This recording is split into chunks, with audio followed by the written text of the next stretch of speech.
Good morning, everyone. Welcome to the Trade Ideas pre-market show for Monday, August the 5th. My name is Barry Anderson, moderator of your trading room. A couple of yeses and let me know you guys can hear me, see my screen. All right, thank you, Torty and William. Okay, well, I guess we thought Tuesday and Thursday was bad. Just a precursor of this morning. So, there's no point in going over all the stocks that are down. I mean, I sort of jokingly said a slew of others are down. So there's no point in going over every single stock that's down. What I tried to do, actually, though, the AT&M, this is down for a specific reason. Just this is an FDA cancer, 45%, down 45% on cancer treatment needing additional trial data. That's the FDA. So, I mean, this is down for another reason. So again, there's no point in going over every stock that's down. There are a couple of that are up. MGOL is up this morning. And I'm not sure why. I'm trying to see if there's any specific headline news on that one. Just give me one moment, guys. I have to reload my news feeder.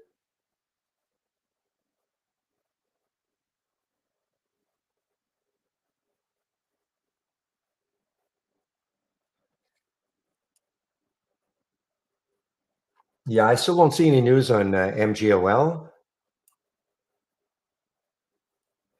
Got to be something somewhere, though, for this stock to be up 40%. I don't see anything. Yeah, I just don't see any news on this MGOL. Mira, another one that was up a little bit. Let's see, is Mira still up a little bit? I don't see it anymore. MIRA, don't see it anymore. Now look at Bitcoin. Man, oh man, Bitcoin underneath 50,000 now. I'm just looking at IBIT. So Bitcoin is under 50,000 right now. And a lot of these things now, I'm not even going to talk about this tank. This is a SPAC, got up to $40. They've announced that their shareholders have approved the combination with Sidious. But most of these other ones, these are like NVD and TSL, SARC. These are all ETFs. This is the ETF. If you want to go, short NVIDIA, but you don't want to buy NVIDIA, you can short this one, or you can buy this one, NVIDIA. Same with the TSL, Z, and Q.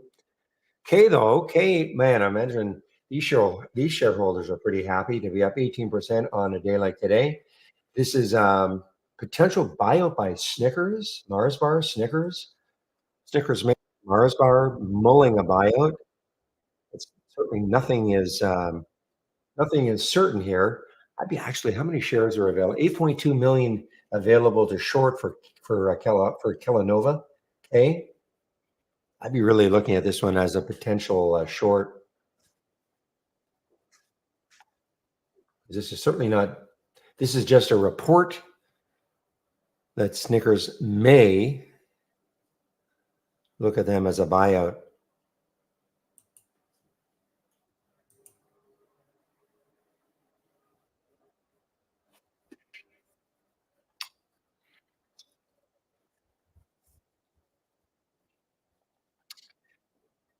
So again, there's not really much more to talk about here. I mean, there's so many stocks that are down. It's just a matter of I'm just watching the SPY to see maybe I'll have my doubts. Maybe 507 or 508 might be a bit of a bottom.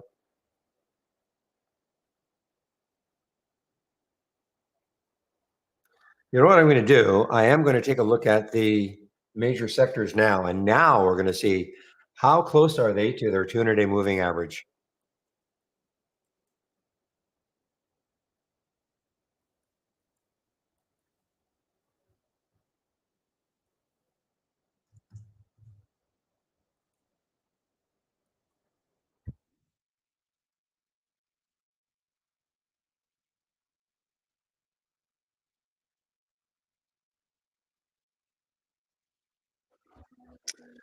All right, guys. So as you can see, every major sector except for utilities. We talk about utilities all the time when the market's doing something like this. Well, so it's sort of the flight to, we'll call it safety. A lot of dividend stocks in XLU. I mean, look at XLU. 83% of the stocks that make up XLU are above Friday's close. So that's what So this is what this all means. First of all, XLE, the major ETF for energy. So 100% of the stocks that make up XLE are down from Friday's close. 92% technology, 90% communications, etc. But look at XLU, guys. The flight to safety. Now, whoops. Now, what I want to do is just take a look at these sectors and where are they with respect to their 200-day moving average. So let's go over them one by one. Take a look at retail.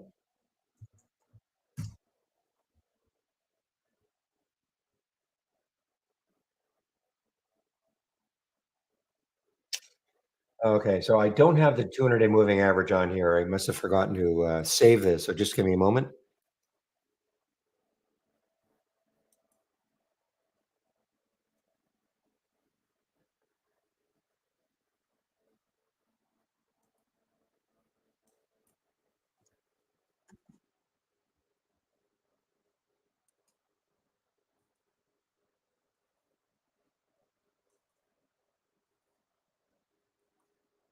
All right, there we are. All right, so there's a wow, look at that. So there's a 200-day moving average, that green line on my daily chart. That is the 200-day moving average for retail XRT. Yeah, remember these days, guys? It seems like years ago, only a few days ago. Anyway, there's that rising 200-day moving average starting to catch up. So that is retail. Let's take a look at energy, XLE. I think energy was getting, yeah, look at that. So energy is now below the 200-day moving average. Okay, the energy sector is now below the 200-day moving average. Take a look at healthcare. So healthcare is still, let's see, 200, 140. So it is still quite a bit above the 200-day moving average. Healthcare actually hasn't had a terrible time of it. Not yet, anyway. Interesting. XLV. Consumer staples. This one should be getting really close. No, I'm wrong. Okay. 7403, 7403. Actually, consumer staples still seems to be pretty good. Maybe it's discretionary. XLY. Take a look at XLY.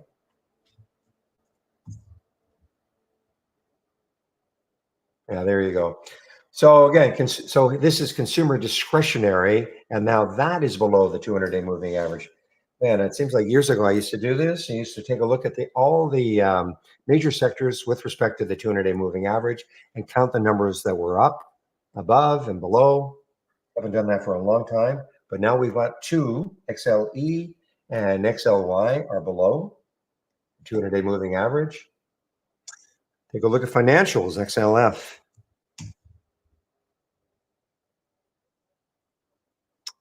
So still above it, 39.21, getting very close though. We're at 41 now. 39.21 is the 200-day. Take a look at industrials, XLI.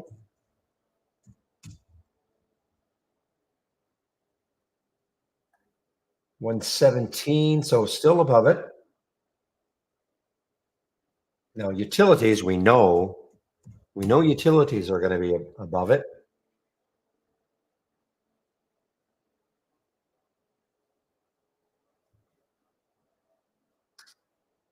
Materials, XLB.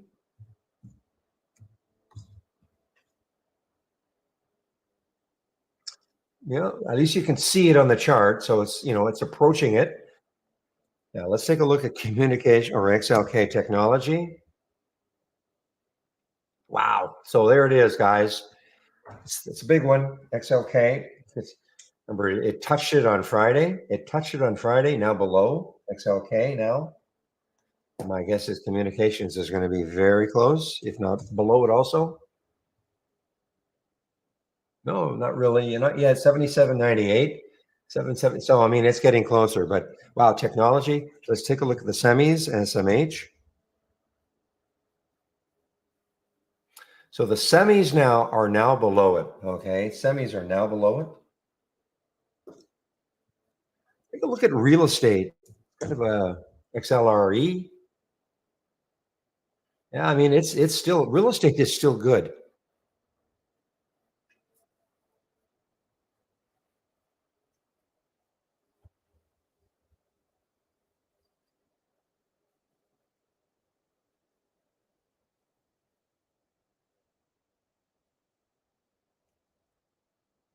Interesting. So real estate is still good.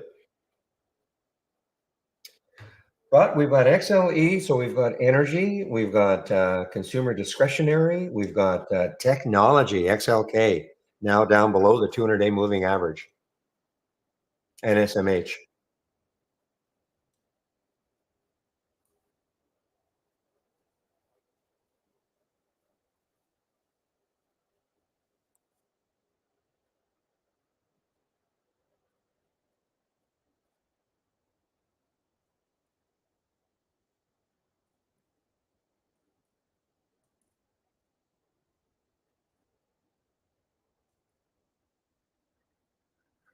Always SMA, Troy, always SMA. I would say that 99.999% of people, when they talk about the 200-day, it's always the SMA.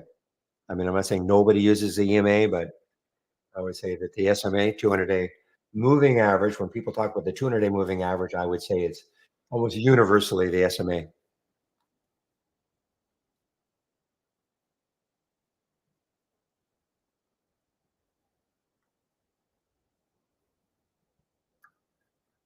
Well, ASTS, is this up? No. Yes. Okay. For whatever reason, ASTS is up. Space Mobile gets FCC license to launch satellites. So that is the news this morning for ASTS. So a little glimmer of hope for ASTS.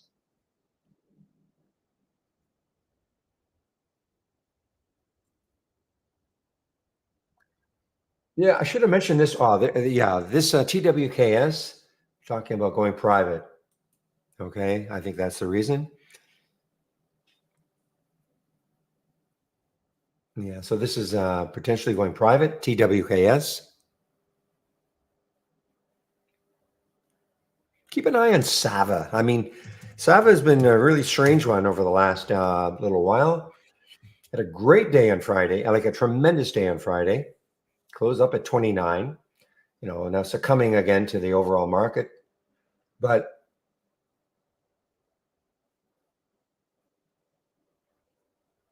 this has been remarkably strong. Yeah, I looked at the chart for ASTS. It did look like it was down, didn't it? But let me bring it up again. ASTS. Oh, you're right. I'm sorry. I don't know what I had. Must have been a delay. Not a delay, but a residual effect. Sometimes the single stock window gets hung up or stuck on something previously. So that must have been, it's probably what happened. I'm sorry, Z. You're right.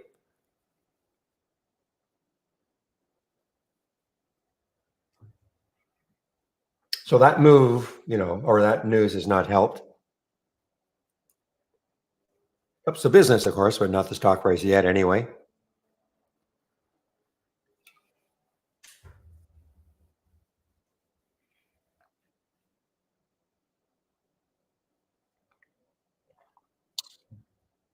Well, let's see. Okay, we're getting a little bit of a move in the SPY.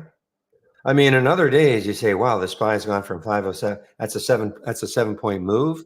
On any other day, that'd be huge.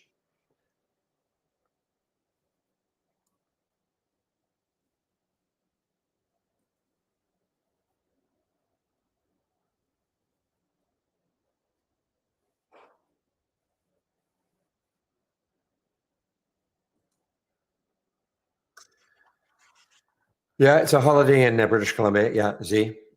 Most of the country, I think, is a holiday. I don't think Quebec. I don't think Quebec, but most of Canada, I think, has its holiday today.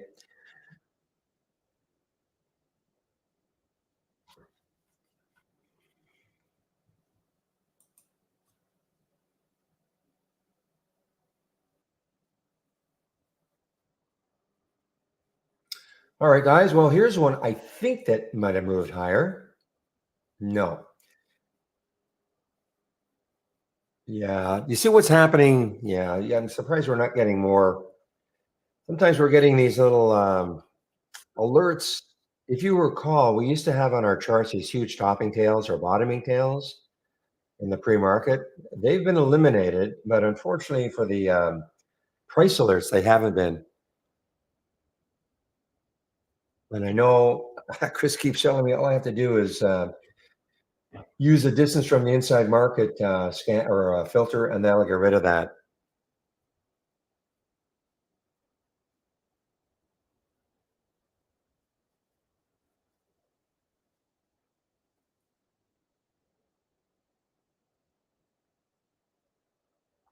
I'm still watching Intel, guys. INTC, INTC. It flirted with just underneath 20, still hanging around that 20 level. Held that 20 level on Friday, got down, almost got down to it, got down to 2029 or so on Friday. So it's still a little bit above or a little bit below Friday's level. Well, that's the theory I'm at. Yeah, on the again, it seems like years ago, but if you recall, oops, what's happening here? Am I down? Yeah, when Thursday morning, it all looked still pretty rosy. On Wednesday, we had the FOMC and the 2:30 presser.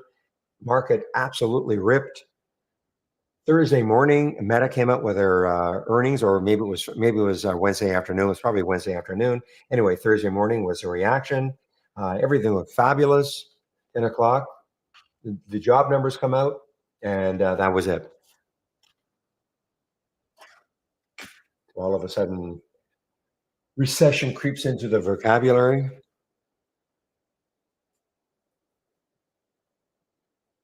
Now we do have. I have no idea what effect this is going to have.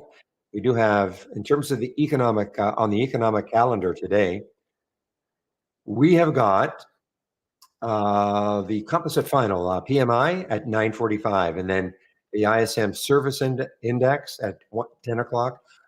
I have no idea what effect that's going to have.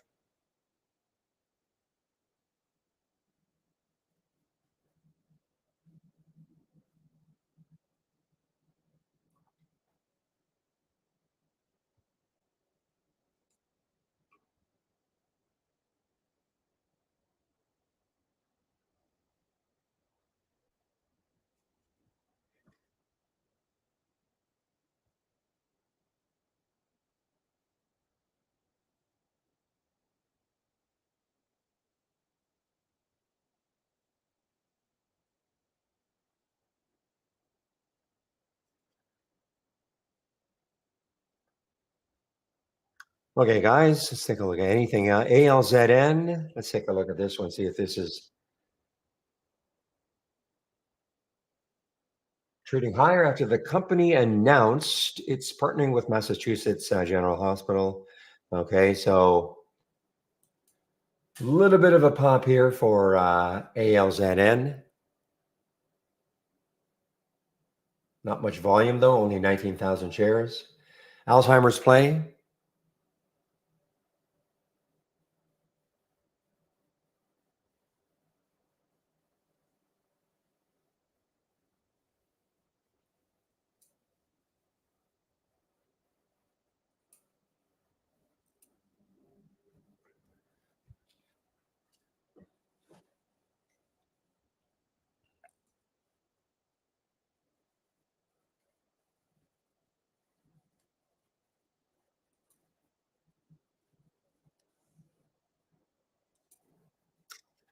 All right, guys. Well, I got some. How about Moderna? My goodness. Remember, we're watching Moderna, mRNA. See if it could hold 100. And it had earnings. This was a day of earnings. Okay. So it broke down through the 200-day moving average, and it looked like it was flirting with 100, and then no, 94. Then, of course, with the rest of the market just absolutely tanking.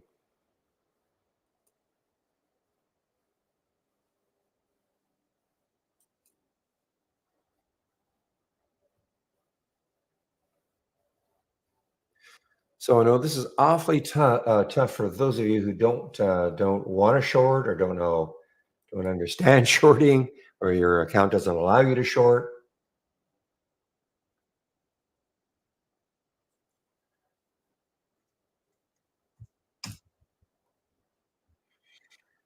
It's no Bitcoin a little bit over 50,000 now.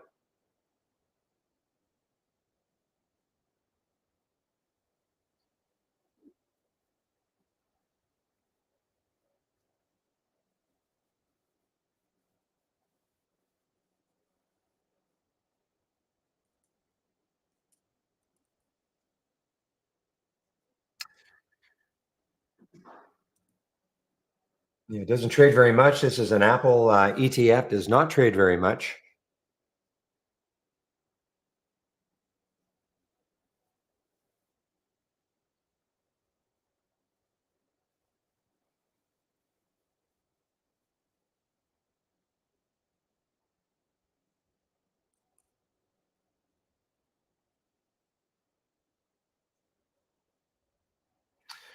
So again, this number that comes out, the PMI composite that comes out on at 9:45. I have no idea what effect that has on the market, but or today. So I have to wait and see on that one. Market's trying to put in a little bit of a bounce here.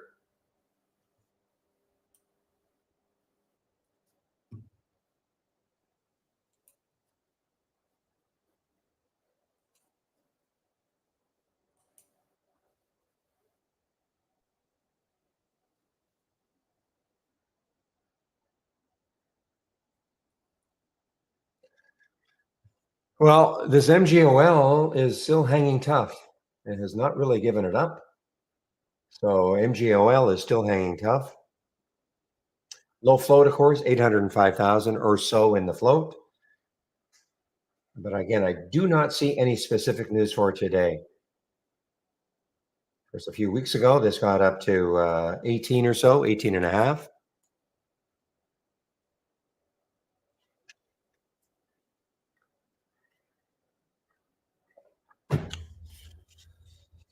I just wonder what sort of effect it's going to have today on it, a dip buyer, after the market already being down so much.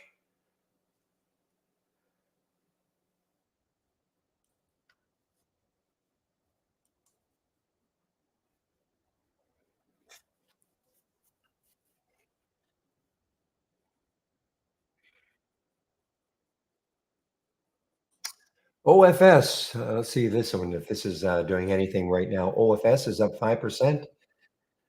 Oh, it's a closed-end fund. Okay. I'm just looking to see if there's any sort of a stock other than this MGOL, and this is a potential buyout. NVD is another ETF. Go to, I guess you want to short NVIDIA. You buy this one.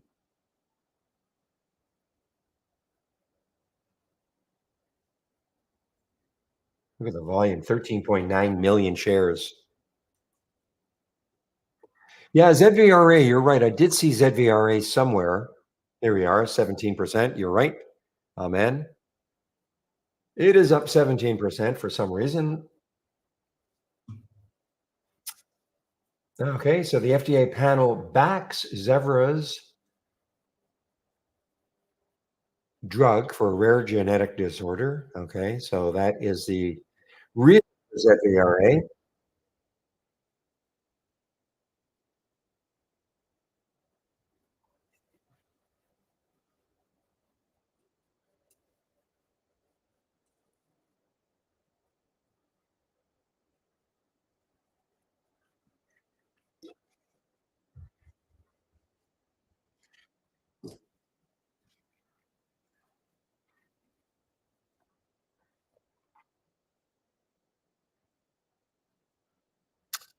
All right, guys. Well, may as well get my layout that I'm going to use once this market opens, get it up and running.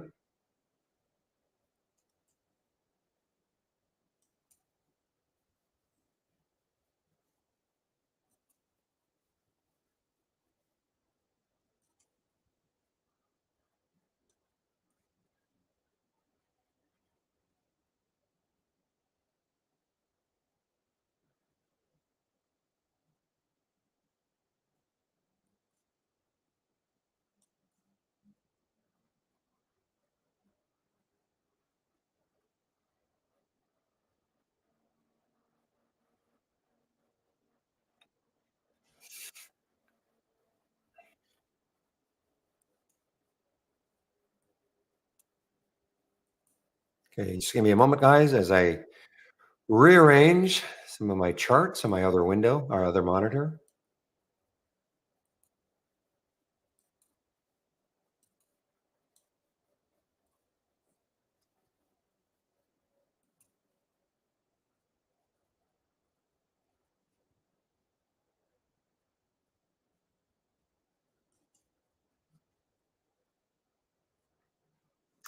Now, I think what I'll do, yeah, I've got the biggest large cap losers from the start of the race. So I'm going to have both of these races going. The biggest gainers from the open.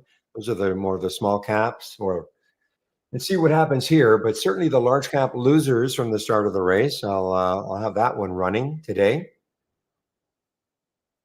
And again, all these scans that you see here, anything you see here, this is on my homepage.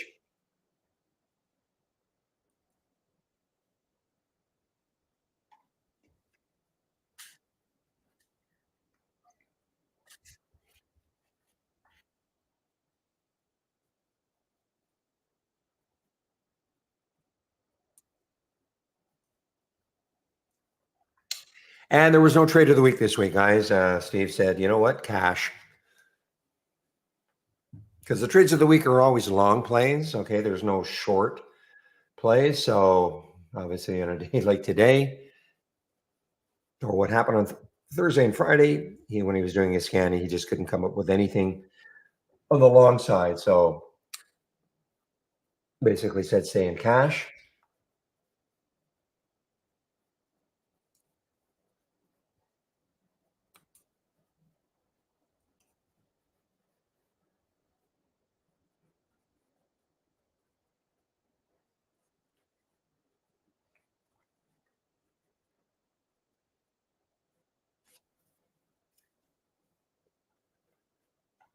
So again, guys, I have no idea what sort of alerts we're going to get from our AI today. But if you have our AI, have our premium service, then this is all I would do: have this screen open, okay, or window, strategy trades all. To load that, just click on new from the toolbar. Middle one. We have three that start off with premium AI. Pick that middle one, the one that says premium AI strategy trades window. This is what you're going to see. And the other thing I would do is get rid of, if that filter box does not say none, click on that little down arrow and uncheck anything. Okay.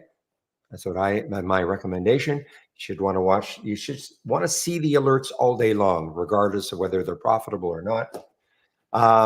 And you can see this, this window is blank right now. Nothing will happen until at least 9:40, and that is by design. Okay. And again, if you have our premium service, what I would do, just incorporate this as part of your layout. You don't have to load it every day.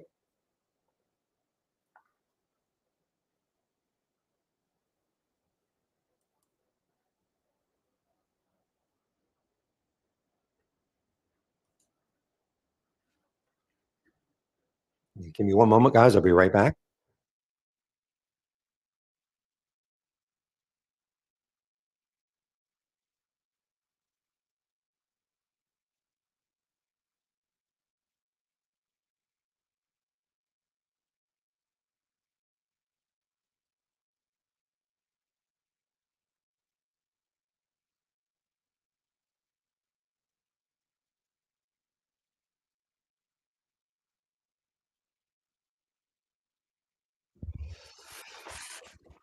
All right, guys. Well, listen a minute to this open, half a minute to this open. Well, let's let's have a great start to this trading week, everybody, and let's see what happens.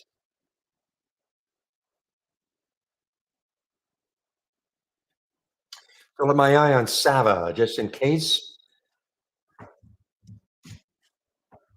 it wants to, have a bit of a run again. I mean, it doesn't look like it's going to today, but you never know. All right, guys, we're now open.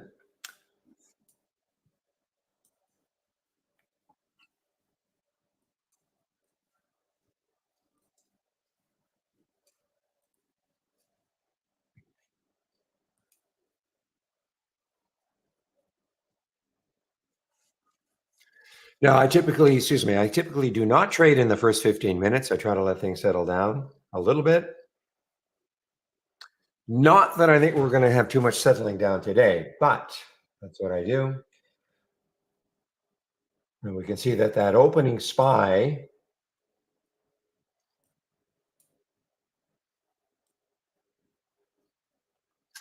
So there's the opening on the 5 minute. Okay, there's the opening SPY candle. So it looks like we are starting to drop again.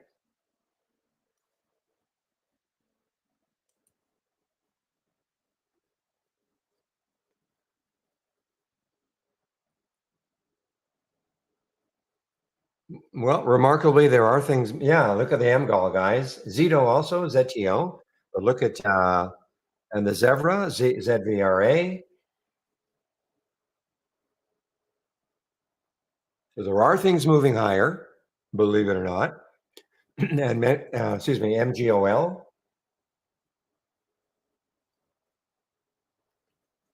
Take a look at Killanova K.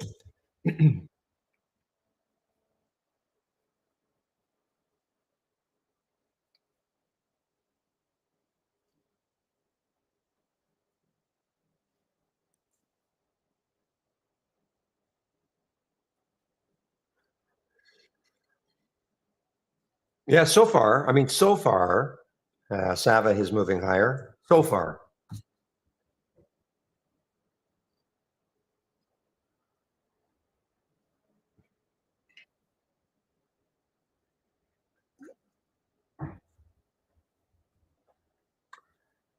PITA's halted, guy. Okay, this is halted on the way up. PITA. This was an IPO, I guess, a few days ago. PITA. No, this is a SPAC. I recall this one now. This was a SPAC that turned into PITA, a few days ago. Halted on the way up now.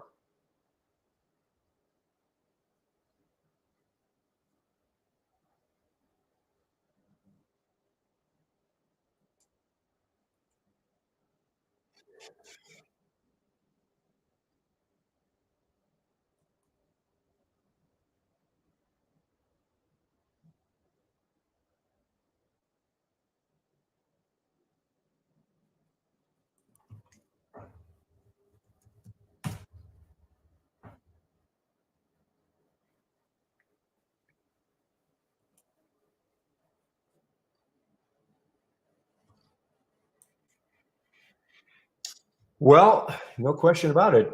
Look at MGOL, guys. Now, this is not shortable for me, but I'm looking at it right now. Look at the 200-day moving average for MGOL.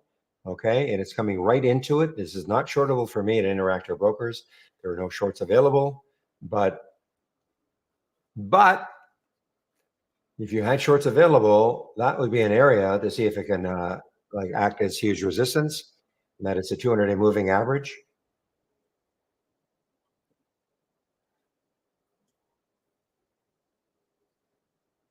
All right, AT&M with the bad news, FDA news on their phase three too. So halted on the way down. YYAI probably halted on the way down. Yeah, halted on the way down. But PITA was halted on the way up. All right, that's for fun. Let's see where it could open. So this blue screen you see here, nothing to do with trade ideas. Okay, this is Interactive Brokers. Time and sales from Interactive Brokers. Here's your halt price for PITA.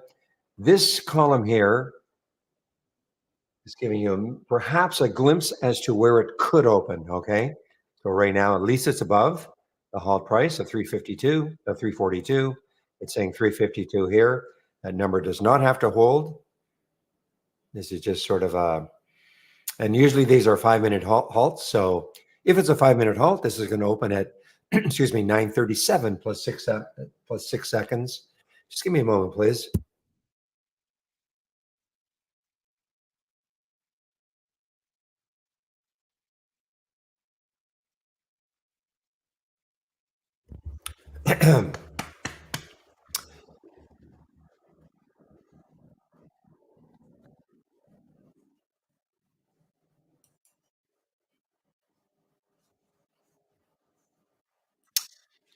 Now, for some reason, I have an alert for Helio.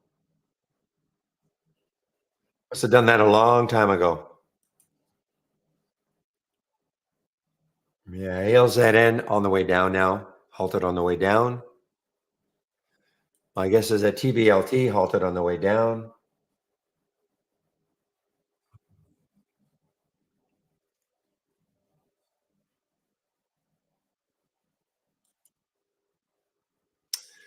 Well, man, ZVRA, it's still hanging in there, up 26%.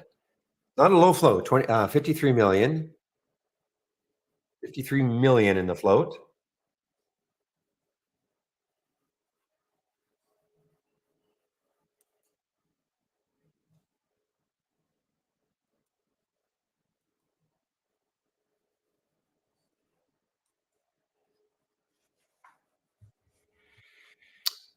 Probably DRCT halted on the way down too. So the only one halted on the way up is this PITA so far anyway, PITA. Thinkorswim not letting you log in. Dragonfly Dreamer in our YouTube room saying that. Anybody having problems with Thinkorswim this morning?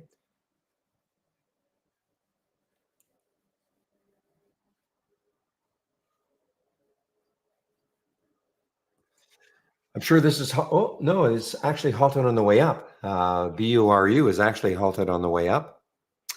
Let's be on your end, Dragonfly Dreamer. We got some people in the other room saying that Thinkorswim is fine. So, got to be on your end. I obviously I cannot help you. Thank you, Pepe. Also,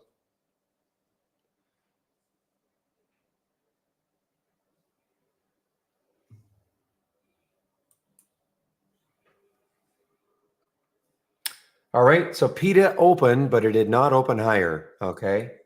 Now, in another day, there's a possibility that what I would do, but it's really giving it up a little too much. If it popped through the halt price of 342 again, I probably would not. I might take it, but I don't think I'm going to do anything like that today.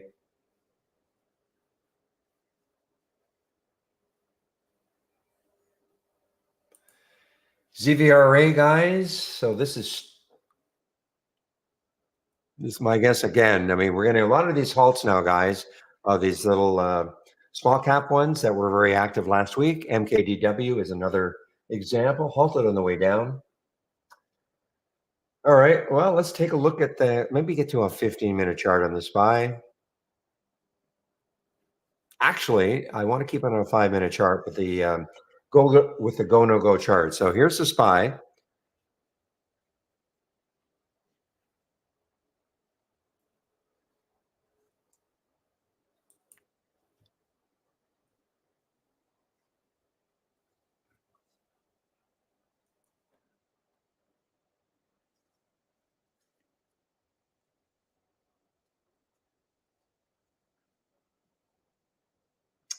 All right, guys. Intel, INTC is now through 20.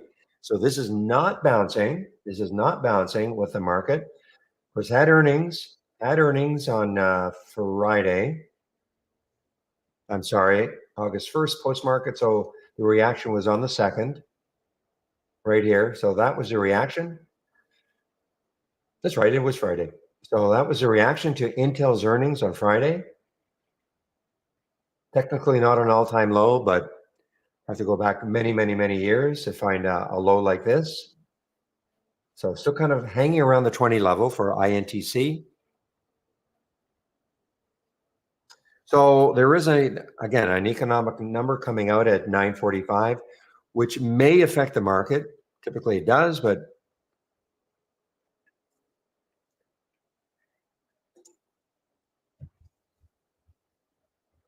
all right. Well, I put an alert for the SPY up here. So could it be possible? Could it be possible that we'll actually get a change? Well, we did get a change in color now. And then, but how long will this last? The change of color we're looking for is a blue. Okay, a blue.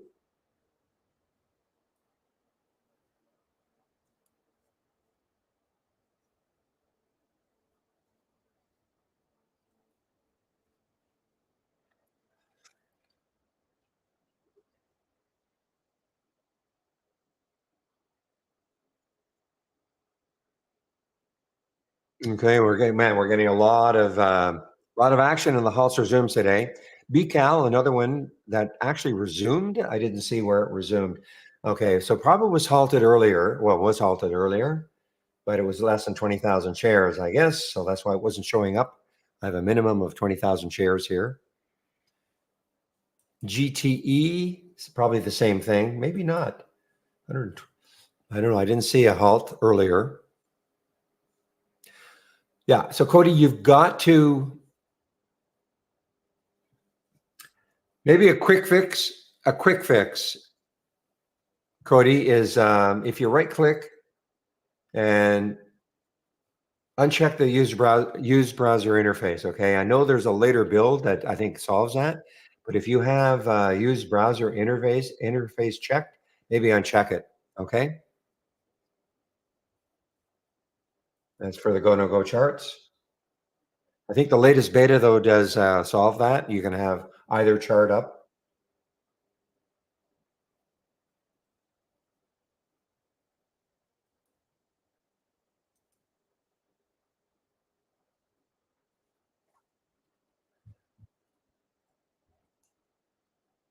Yeah, so there are some with Thinkorswim not working. I'm seeing some posts saying Thinkorswim is not working for some reason.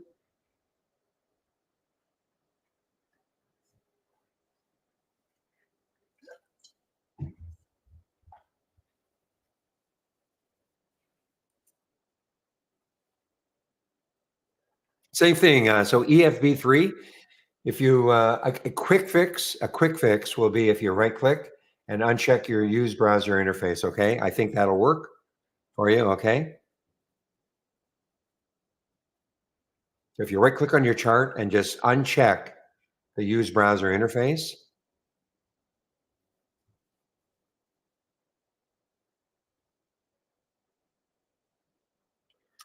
Yeah, it's a sort of a bug. In the latest beta, I believe that is cured. You can have both charts.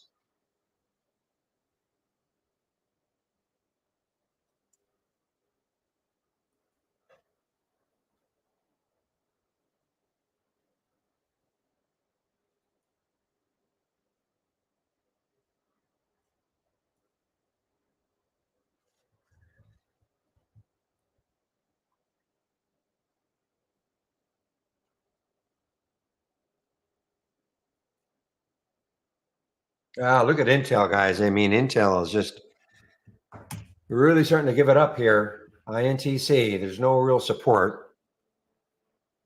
Again, you have to go back many, many, many years to see these lows. We only go back, I think, to 2000 and remember what our charts go back to. But I mean, for all intents, I know it's not an all-time low. Somebody's going to say it's not an all-time low, but the all-time low was so many years ago.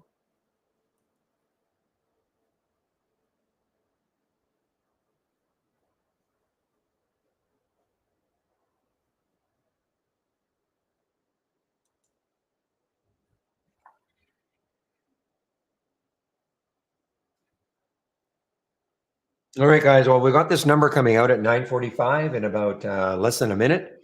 Excuse me, this PMI composite number. Let's see what sort of an effect that has on the market. And then at 10 o'clock, I have no idea about this ISM service index, what sort of an effect that will have on the market. But at 9:45, the PMI composite final.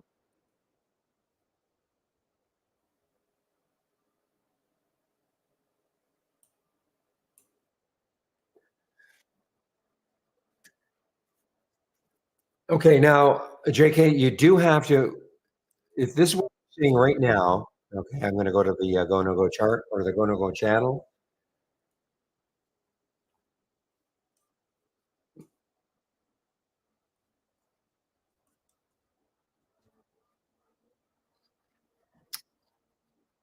No, I don't even have charts here. Just give me a moment.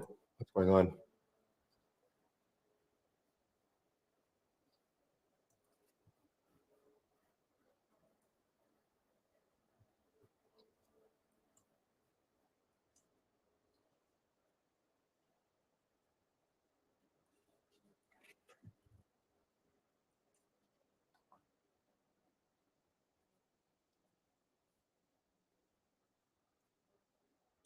All right, there we go. So if this is what you're seeing, okay, if you're launching the channel again, you have to click on an alert, okay, within the channel. Any one of these alerts will turn it into the go no go, okay?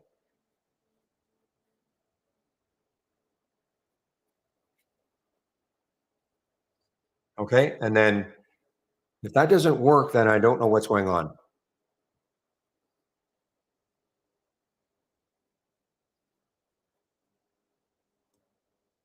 So let me know, JK, okay?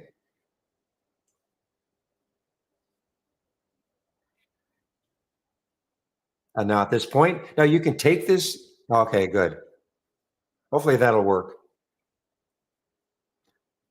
Yeah, I kind of wish, I think that's a problem with some, they don't know when they launch the channel, they don't understand that you have to click on an alert to get the go no go to working or into a go no go chart.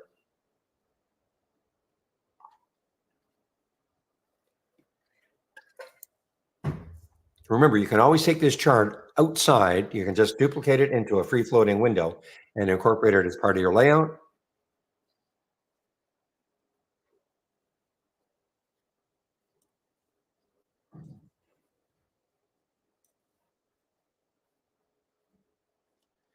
Okay, well, the PMI number came out.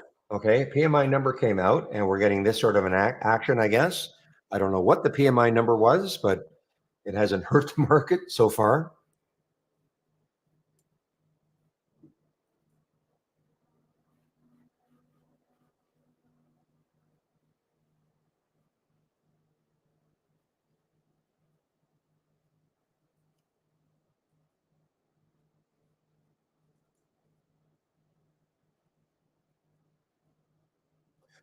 So I don't know anymore, William. So 54.3, expecting 55. So is that good? I just don't know anymore. No clue. Yeah, I mean, I just don't know anymore. I mean, when the employment numbers came out on Thursday, in the past that was good. More unemployment, good. So I have no idea.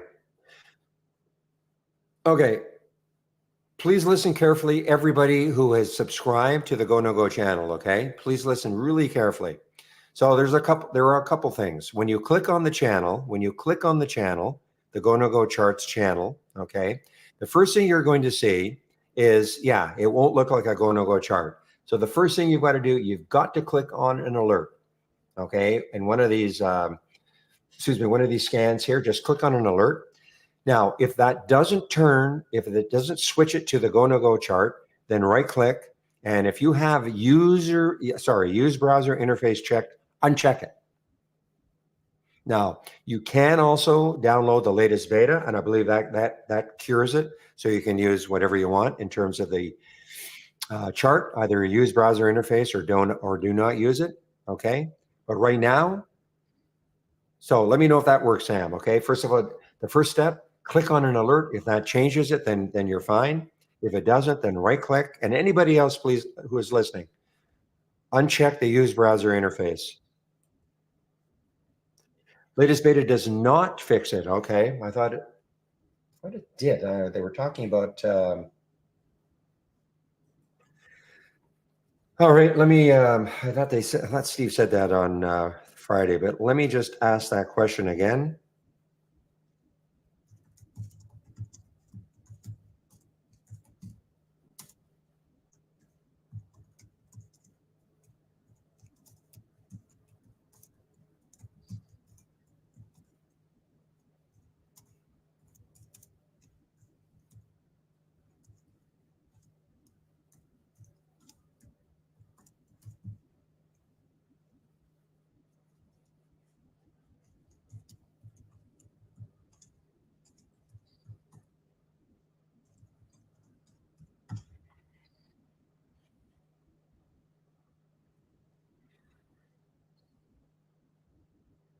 Okay, so you are in the latest beta, Pepe.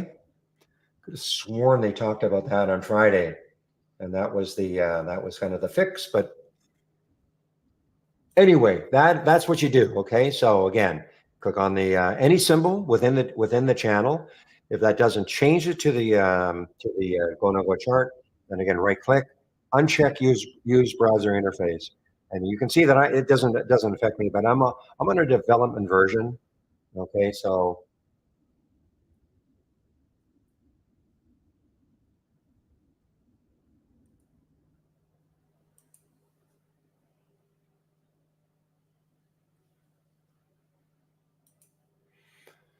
wow. Now, okay, on the go no go chart, if this turns light green and then blue,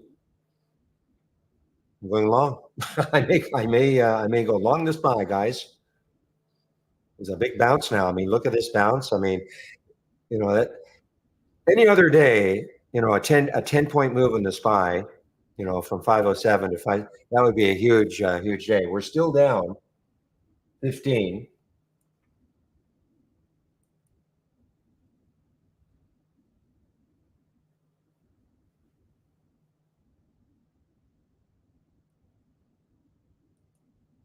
So I think that, of course, what's happening right now is that, are people believing this bounce? Are they believing the bounce? And it's going to take a bit, I think, for people to, doesn't have the market doesn't have to be keep moving higher, but just, even just sort of stabilizing a bit.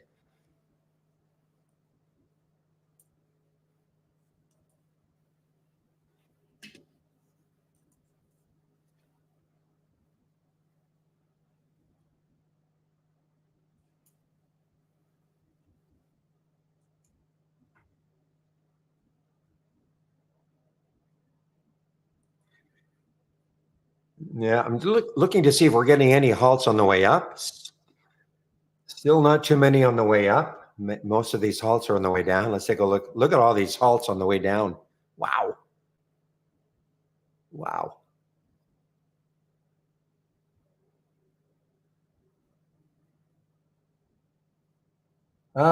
Depends on the size of the candle, David. Now, understand, I mean, I'm still new to this also. So it's not like we have a lot of data using for me anyway, a lot of experience using the go-no-go charts. What I did see last week, though, a couple of times, it went from orange right to blue. Okay, like right to blue, which was really interesting. And remember what orange means. Okay, again, if you're following if you don't know anything about these go no go charts, okay, first of all, if you click on new, if you're a subscriber, you don't have to be a subscriber to go no go charts, but if you want to find out a little bit more about them, so click on new from the toolbar, then docked channel bar, and then here is the go no go channel, and then there will be a pop up, and you can take a look at these two videos, okay, the launch video and the explainers. And this tells you what we're looking at on all these color bar changes. Okay. Now, if you don't have trade ideas at all and you're interested, I can give you these links. But so at least you have an idea about what these go no go charts are all about.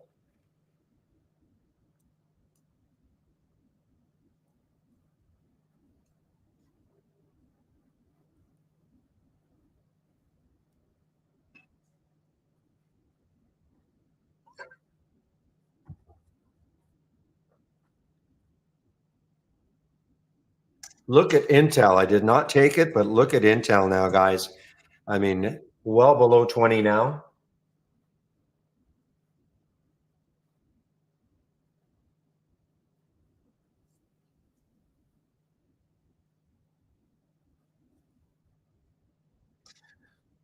Well, look at EVgo. Now, had I seen this one, there was a big transition right there, 361. Look at EVgo, EVGO.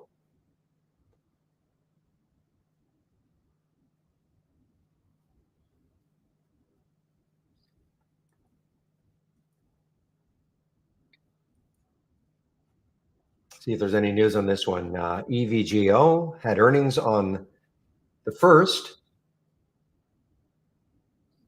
It's probably a low float. Actually, it's not a low float. 100 million in the float, so it's not a low float. EVGO, nice move. The high on Friday was $4, so it takes that out. The high on Thursday was 472. This was its earnings day.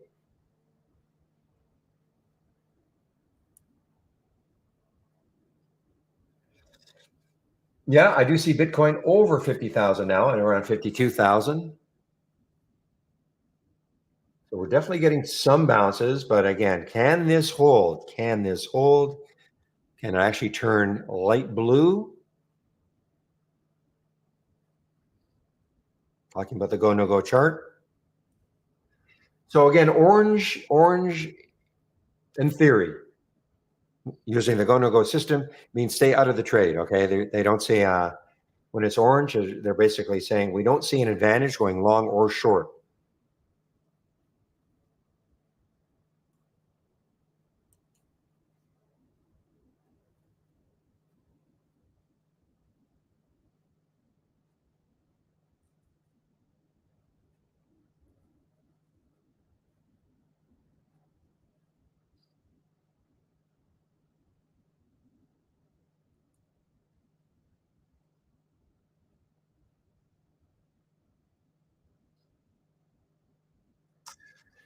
Okay, forgot to start watching this one. Now, see, these are the gap reversals on 5 minutes. Okay, forgot to start watching this one. So here's CRISPR. Take a look at CRISPR. A lot of stocks are going to be looking at like the SPY, though. Okay, and that's the so unless the stock has news specifically to it, you got to be watching the SPY also.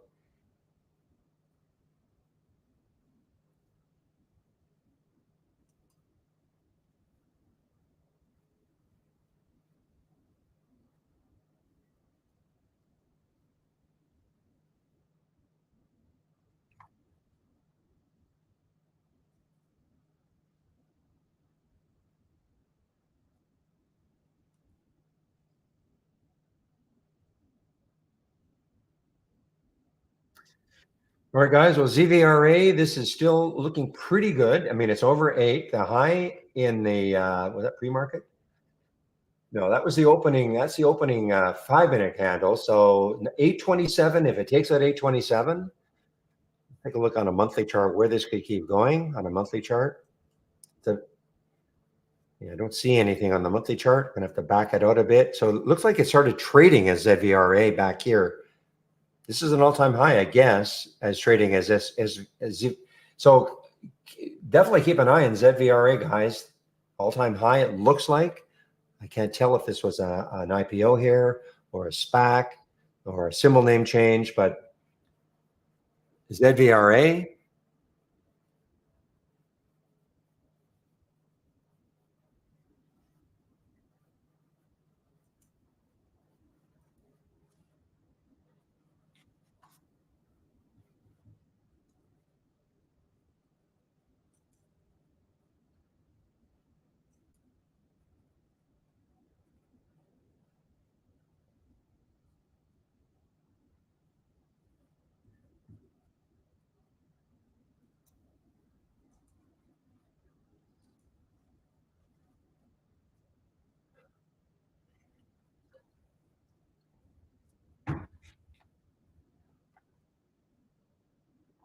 Boy, keep an eye on this ZVRA. I mean, it takes out that high right there.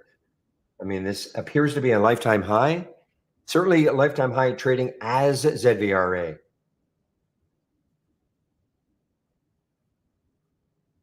And it's not a low float, 53 million in the float. It's not high, but it's certainly not low.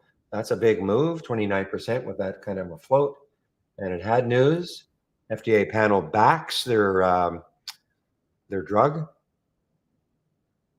11 yes, 5 no. Okay, well, so it certainly wasn't unanimous.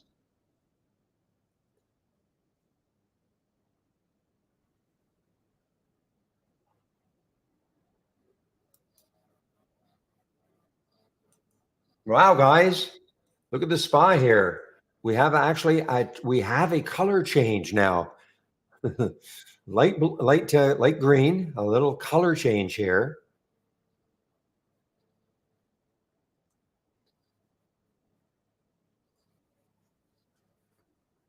And 10 o'clock, the ISM. So I have no idea what number that was.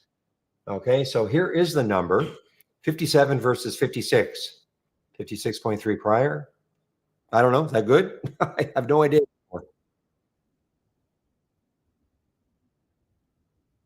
No idea anymore. But the market's not reacting negatively to it. So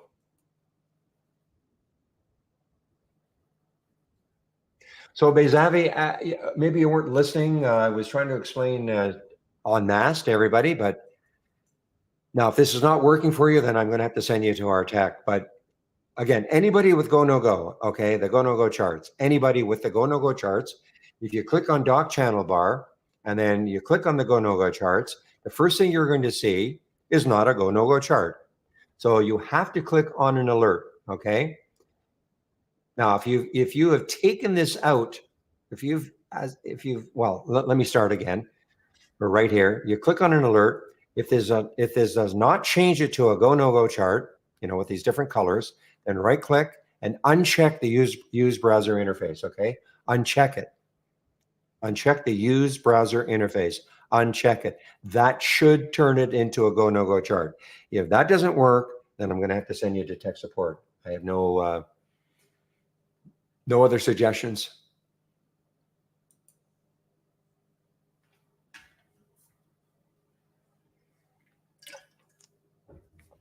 It seems to be this use browser interface is the culprit. Okay.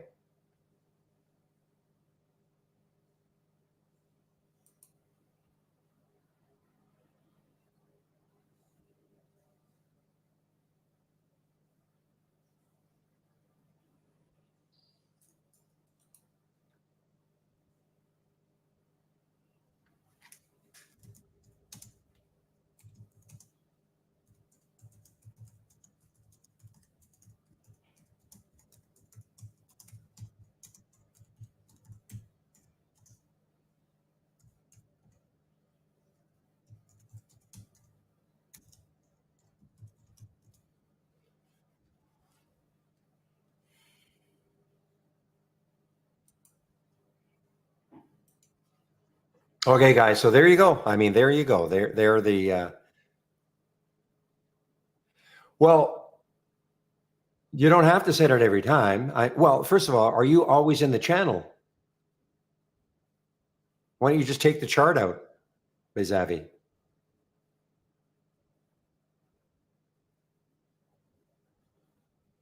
Unless you just want to stay in the channel the whole time. Okay. I mean, if you want to stay in the channel the whole time, okay, but you don't have to. You can just take the chart out and then save it. You don't have to do it every time, but it's the problem is this use browser interface. I don't know why it doesn't works for me, but I'm on a development version. But I've been told that, I mean, ultimately this will work for sure because you're going to have to be using the browser interface for it to work.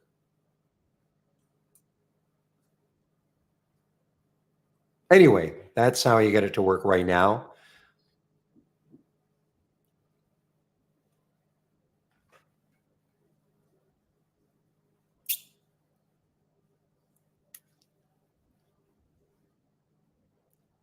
Yeah, this is a great bounce, guys. It is a great bounce.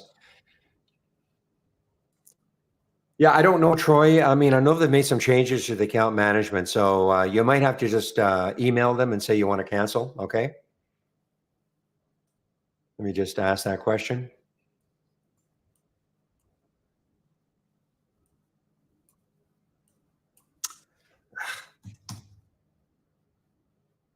No, I know.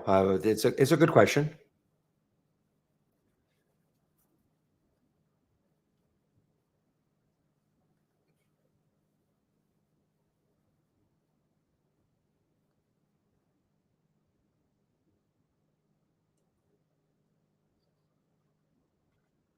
Yeah, remember, Buru was halted on the way up, I guess. Now it's halted on the way down.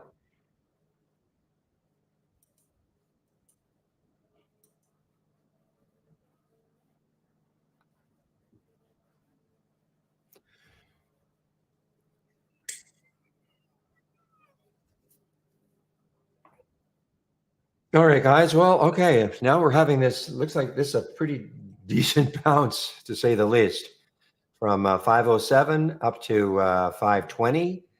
Can it last?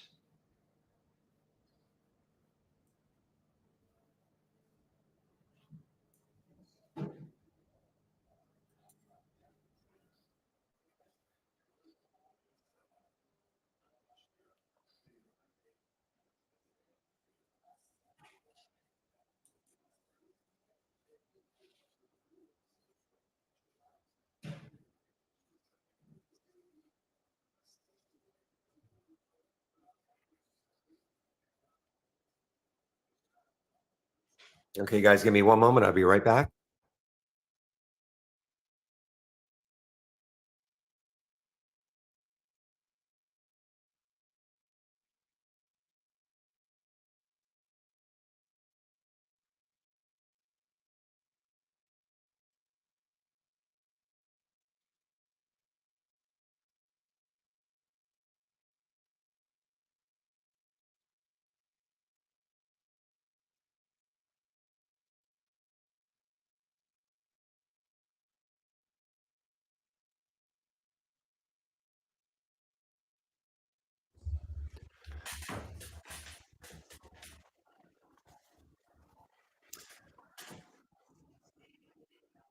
Okay, I mean, keep watching the ZVRA, guys. I'd be putting well, I actually did get up there. I didn't realize that. Wow. So it popped way up there and then came right back down.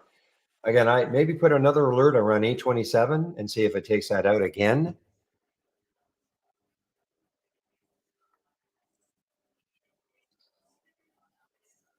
Now this turns blue on the go no go chart on the SPY, the 5 minute. This can somehow, but it's going to have to get back up to 521 for that to happen, or have a chance for that to happen. There's just too much uncertainty right now. I think that, and we've had a fabulous bounce, but it's the belief, will it continue? Or at least not, doesn't have to be ripping higher, but at least not, giving it all back up again.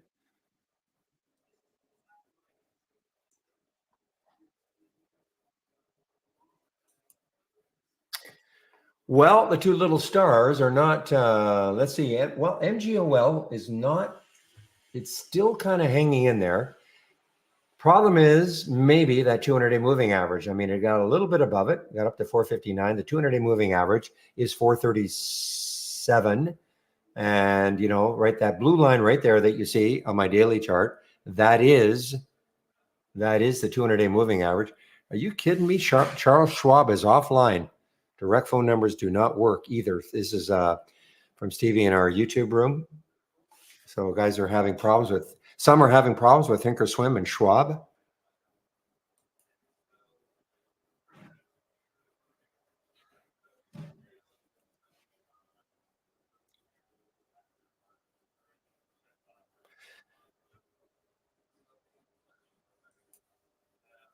Boy, oh boy, even Fidelity?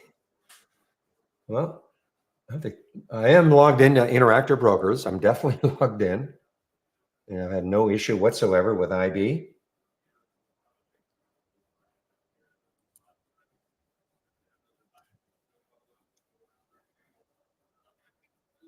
Okay, guys, Sava. Take a look at Sava and what it might be doing here. Okay. This gets over this 2884. I mean, it's giving, well, it doesn't have to even go up there. 2852. That could get it going. Okay. I'm just going to pick a price alert right in that area. It's at 2852 and see whether or not, number one, if it can get up to that level. I would still want to be watching what the overall market's doing. Okay. Make sure it's not just, giving it all up again.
All right. Well, this one got halted. Looks like this one got halted on the way up. Yeah, the Watt got halted on the way up. WATT got halted on the way up.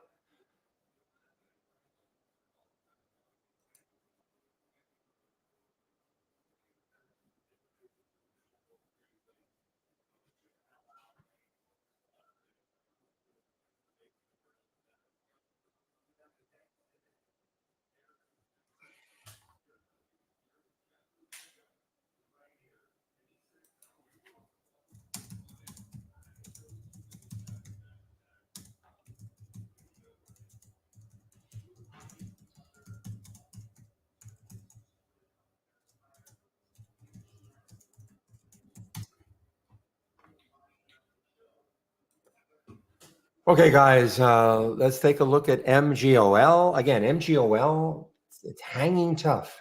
It is definitely hanging tough.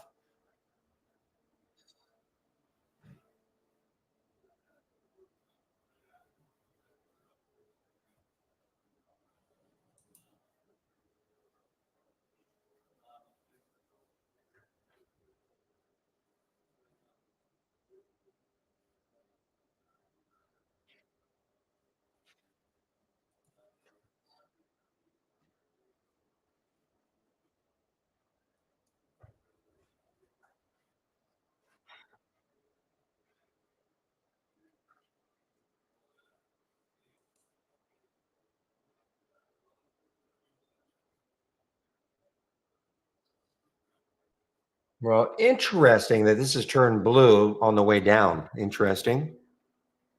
This is the SPY. This is turning blue on the way down. I would have thought it would have to get back up here, but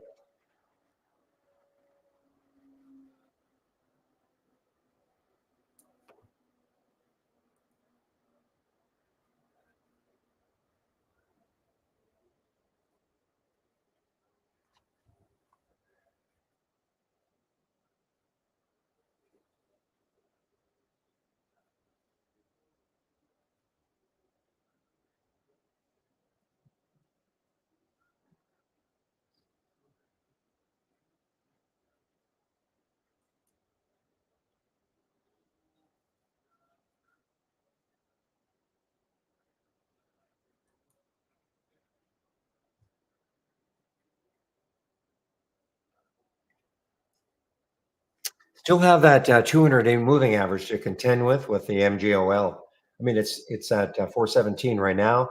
The 200-day is 437, so about 20 cents away.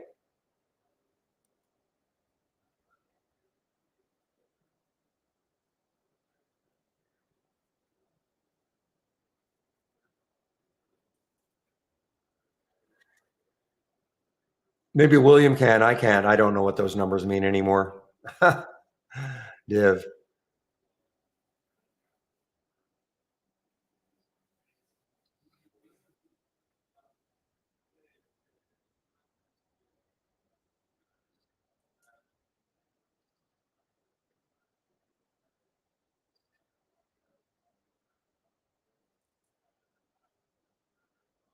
All right, SMFG could be interesting. It's trying to little transition from the light green to the blue.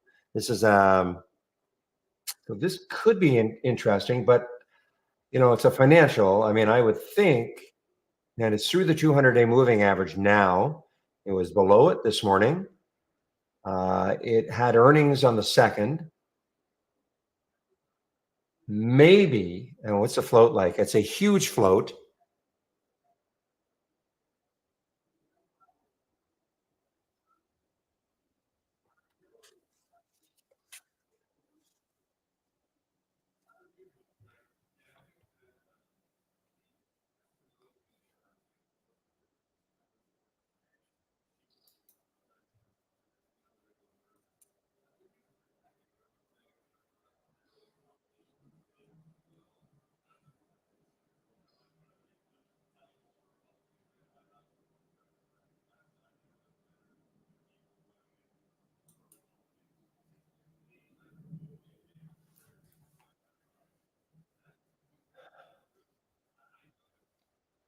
Man, look at all these Halls resumes already this morning.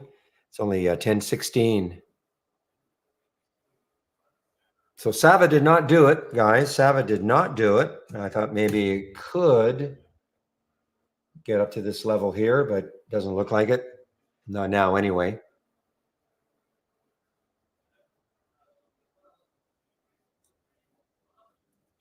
They are, well, what's your minimum? Mine is 20,000.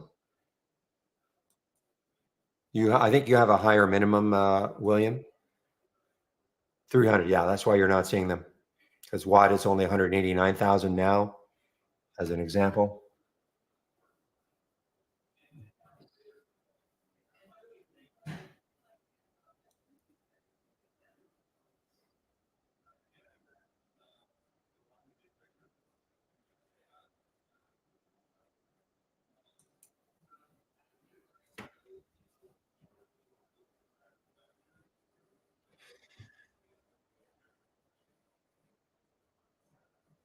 Okay, guys. So listen, a lot of these little 5-minute new highs, unfortunately for me anyway, huge floats. I'm seeing huge floats.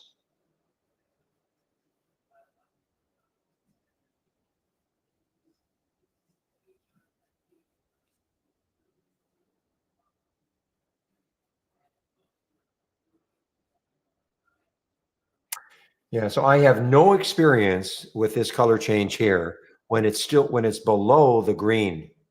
Okay, I have no experience. I'm more used to like the green and then blue on top. So I have no experience. I mean, it's telling me I should be looking to go long the SPY, but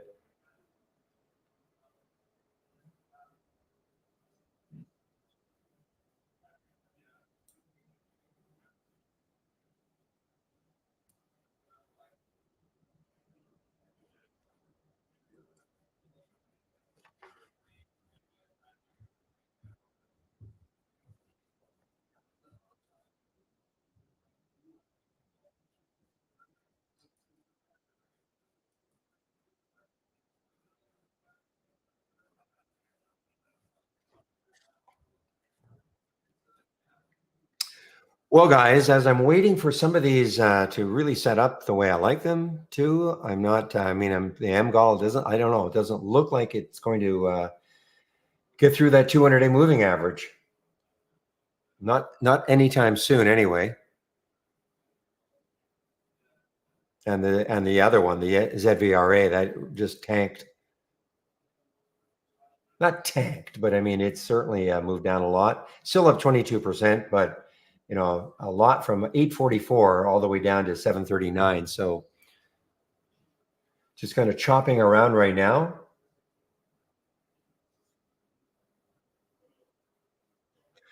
So let me go over my homepage and the information you will find on my homepage, including the scans that I'm currently sharing.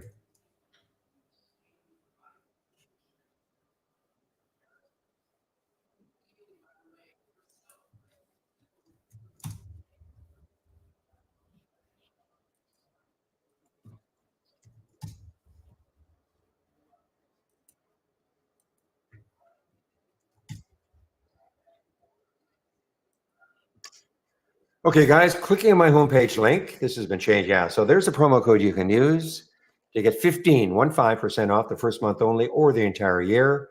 Barry 15. As always, please use my code, whatever that code is on my homepage. It changes, of course, from time to time.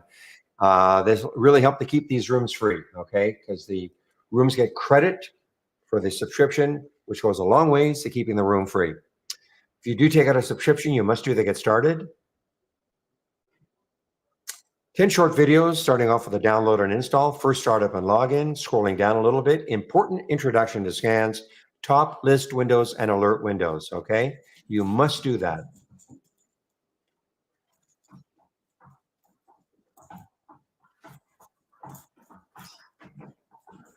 And if you do, if you're new to trading, Trading 101, okay, this is for you. If you're new to trading, this is a free series of videos. Michael Nasa Traded is put these together, okay? And the stock of the day video, I have no idea what I'm going to do today, but I do a stock of the day video. You can sign up for it. It is free, of course. The trade of the week is also free. You'll get it before the market opens every Monday morning. There was no trade of the week this week. Steve suggested cash. Okay. This is the education section over here. This is our user guide.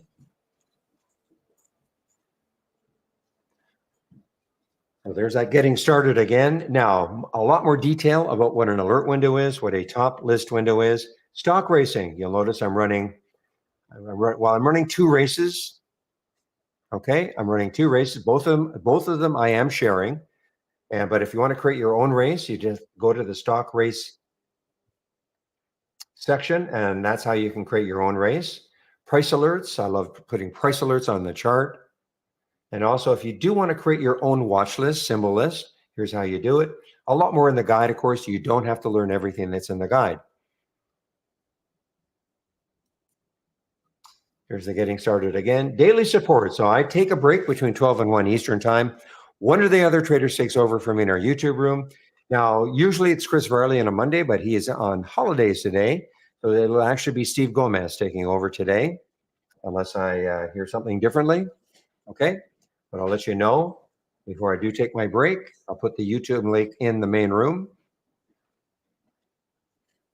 And last, if you're looking for my scans, so if you scroll down, you click on my homepage link, scroll down until you see the center section. Here are the scans that I'm currently sharing. Now I am actually sharing 2 races. They're not the same. Well, I'm sharing them. I'm just toggling back and forth.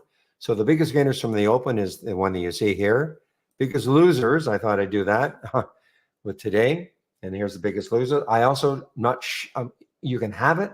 The biggest large cap gainers. This is the large cap losers.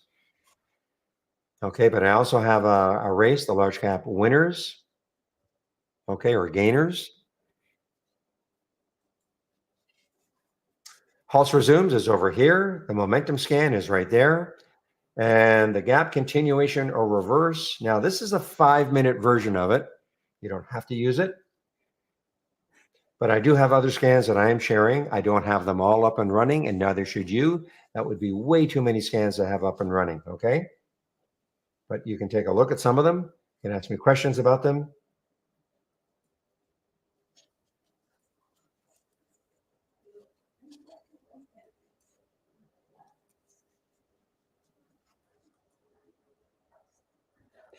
Yeah, Kebby, there is a problem, okay? There are many problems about, I guess, Schwab and Thinkorswim.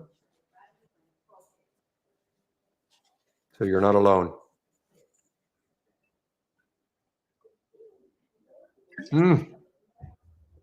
Thank you, William. Yeah, I told you. This is on vacation. Yes. Yeah, Kebby, you're not alone, okay?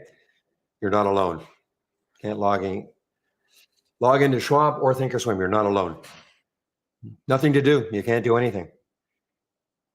Whatever they have to fix, that hasn't been fixed, obviously.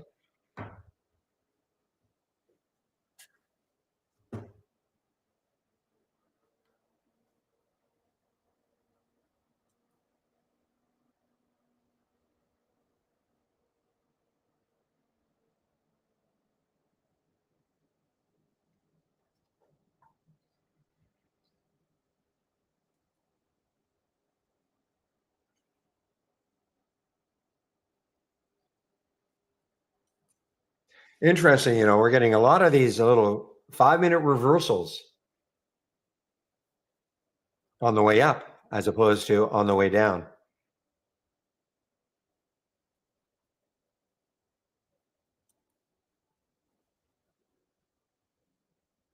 Yeah, I guess it's a regional thing, guys. Okay. I mean, I don't have Thinkorswim or Schwab. So, I mean, but what I'm reading in both YouTube and here, it appears to be a regional thing. Some are fine, some aren't. So, nothing for you to do. If it's not working, there's nothing for you to do. There's nothing, no setting, no nothing.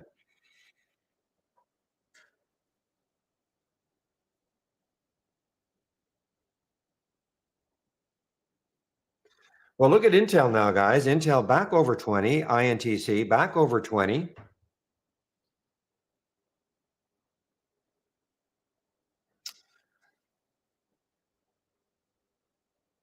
All right, guys. So let's talk a little bit about what Trade Ideas is all about.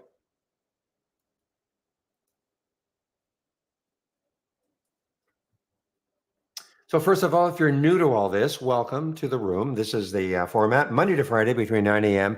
and approximately 3 a.m. for me, okay? I'm starting to take off a little bit earlier, sometimes between 2:30 and quarter to 3. The main room is typically open, though, until 4 if William keeps it open, okay? He's not obligated to do so. And there's nobody talking and there's no screen sharing, but there's still plenty of activity amongst traders in the main room. So I'll have to confirm. I don't know when he's going to do it today. Just a continuation, Mike. Any explanation for the steep sell-off this morning? It's just a continuation from Thursday and Friday. Fear, whatever you want to call it. I mean, the original sell-off, I suppose if we want to say the job numbers came out on Thursday and unemployment went up, and then all of a sudden the fear of recession hits the market, and so that's what started the panic selling Thursday and Friday, and just sort of a continuation today. But as you can see, we're having a bit of a bounce. But I'm certainly no market expert. You probably go to 10 different websites, you'll get 10 different opinions about what's happening.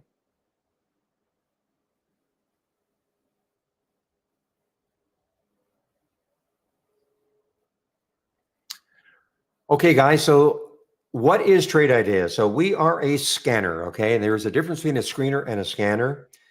And we do screen, of course. Let me explain what I think, what we consider the difference between a screener and a scanner is. So if I right click on this alert window and I click on configure, and click on the summary. So this is the screening aspect. There are many screening programs out there, but where we're excellent at is real-time alerting. Okay. And that's where the scanning aspect comes in. So in this particular alert window scan, if the price is between $1 and $100, current volume is at least 3, meaning it's trading at least 3 times normal up to this time of day. This is why I call a momentum scan, because the volume in the last minute has to be at least 1,000% of normal, and in 5 minutes, at least 400% of normal, etc. If all of these filter values are met and the stock makes a new high for the day, we get a real-time alert. Okay? So the last time that happened was at 10:25 with the TWKS. Met all these filter requirements and made a new high for the day. Since then, no other stock has met all these filter requirements and made a new high for the day. So if you like the scan the way it is, you can have it. It's on my homepage. But if you want to make some changes, of course you can. Perhaps you may not like the price range. So listen to read what William is saying, guys. William will keep it open after 4 o'clock if people will post information about, maybe their thoughts about some of the earnings plays after hours. But there's no point in his keeping it open if he's the only one talking to himself. It's that simple. He doesn't have to do it. So again, if you don't like the price range, of course you can make a change to that. Maybe you have a filter that you love. Maybe you can put that. You can add that. Maybe you don't like one of the ones I'm using. Take it out. Up to you. Okay. This is a template. This is what I like to see. It doesn't have to be what you like to see. Next, if you want to create your own scans from scratch, click on search. And right at the very top, and I'm just looking at this market, guys, does not look good. Does not look good. Why I backed off, even though I had a blue bar on the SPY, I backed off. I did not like the fact that it was still underneath those green bars.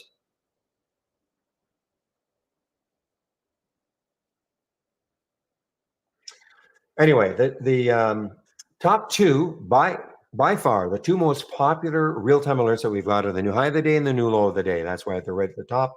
But you can see that if I scroll down, we have a lot of other real-time alerts. Okay. And when you get to these icons, these are the filters that we've got, the screeners that we've got. So again, if you're looking at this for the first time, don't think, man, this is way too complicated. How am I going to learn all this? Well, the good news is you don't have to. The only reason we have so many real-time alerts and all these different filters, and I'm sure hopefully this makes sense.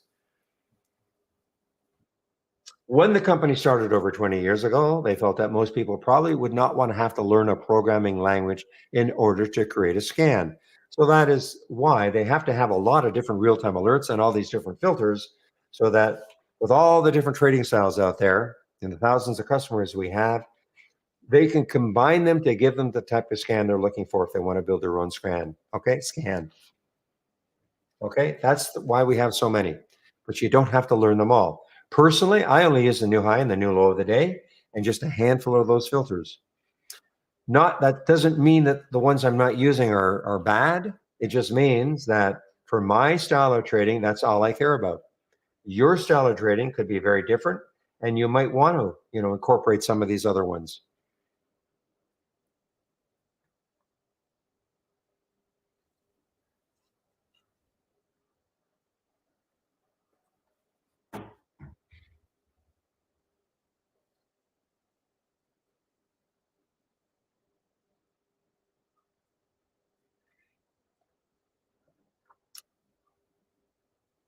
So this is a trading room, but it's also a support room. Okay, so if you have a question, don't be shy. You can always ask me questions all day long. Don't feel that you're interrupting me.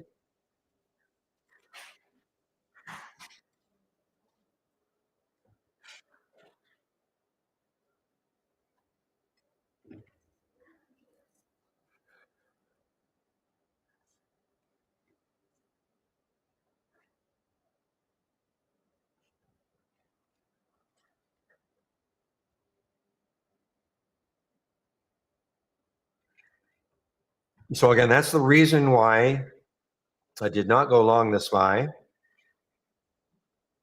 because yes, it turned blue, but I'm more used to seeing when it turns blue, it's above or at least very close to these greens, and it was still underneath. So that did not give me the confidence, okay, to take that long, even though I thought I might if the SPY ever turned blue in the go no go chart. Well, yeah, excuse me, I am a momentum trader, Mike, and a day trader for sure.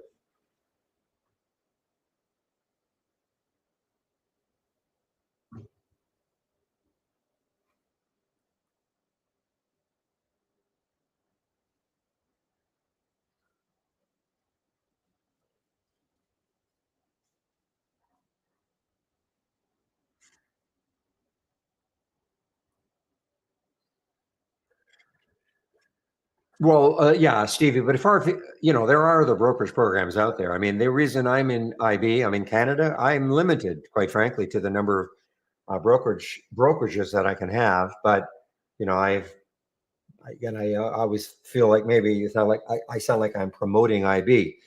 IB has been great for me. I can only speak personally. It's been great for me for 8 years. I've never had a glitch. Knock on wood.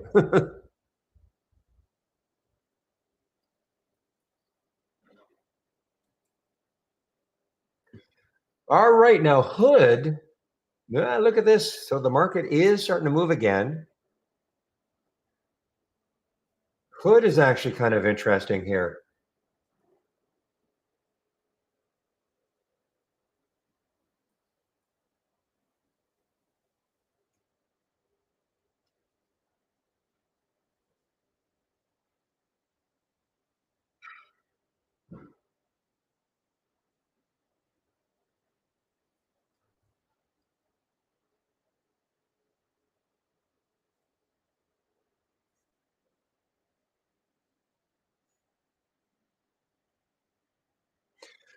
All right, Pepe, let me make sure that you are on.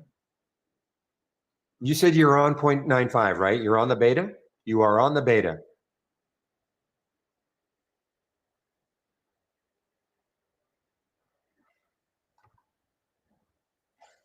So you're on the beta. And if you use browser interface, you're saying the go no go. Well, how do you know though? You don't have go no go, do you? Maybe you do. Because Steve is telling me that if you use the latest beta, then it doesn't matter whether you're using the browser interface or the legacy charts.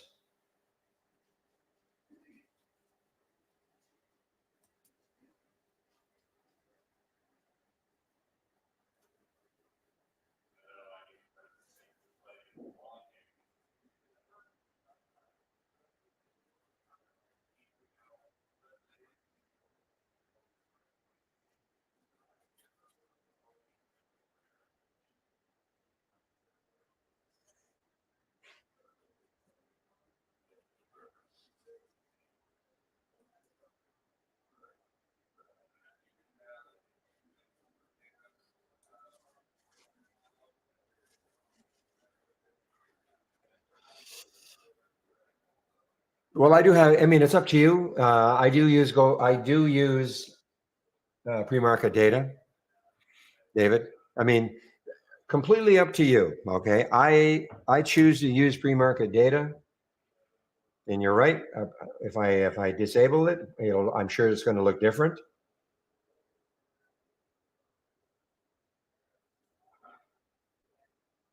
So it does look different, very different. But I use pre-market data. That's just a personal preference. Not saying anybody has to do the same thing, but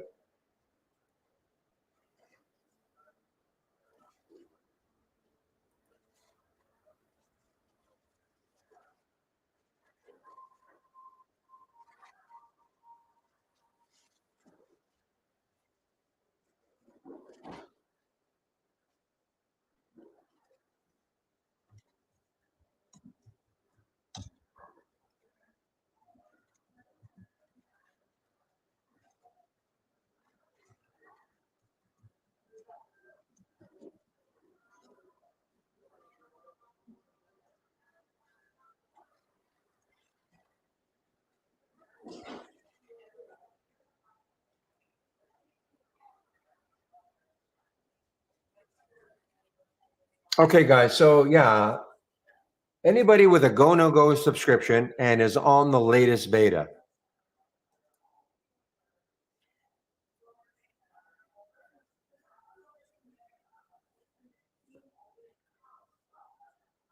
If there's anybody with a Go No Go subscription and on the latest beta, can you let me know? Because I just want to get. I want to. I've been told that using the browser interface will work. Either will work.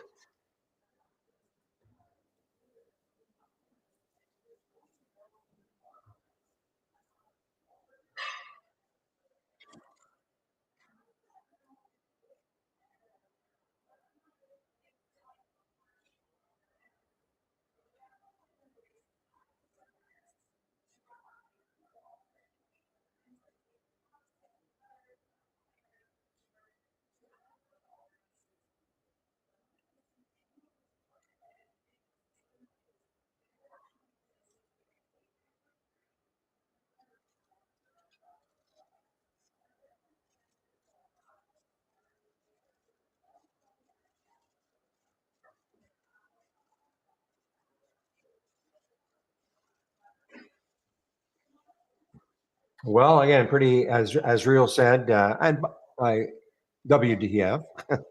As he said, we're in a bit of chop mode right now. Okay, remember those days where chop mode was irritating? I would give anything for chop mode right now. Just sort of, moving around. I don't want to see. Well, I don't.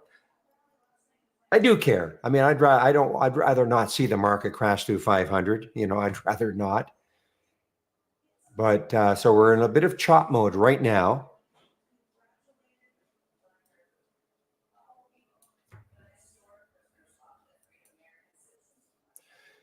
Yeah, okay, UPXI. I just that was showing up on my one of my scans. It made it just over 50 cents. Yeah, IBIT. No kidding. IBIT must be doing very well because Bitcoin It came off at low, $28. Yeah, nice.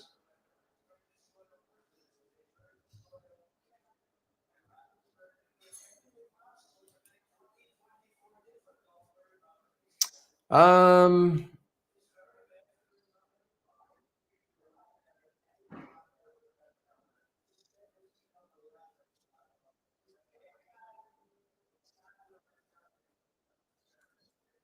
yeah, I'm still need somebody to respond. I will get rid of one. He said though. Good for you though. You know what I'm talking about.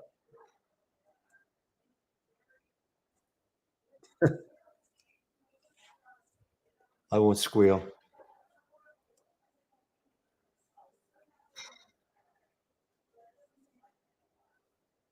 Yeah, you're right. Good color sequence right here.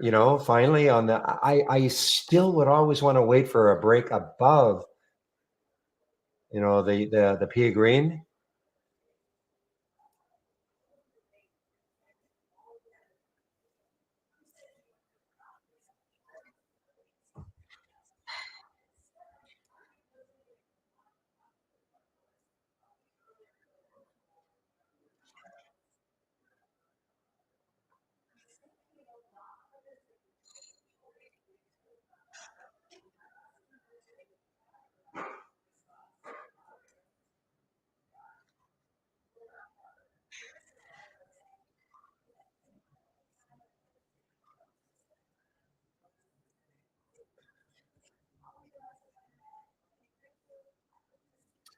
All right, guys. Well, Intel is still a little bit above 20, still kind of hanging it. So it's participated in this bounce.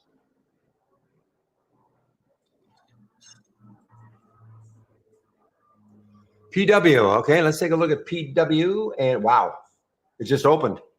PW just opened, got halted at 143, and now it's at 156. The next high looking left, so it does have room, 191.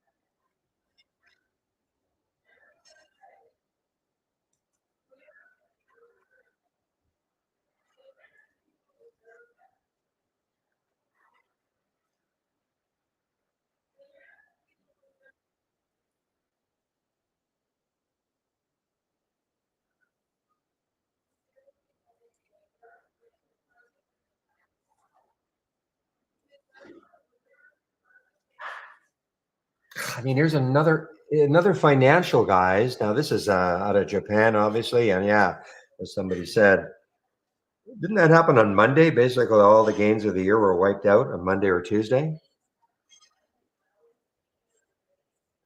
So this is a big bank in Japan, Mitsubishi.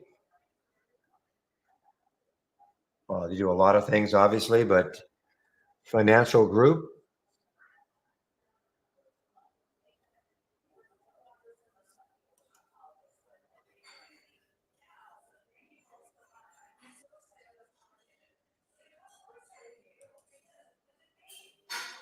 I mean, a lot of these banks. I'm seeing a lot of banks here.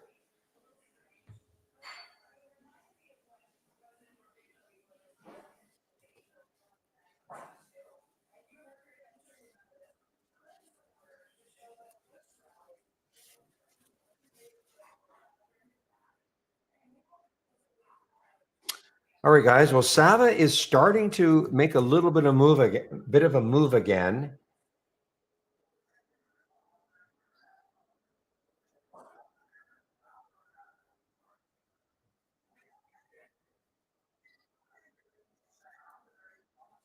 Maybe stick an alert around 28.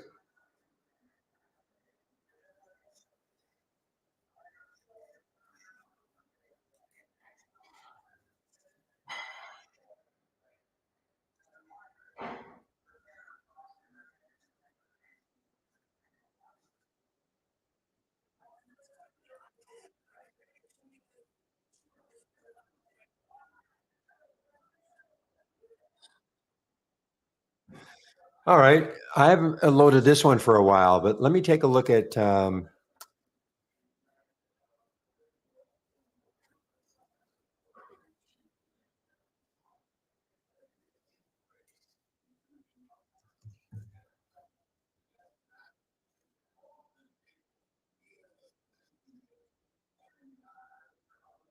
Actually, I think I had this as a channel. Just give me a moment.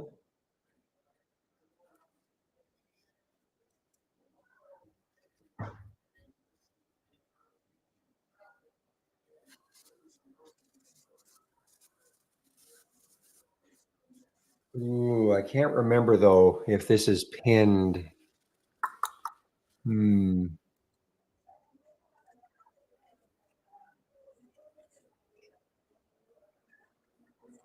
Oh, I'm good. Okay. So this is now the change from the open. Okay. And we're still a lot of red, but not quite as red. Okay. These are the major ETFs, major sectors. Now the change from their opening trades of the day. So look at technology. Obviously, technology has had a good bounce because 56% now are green. Okay. Whereas almost 100% when we looked in the about 15 minutes before the market opened. Most of them were down from Friday's close, but now from the change from the open, 56% are up from their opening trade. Communications, 42%. I mean, nothing fantastic, but better than zero or 100% down.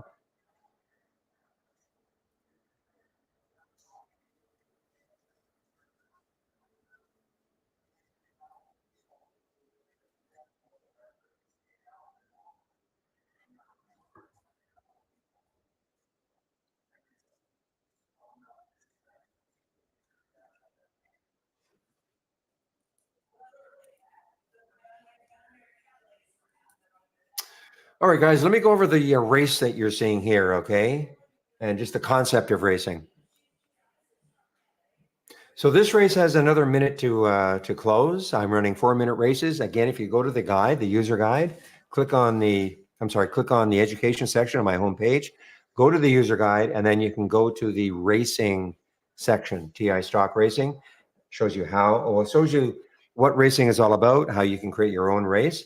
I'm running 4-minute races. Again, you can pick whatever time frame you want, but I'm running 4-minute races. So this race still has 41 seconds before it closes. So as we speak, LPSN, it's only up 2 cents. It's not a big deal, but it is 2.5%. It's moved 2.5% since the race started. Okay, now sometimes you'll see some big dramatic moves, big percentage moves in this race because I don't have any market cap restrictions or float restrictions. But again, it's 1.52%, not a big deal. I get it. But at the end of the race, there will be a winner. I'm just going to wait for this race to be over. Looks like LPSN is going to win. Again, I know it's only up 2 cents since the race started. So it did. It won the race, and now that's the second race that it's won today. So what happens is automatically a top 10 list is created for you of all the stocks that have won the most races. So you can see that MGOL has won 4 races today, this TENK 4 races, etc. So a top 10 list is automatically built for you of the stocks that have won the most races.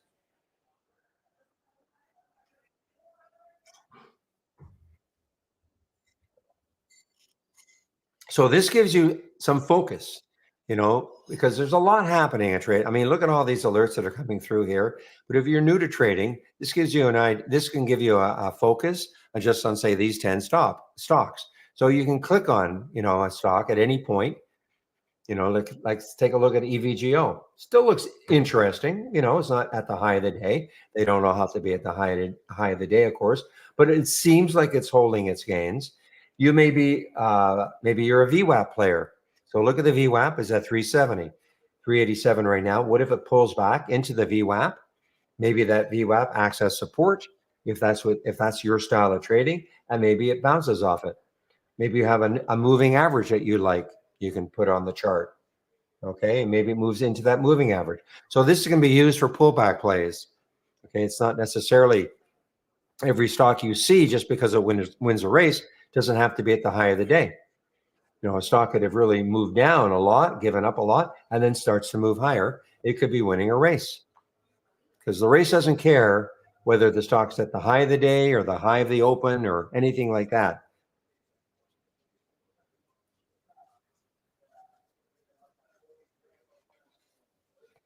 Now, there's Sava, guys. There's Sava.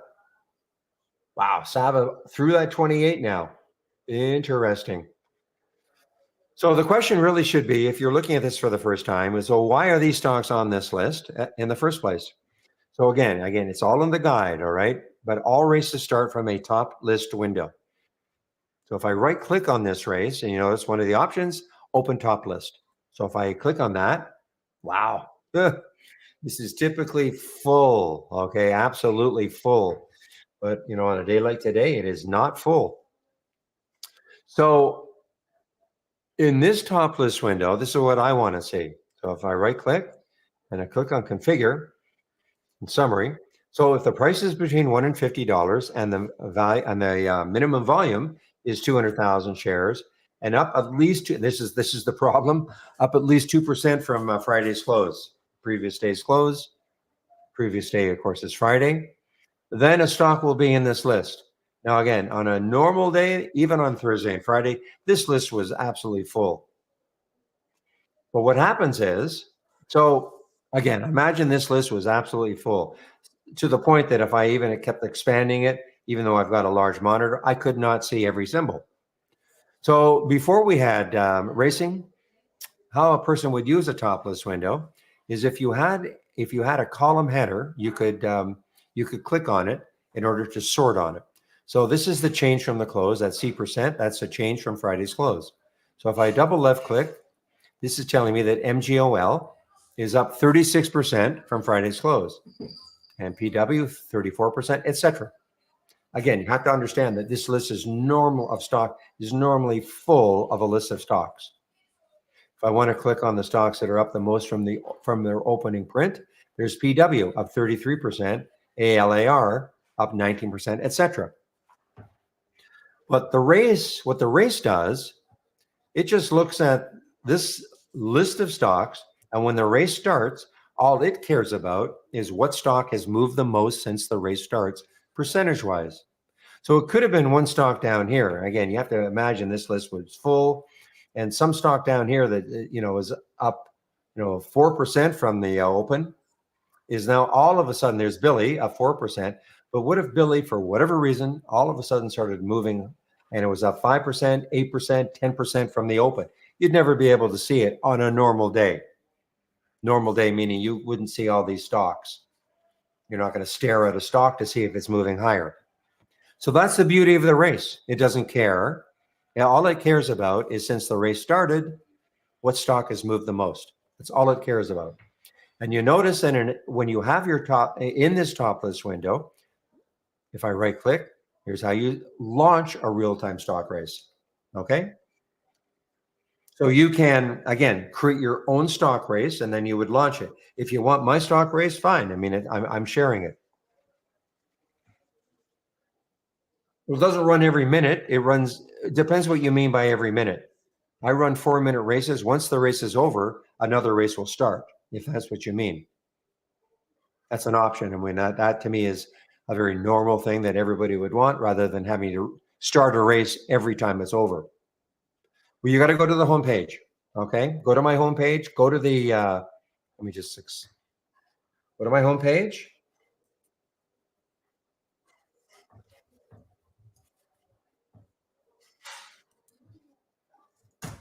Okay, so you go to my home page, click on my home page link, and then scroll down until you see the education section. Click on the education section, click on the user guide, and then expand this a little bit, make it easier. TI stock racing, where are you? TI stock racing. It's all in here, okay? How you can customize your including obviously the time that you want to run the race. I run 4-minute races. I picked 4 minutes a long time ago. There's no real reason, but you can run whatever, as you call it, well, that is the duration of the race, whatever you want to choose, you can do it when you set up your own race. And the other race that I'm displaying is also, this is the large cap losers. Notice it also has a top 10 list that's automatically created. And I also have a large cap gainers. That's the other one that I am sharing. Okay, I'm just not displaying it right now, but and another top 10 list is created. But with what's happened to the market, my guess, look at Hood. My guess is that Hood, yeah, look at Hood. I mean, yeah, lost some races at the beginning, but look with the market, look what Hood has done. So you could look at this and think, okay, I could also play this for bounces.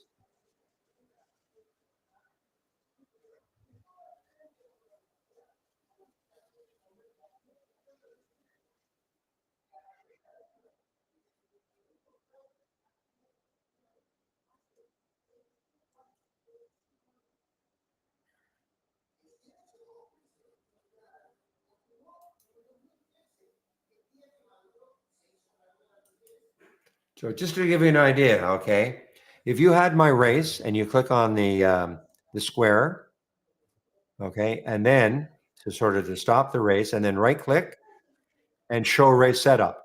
This screen here. This is the screen that you use. Here's your minutes to run. How you customize your own race. Okay. If I could change that to 5 or 10 or whatever, then I could start the race. It would be based on that time duration. Okay.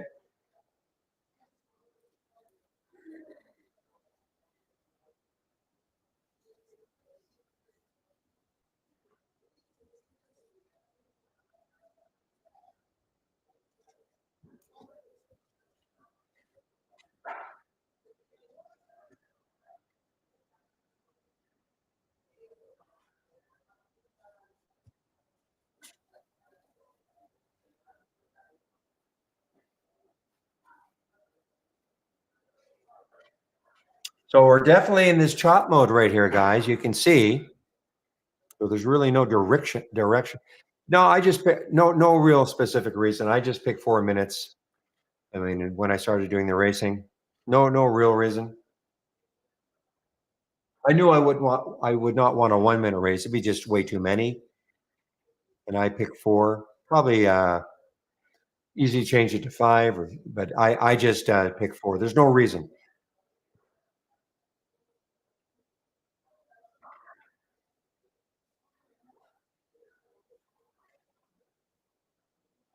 Maybe 4 is my lucky number. I don't know. Seriously, there's really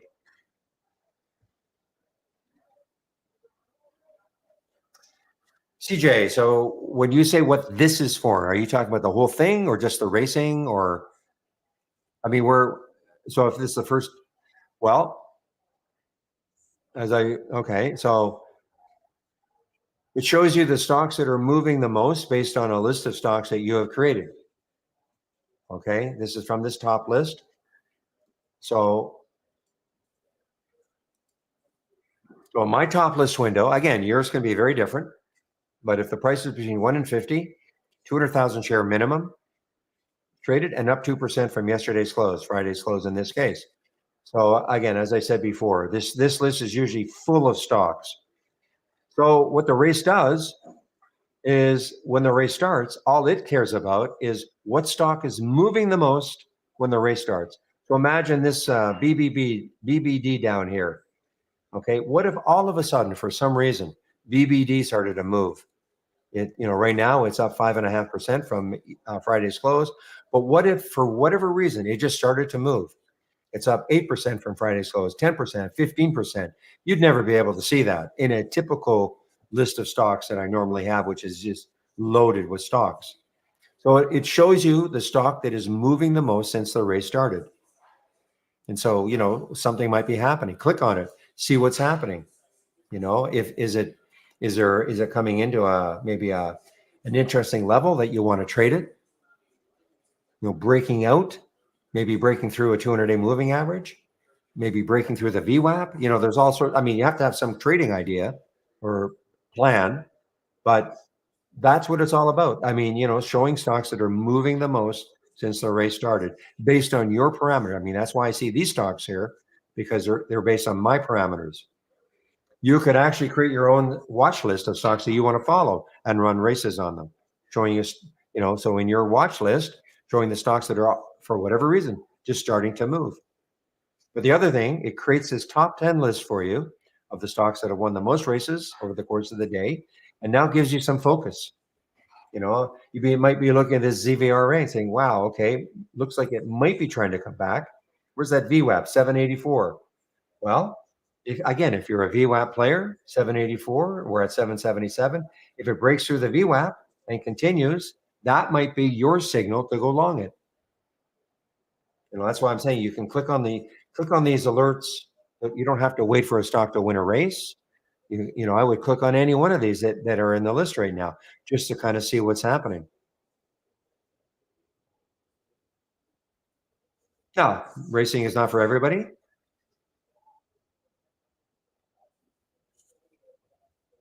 but I like it. I like them.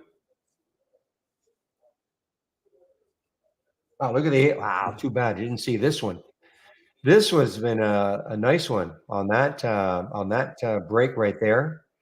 The color transition and the go no go chart on the 5 minute. A little bit choppy, but once it got going from 2042, there's over a dollar.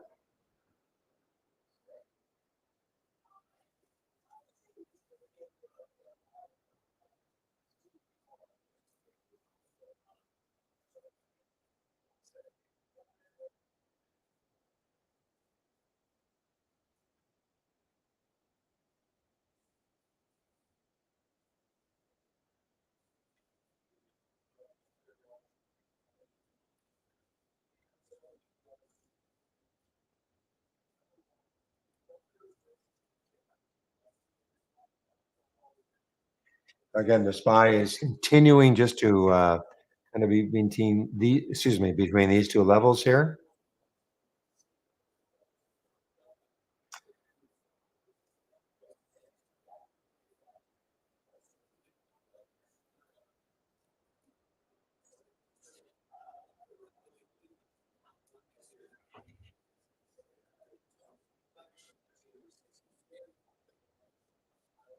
You mean ZVRA, not CVRA, Toro, right? You mean ZVRA?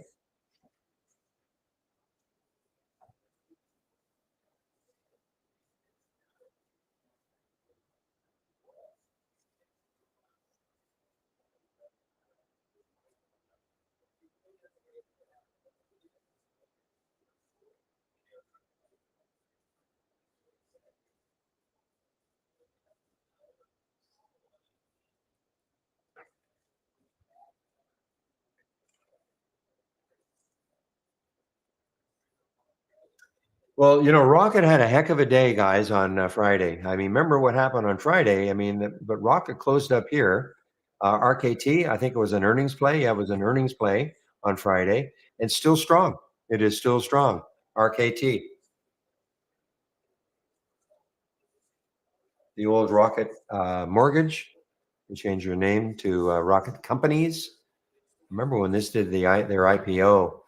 A lot of people thought this one just would do fabulously, and I don't even know from the IPO day if it really did that much, but certainly soon after, really did nothing other than drop.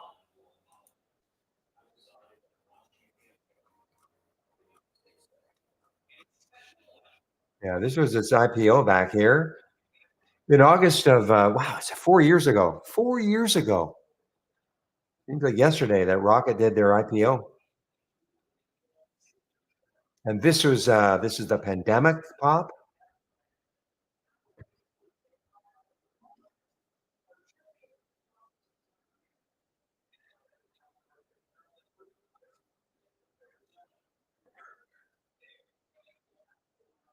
Which I'm wrong. This is more. Anyway, what happened up here, and then look at that. I mean, 43 all the way back down to the low of 585.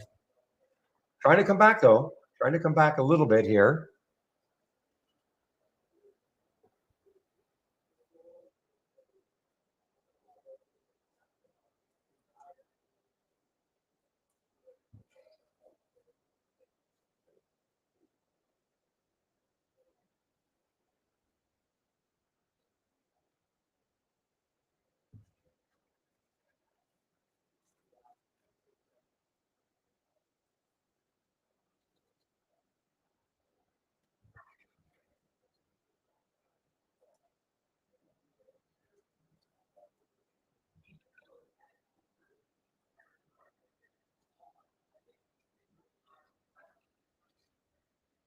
Well, look at that. So that news did help eventually ASTS. That news did help ASTS after the company received FCC approval to launch its first 5 commercial Bluebird satellites.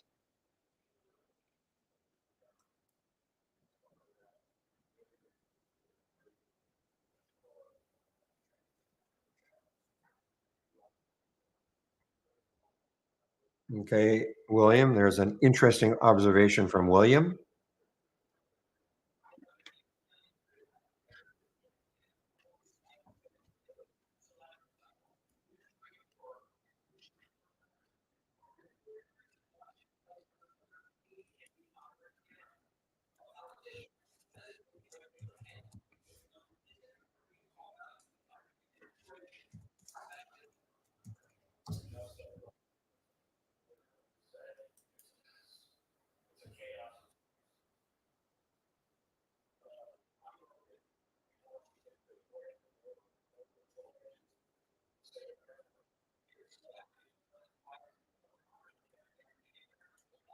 Ah, look at this, guys. Look at this. Spy. I had put a price alert on the Spy. I wasn't sure. I had a couple on the bottom and the top, but guess what? Look at this. Look at this. This is a giant. This is a big blue candle here now. Blue bar now. Okay, as Pepe told me, these are bars.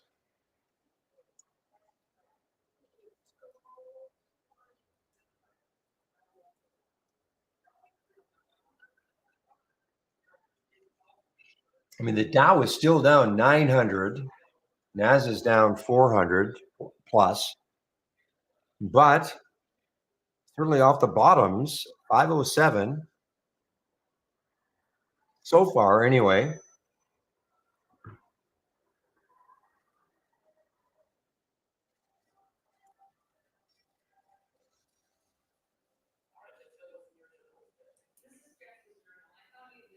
Hmm.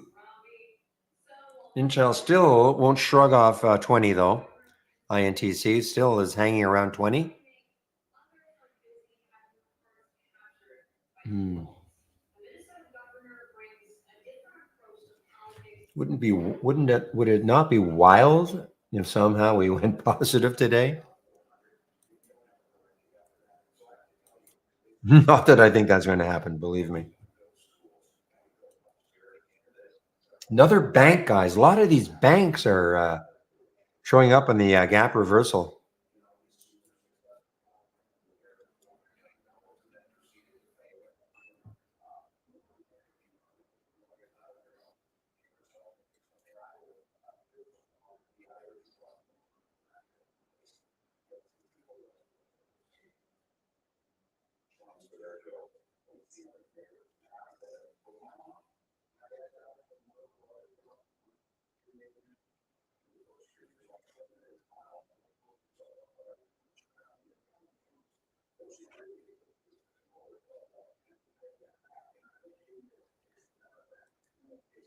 So again, this one is a little bit of an offshoot, okay, of what I'm sharing on my homepage. Okay, I can give you guys this if you want it. The gap reversal is 5 minutes. The other one is well, first of all, it requires a move to either the high of the day or the low of the day to trigger. And I made a modification, so now it can trigger on a new 5 minute high or a new 5 minute low. And you can see in green, I mean, it's amazing on a day. I mean, there's only been a few. Anything in yellow is triggering on a 5 minute low. Just look at everything that's triggering. Well, not the MGOL now, but look at everything that's triggering on a 5 minute high.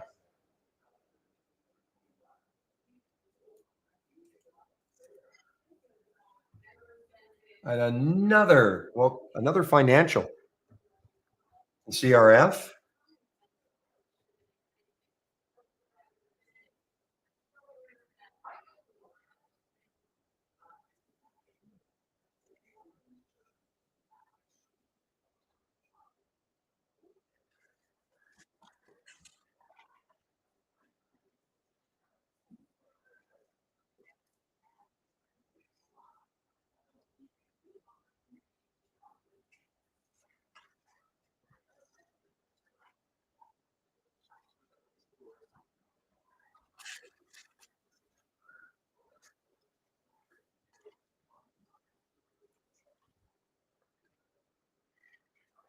All right, guys, this is now we're getting some blue here in the SPY.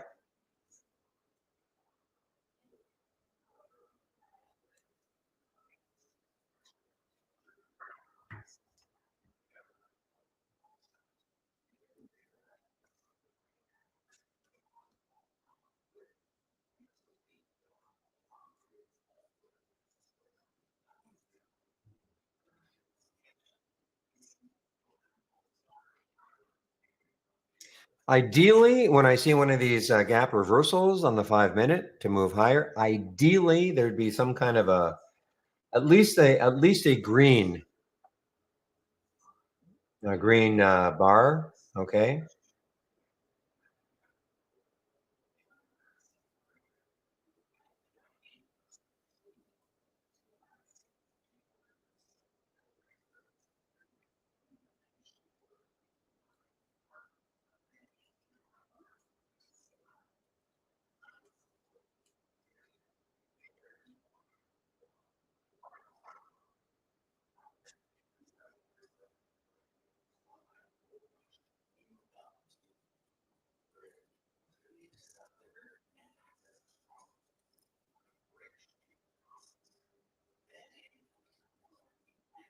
Oh, okay. So actually, it's going to be Michael. Michael will be in our YouTube room instead of Steve.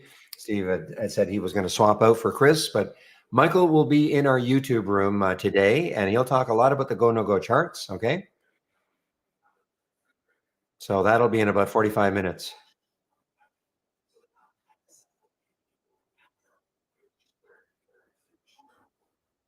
So if you want to, and you're a subscriber, just a general subscriber, okay, to either our premium or standard service, and you don't have go no go.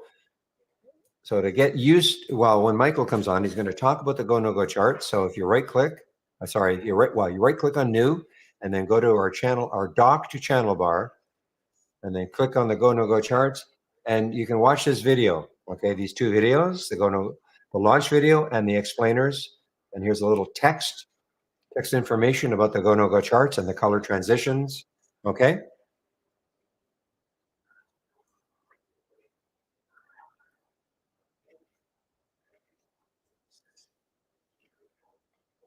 And the reason we charge for them, it is an add-on, $50 a month. You can get 15% off the first month using my promo code. But the reason we charge for them, this is a third party, so we're licensing from them. And the wrinkle, I'm sure Michael is going to talk about it, is that we also have scans associated with them. Okay. So these are scans. I'm sure he's going to talk about these. These are daily scans. Okay. We also have intraday scans. If you click on new and then Market Explorer, and then right click on the select strategy, and then down here, go no go. I know it's a little convoluted, but these 5 minute ones, these are all the intraday scans. So new go, 5 minutes, click on it. Amazon, let's take a look at Amazon. Just out of curiosity, change that to a 5 minute chart. Yeah, so you can see Amazon, not bad. But he'll go over all this. I'm 100% sure. Okay.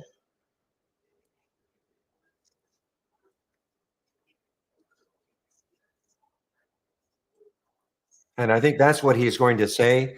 It's not like we're the only ones that have go no go.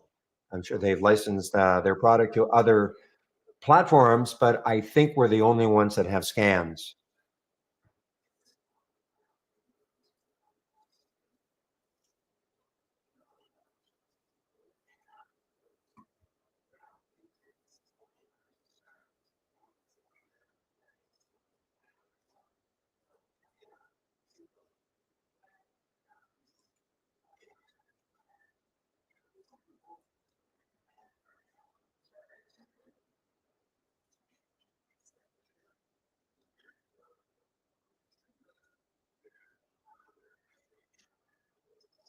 Intel might be really interesting. I mean, especially if we do get this color transition here.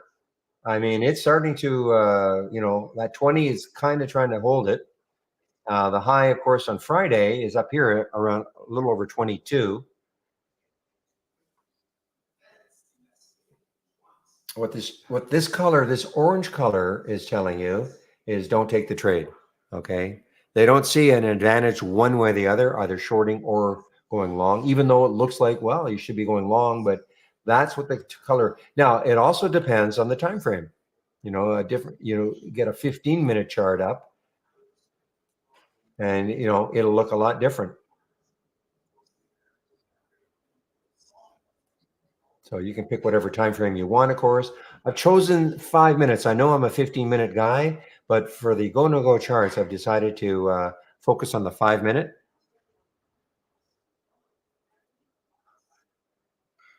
Wow, PW, that was awesome, guys. I mean, look at this one.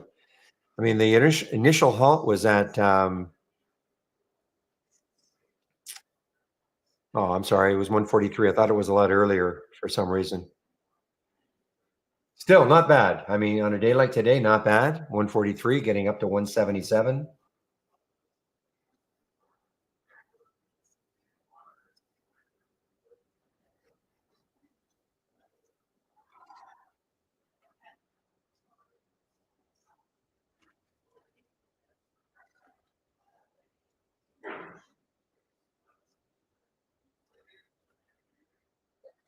Hey guys, give me a moment. I'll be right back.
All right, guys, I'm back. And look at the SPY now. The SPY is now at the high of the day here. Imagine that. SPY is at the high of the day.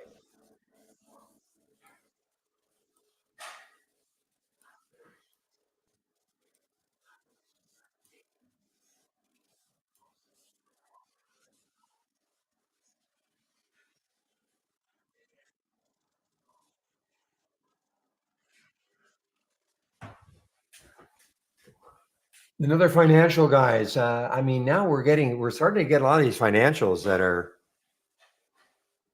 really coming back. They're big floats, so I don't anticipate they're going to move that much, but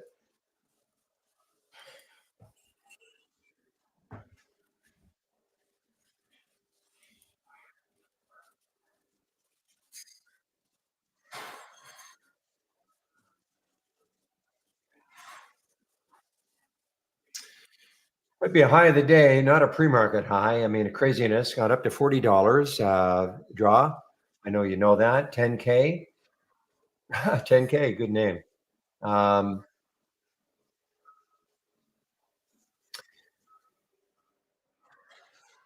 so this is all about their approval. Finally, they're merging. They're going to merge. I don't know when it's going to happen with this company called Sidious on oncology. Don't know when it's going to happen.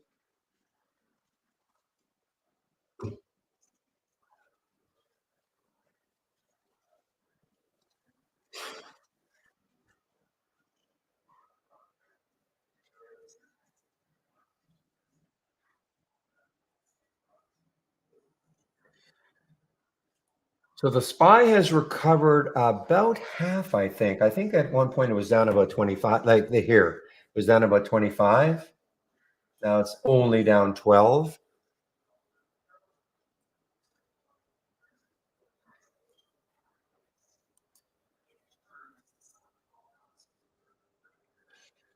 Yeah, I bet you China. I haven't looked at KWEB for a long time. Look at KWEB, KWEB.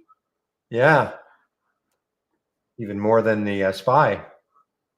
Look at KWEB, guys. Actually went positive. Barely, but it's actually gone positive. KWEB is a big China ETF.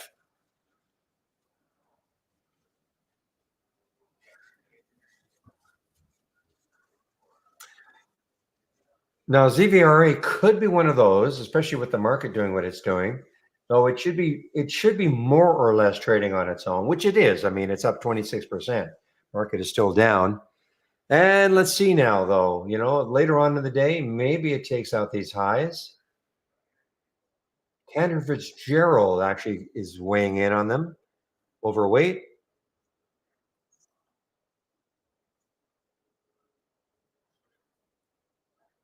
Wainwright has put an $18 target from 15. Somebody else did it. Somebody else had a target also.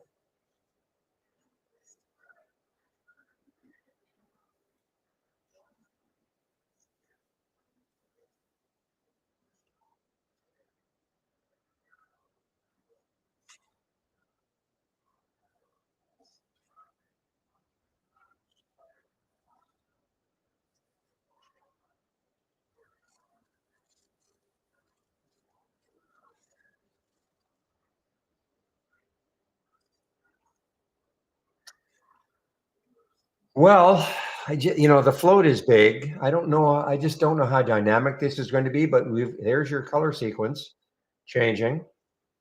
HTGC.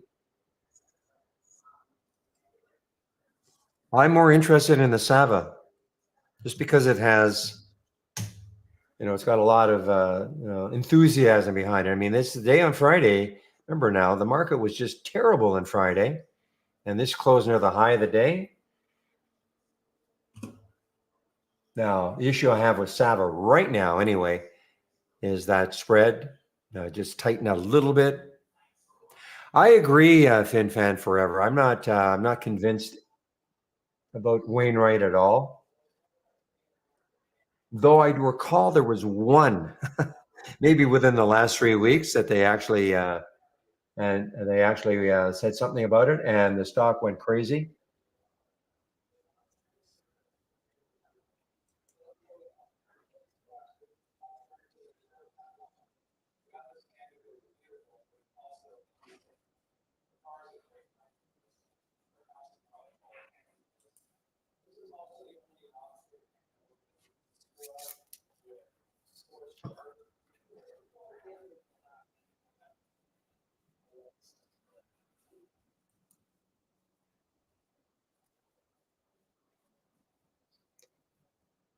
Really? Spy another leg down? I don't see it. I've got a 5-minute chart up. I mean, you know, little bit of a drop off the bottom here, off the top here, but I don't see a massive leg down yet anyway.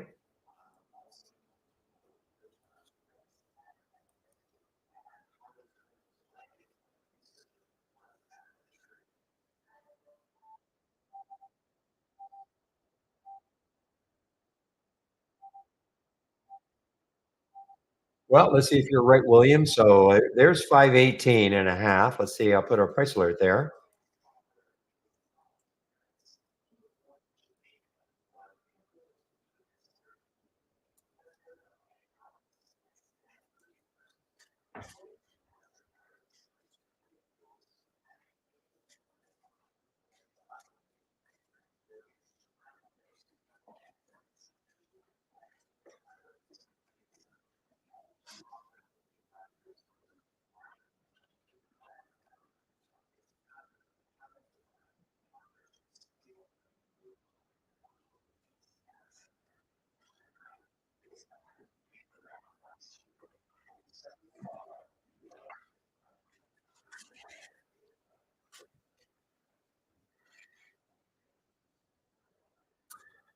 Man, I wish that spread on Sava would be a little tighter.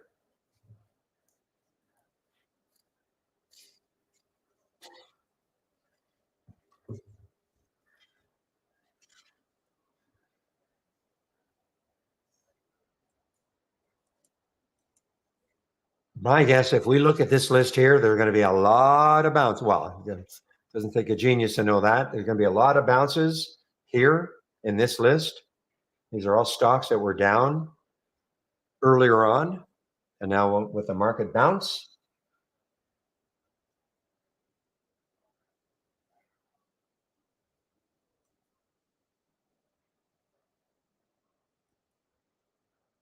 I mean, look at Hood.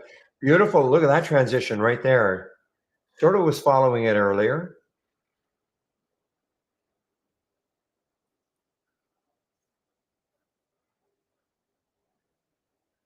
Was my preferred 1 cent. Troy.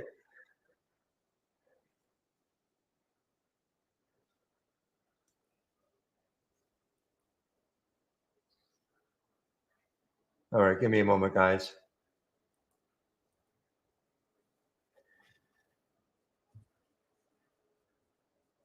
You know, it really also it's going to depend on the price. I mean, you know, of the security. I mean, obviously, a $1 stock with a 10-cent spread is a lot different from a $20 stock with a 10-cent spread. Okay.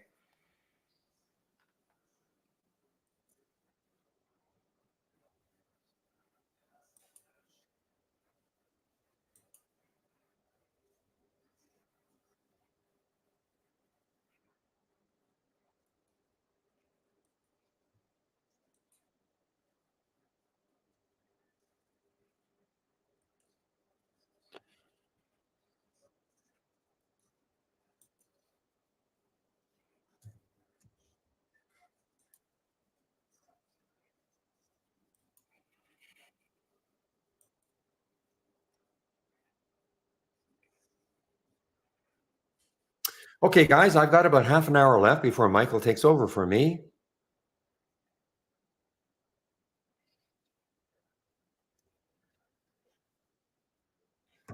And again, he'll be talking a lot about the go no go charts. Okay, so again, if you just take a look at those, especially the second video, you know, how it's explained, what the whole idea behind them is.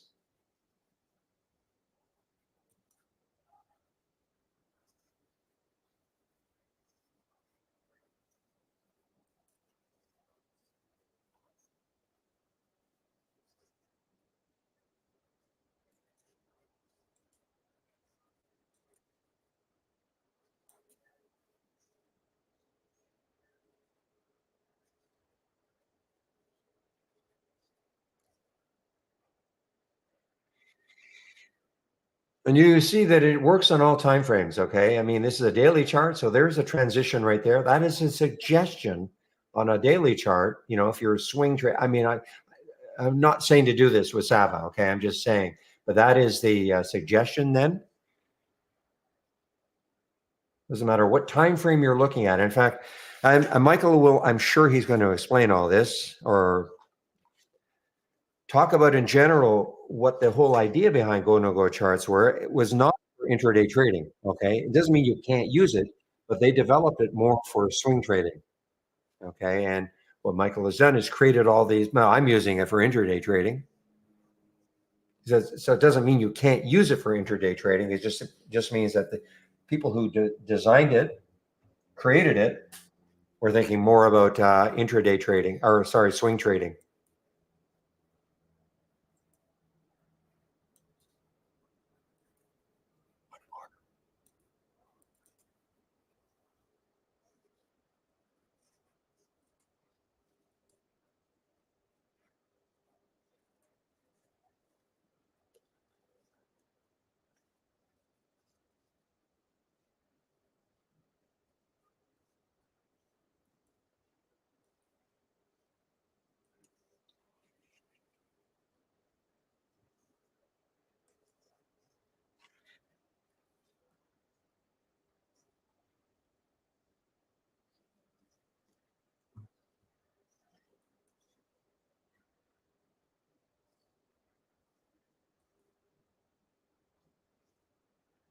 Okay, guys, I'm just look at Hood. Man, oh man, what a beautiful, beautiful move here.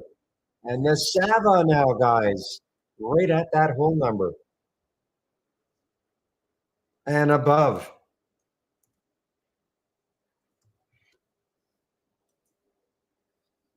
Wow. One of the things that the wow, I mean, that's a big wow now on the Sava, guys. We're at the almost at the high of Friday now.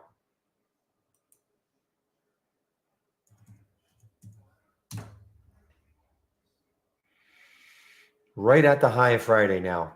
So one of the things that this helps me do, okay, it helps me keep in the trade longer than I normally would have. Now, it all depends on where you get into the trade, of course, on that color transition. But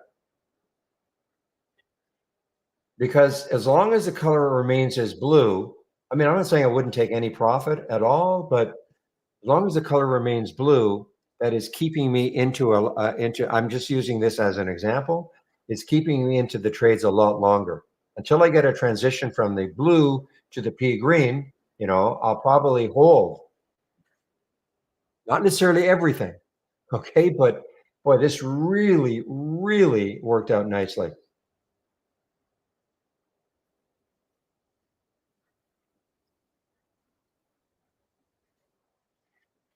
So we're at, I mean, the high on Friday, I think it was 29.50. 29.50. So it's right there at the high of Friday.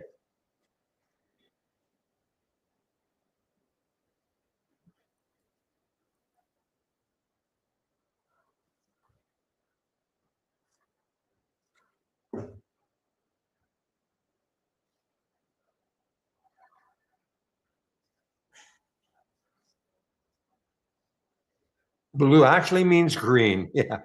Yeah. They should have color coded it like that. Yeah.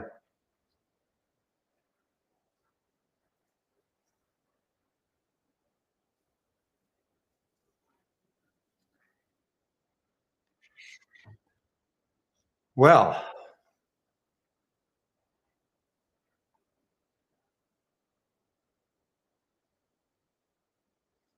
and why would I focus on Sava? Just because of what it did on, well, Thursday too. I mean, remember now, actually, it has had just a great run from 11 to 24. And then, of course, on Friday, had the massive jump. But remember what the market was doing these 2 days. Okay. The market was dropping on both these 2 days on Thursday and Friday. And Sava was holding, and not only holding, but had a massive move on Friday.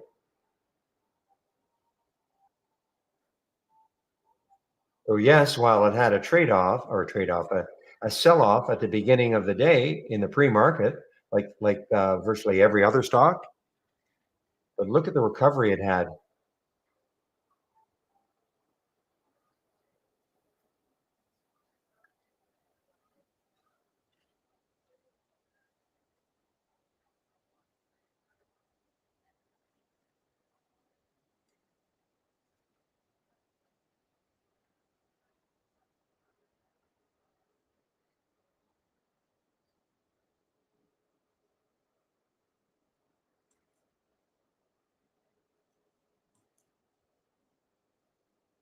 Now, one of the nice things about interactive brokers, of course, is that you can pick a midpoint. So even if I mean, the spread wasn't terrible, terrible with the Sava when I was kind of getting into it, but also within interactive brokers, you can pick a midpoint and see if you get a fill somewhere in between the bid ask.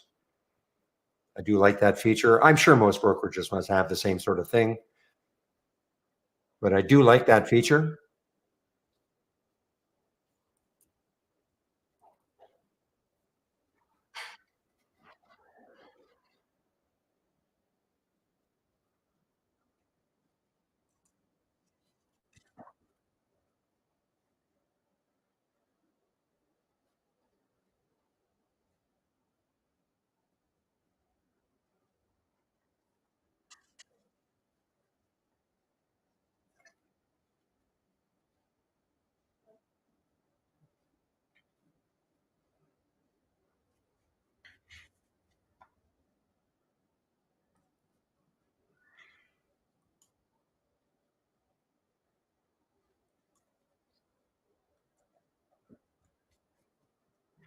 Okay, guys, give me a moment. I'll be right back.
Okay, guys, sorry about that. I'm now back. So this Sava is just hanging around that 50 mark, which is 29.50 mark, which is the high on Friday. Would not want to see it give it up in a big way, even though it's still blue right there.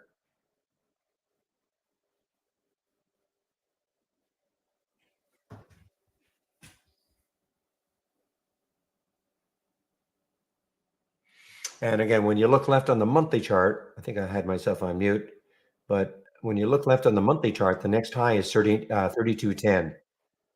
Okay, 32.10. Yeah, 32.10 on the monthly chart. So there is still room on a monthly chart. And the news that, they basically said we're going to release data in December. And for whatever reason, there might have been some other news too, but for whatever reason, look at this little pop here. For whatever reason, the market liked that.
Do they? Okay, so Sava, JJ in our YouTube room is saying that Sava also has a conference coming up on the 8th. So this week.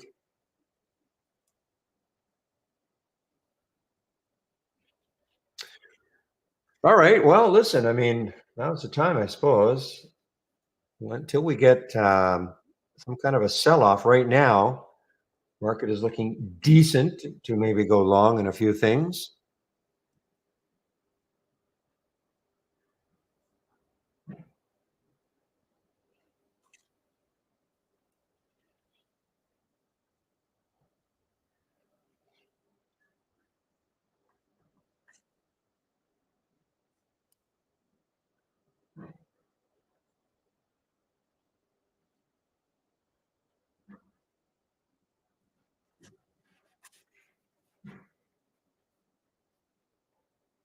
Keep an eye on the ZVRA, guys. I mean, it's very, I mean, it looking really interesting again.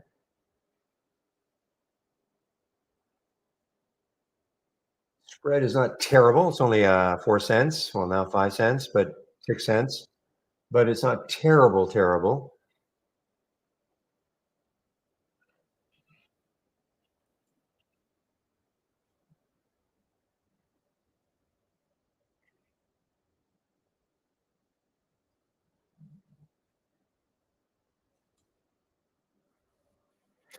Boy, PW. This has still been a pretty good one. The halt was at 143, chopped around a little bit, but now 180 on the high.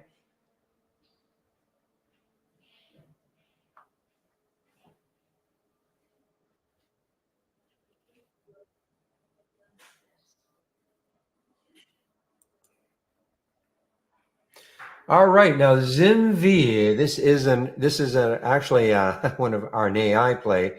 They wanted you to short it, but you know what? This is now transitioning from that orange to the green, little pea green, and along with a lot of stocks in the market are doing something like this now.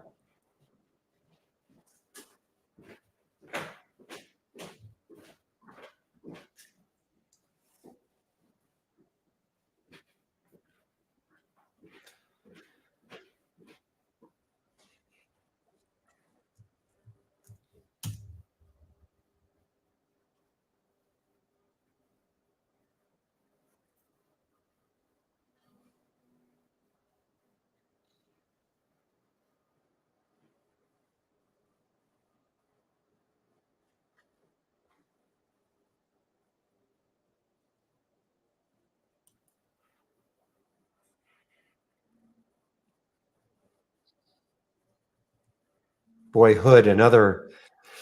That's a really good one. I mean, a really, really good one on that transition.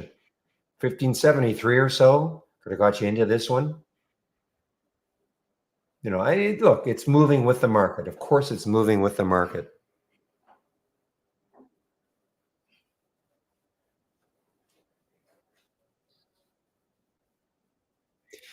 Even this dog's coming back.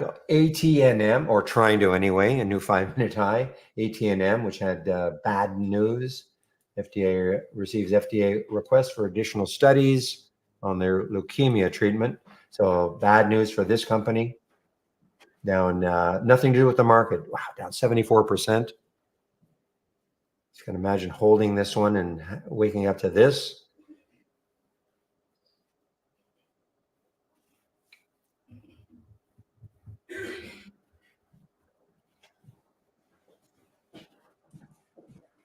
See if any big bounces have happened, or some that have not bounced yet.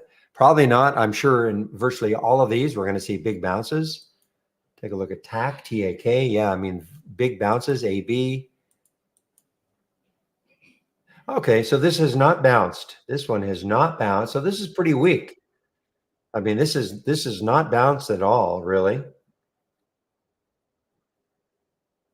With the market. I mean, look what the market's been doing, and this one is doing nothing really. So this might be an interesting short, guys, especially if the market starts moving down again. It's sticking a little around 31.56 for the AB.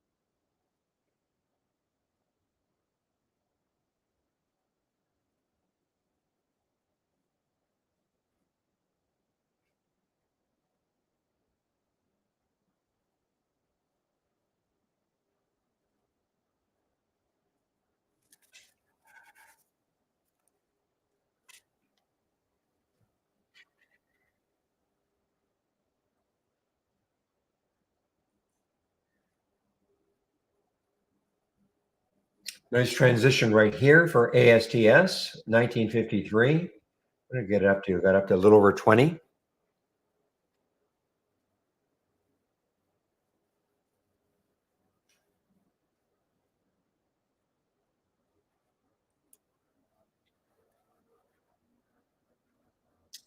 This one is not good, guys, to say the least. Look at the MGOL. Could not find any news on this one. Very low float. Still up 27%, but I mean, it's just from the high in the pre-market, 450 or so, big drop, continuing down, not shortable for me. So if you had shorts available, it's just the reverse. Okay, you get pink turning into deep purple, and that's your sign to potentially go short something.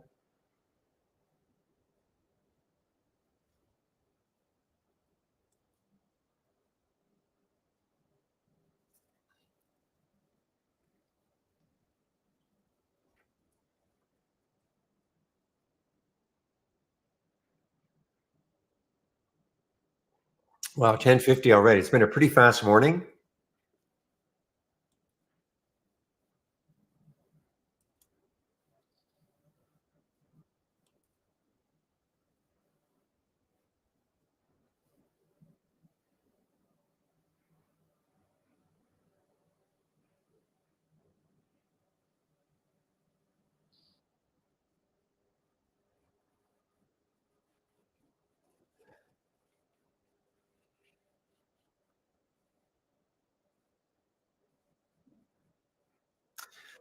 All right, guys. So it's 11:51. So in about 9 minutes, Michael is going to take over for me in our YouTube room. Michael Noss will take over for me in our YouTube room, and he'll spend about an hour with you, probably going over a lot of the go no go charts.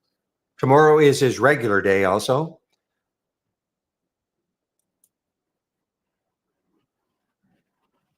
So you will get a double dose of Michael this week.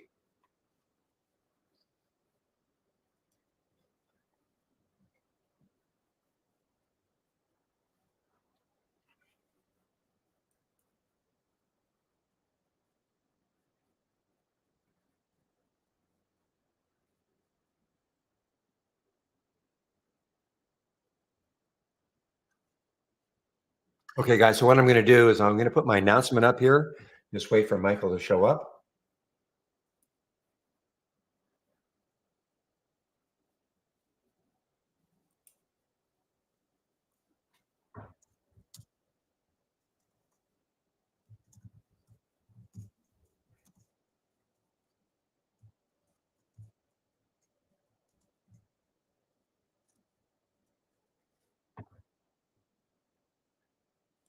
Okay, and in the main room, I will put the YouTube link in, so you're going to head over and listen to Michael.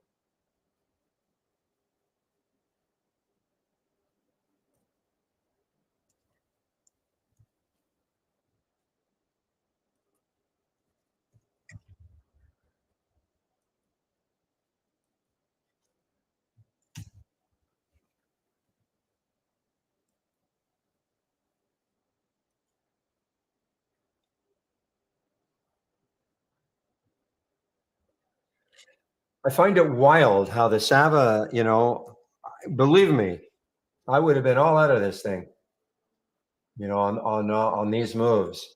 I've taken some off. Don't get me wrong, I've taken some off, but I probably would have been all out of this. But I've not got that transition yet to the green.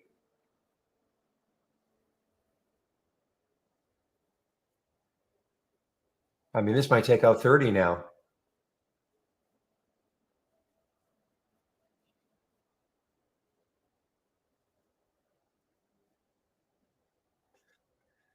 And look at that. I mean, I got it, what, 30.28 now?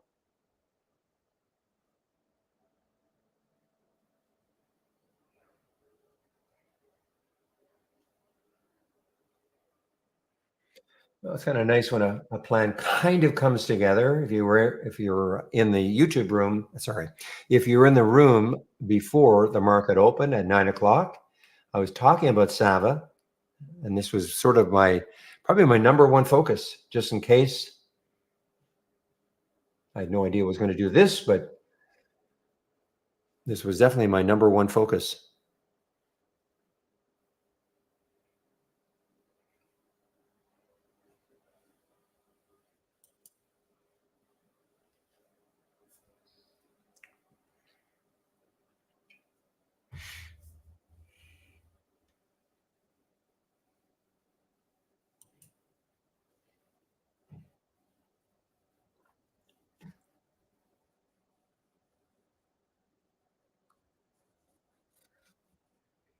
And that little move down on the SPY, that little move down here looked like, okay, maybe this will start to give it up, but nope, not yet anyway. So why not? Let's put a little price alert at the high here. I have it surrounded here. I have a price alert at the low and a price alert at the high up here.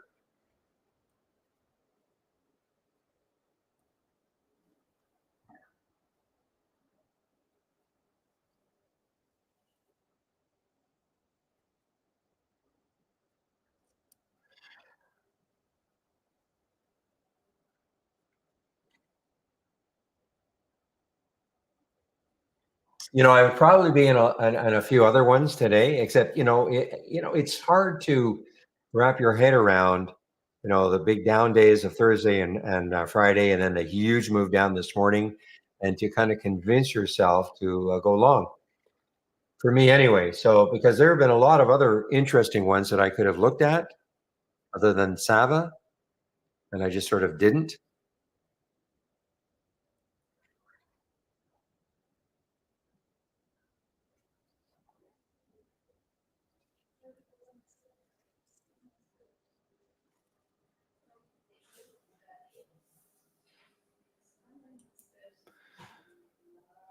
Okay, guys. So again, Michael will be taking over for me in about 4 minutes.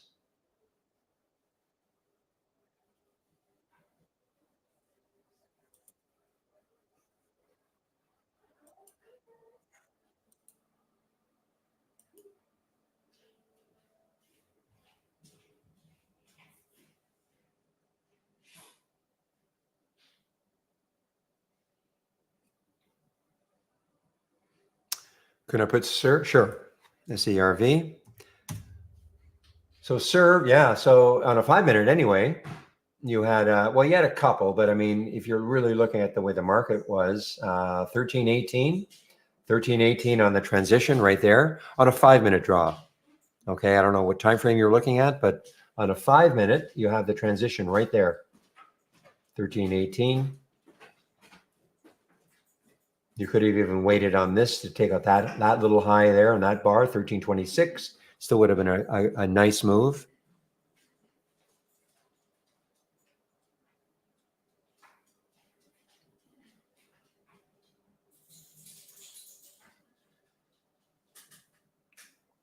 This Sava for me is wild. Now, so if you were in this, so the theory behind all of this is that depending where you get in. So if you got in this one, say around the 1320 mark, there at this point there'd be no reason to get out. Okay, anything really. Now your a trading style might be, well, for me, I would probably take some out, near 14 if it got up. It's very close, just because that's the way I like to trade. But then I hold on. I just hold on and until I get a transition.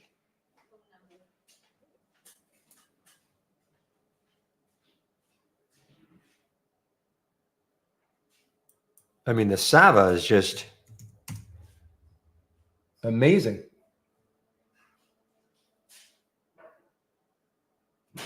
Just because I'm still in some, and I never would have been before. Never. Michael will love to hear all this.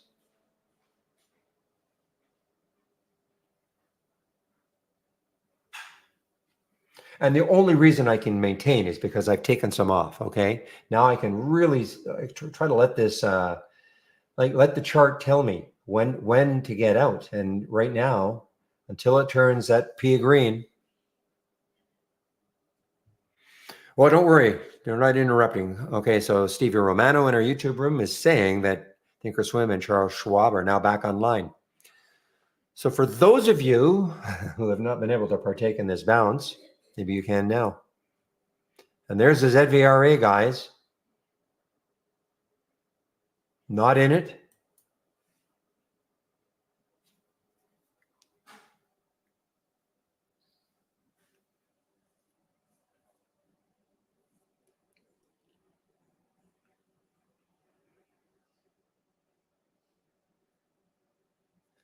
Hey guys, I'm just waiting for Michael to show up. Market is still looking decent, hasn't given up much.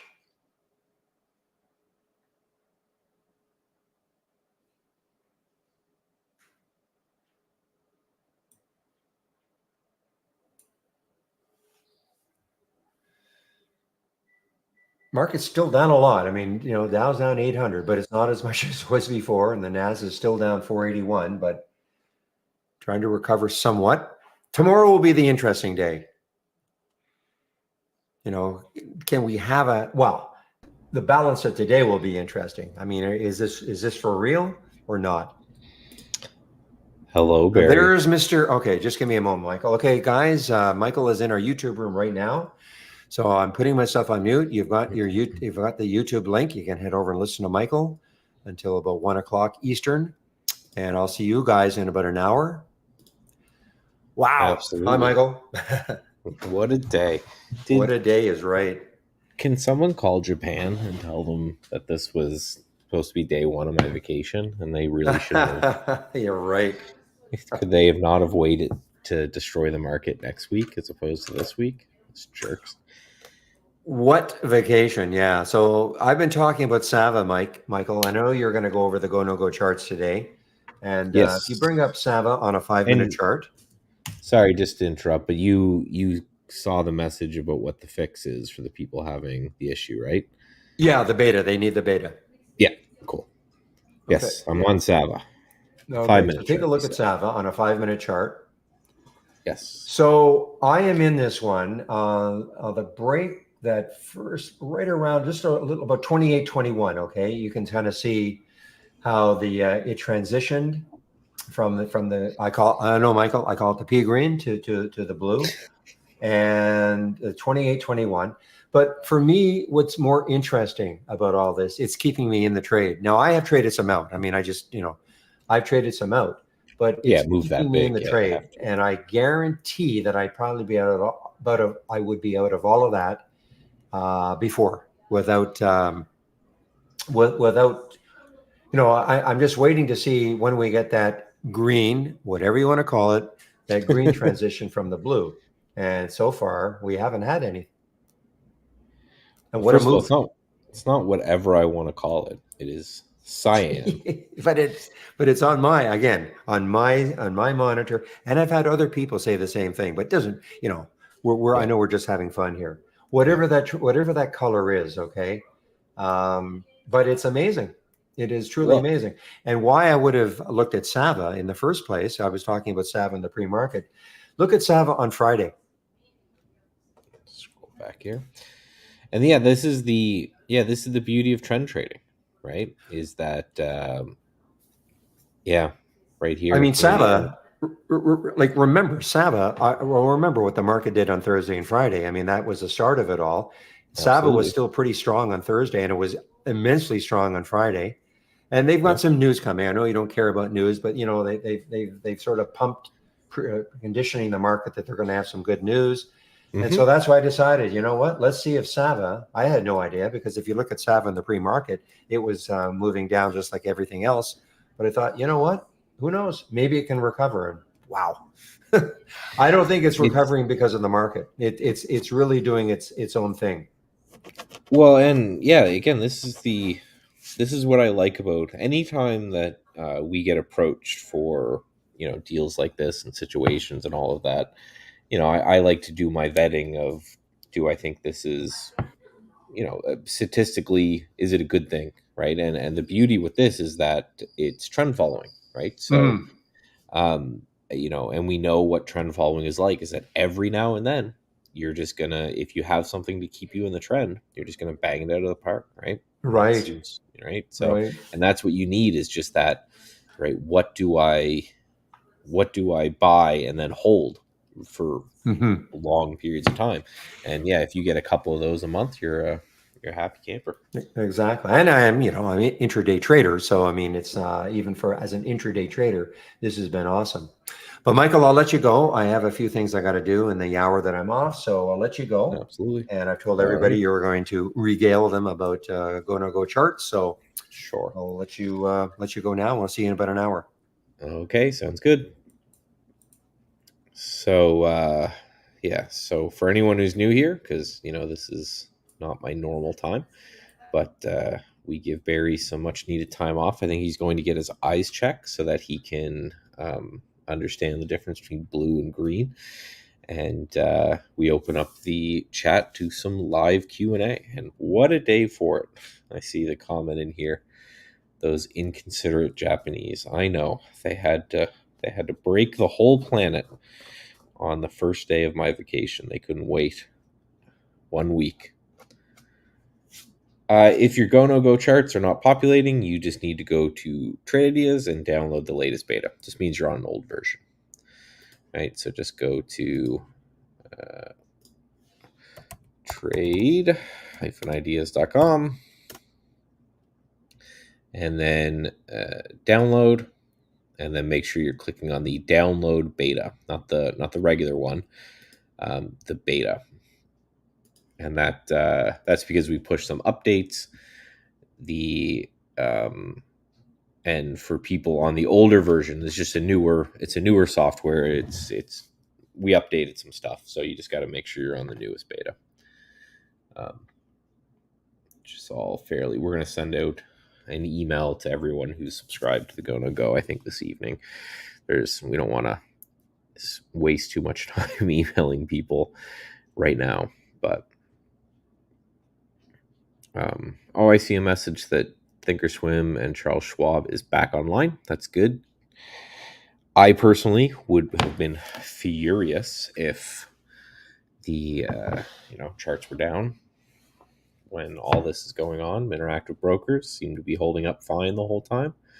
Not the absolute largest fan of Trader Workstation, but you can send your orders right through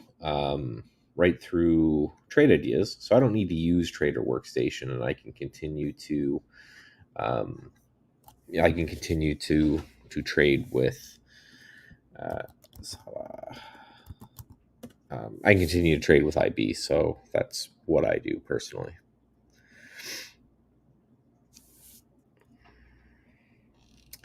When Go No Go chart is blue, it means the dark blue, not the cyan. It just means it's in a strong uptrend. So then you apply whatever trading plan you have around trading strong uptrends to that. Okay. So again, it's important to note that Go No Go, just like no indicator, is something that's going to magically make you an amazing trader. But just like we were talking about with Barry, what you can do is put that together with a trading plan. So he had some trading plan, some reason to be buying Sava down at these levels down here. And he liked the idea, so he was waiting to buy it. I think he said 28, 21, so it makes sense. And he's buying over these recent highs in this area.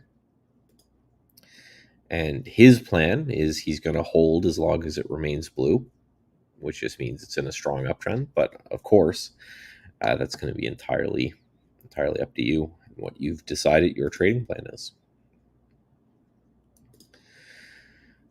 I'm looking at some of these. This right here is interesting to me because this is showing any scan that is a new go scan, or a new go today, which means it's just entering an uptrend today. And anything that is just entering an uptrend today on a day like today, certainly to me has an interest for sure. Because there's going to be a lot of things in the pullback that's not as interesting to me. There's going to be a lot of things in the not many things in the strengthening either, so we have to check that out as well. But yeah, a lot of reversals going on. If we take a look at We can go to the normal charts for this just to make it clear. If we go to things like the SPY, right, looked like the end of the world down here, just absolutely ripping. We go to the Qs, or even just AMD was one that was interesting. AMD is positive today, now up 3%. We have NVDA, which was down. I think it was even in the 24-hour markets, which are on Robinhood, was down like 85 or something. Now we're up big. What else was I seeing? XLE Energy was doing great, was only down a little bit, sold off a bit, and then started to reverse higher. So a very nice push there on the whole energy sector. Oil, right, barely down. Natural gas, barely down. There's a lot of interesting moves going on in the market now. Just to forewarn, this is it's early. We haven't even seen one positive close, but it looks like a lot of the craziness may have calmed. It's not over by any means, but certainly may have calmed. KWeb, China is up. What about FXI? About flat. Hood, like all of the part of the problem analyzing individual names right now is that a lot of them are going to look like the market. So there is this thing that occurs in which as when the market is going up, let's just say healthy, I guess is a good way to do it, and it's a quote unquote normal market. I don't really like that as a saying, but when it's a normal market and the market is just going up and it is just everything's fine, then correlations start to dissipate. So you'll start to see some sectors doing well, some sectors doing poorly, themes develop, things like this. When the market crashes in the way it was this morning, all correlations go to one, which essentially just means that for those periods of time, pretty much everything gets correlated. So everything ends up being the same. So, right, Robinhood will move to some degree as the same that the market will move, or Robinhood, and also a little bit of Bitcoin is going to matter. But if we go through some charts, so I see like the comment on IBIT, we go through the SPY, right? Gaps down, immediately pushes higher. Let's go to IBIT. Gaps down, immediately runs higher. Right? We can do Mara, gaps down, runs higher. We can do Hood, right? Gap down, run higher. Coin, right? Gap down, runs higher. Apple, right? You notice a lot of these charts today on today's candle are going to look the same. And it's just because that's just how it works. A lot of it has to do with the fact that ETFs exist, and a lot of these things kind of exist within ETFs. Now, not everything is going to look exactly like this, but in large part and in most cases, things are going to look very similar to the market today, which is why you'll actually see a lot of professional day traders, when the market is crazy volatile like this, spending more of their time and energy focused on either ETFs or leveraged ETFs. So it's not saying that's what you have to do, but it's just kind of the way that it works. When markets are crashing, all correlations go to one. It just means, right, everything becomes very, very correlated and everything looks the same. So if you're looking for what it is that your stock is going to do, it's going to do whatever the overall market does, right? If the overall market remains strong, then your stock could turn and push higher. And if the overall looks weak, then it's going to move and turn lower, right? So it's just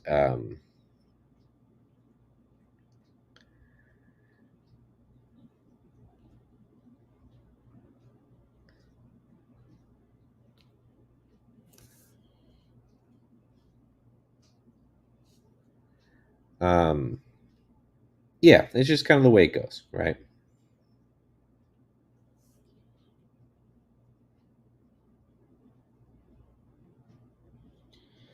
So if you're planning on making a decision on a single stock, I don't think today is the day to do it for swing trading, unless your stock is going completely contrary to the overall market, because of these very high correlations.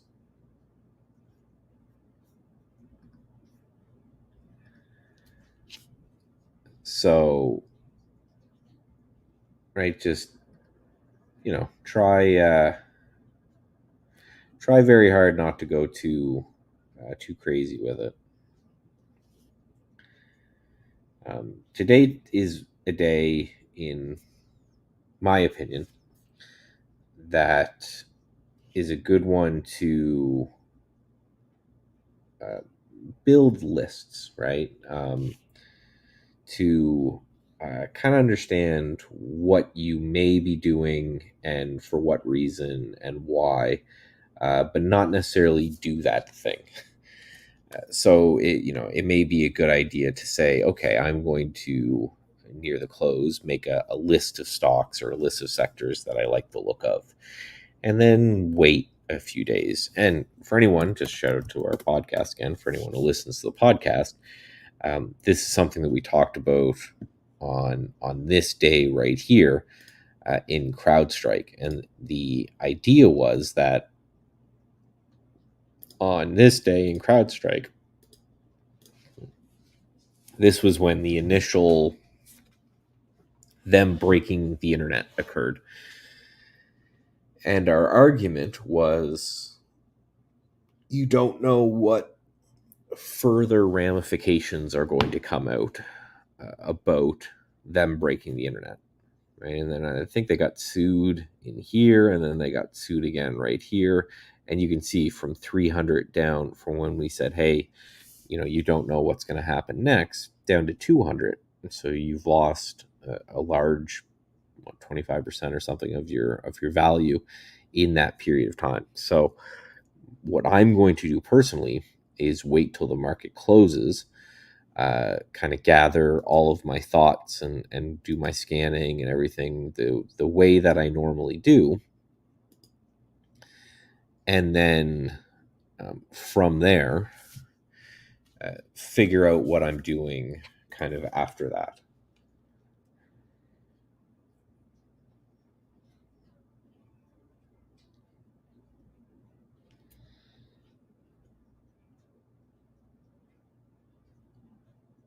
So that's just, obviously do what you want. But for me, that's going to be the game plan. There's no rush. I mean, if you ever feel rushed to take trades, you're probably best not to, because it means you're feeling emotional about that trade. You should just kind of have a plan anyway.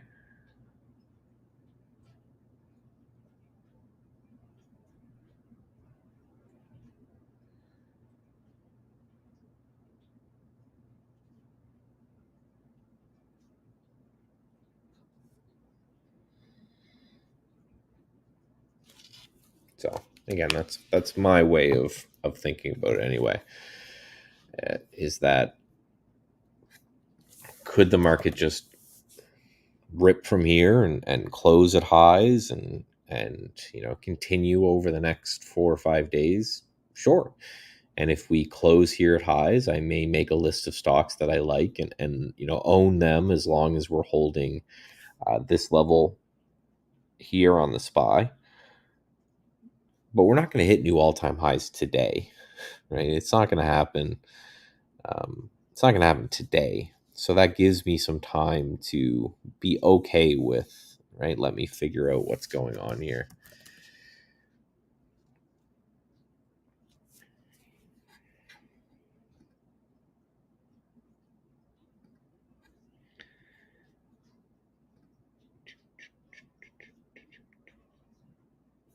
Yeah, it's funny though, if you take a look at, even though we're bouncing big off the lows, if you take a look here at this list, right, everything is still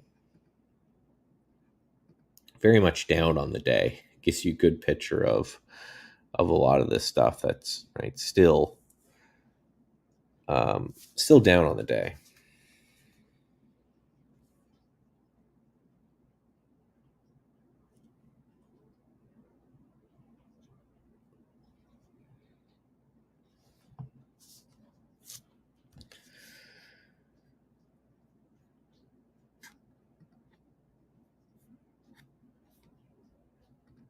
Microcaps got hit really, really hard. The only two sectors. So this ETF. So these are all the ETFs that I watch, right? This ETF right here is a inflation hedge ETF. So I use this as just kind of a gauge on what people think about inflation. And then KWeb, so China. Those are the only two sectors that I see as up.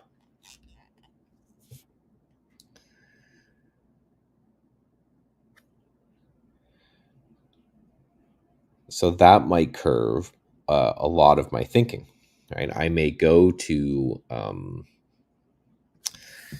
after something like KWeb, I may go to my scans, and if KWeb looks like this and everything else looks poor, then I may start looking at things like TAL. I may start looking at what EDU, TME. I start looking at a lot of these names and saying, "Oh, well, these look good." If the whole market being KWeb is looking good, then these may also look good.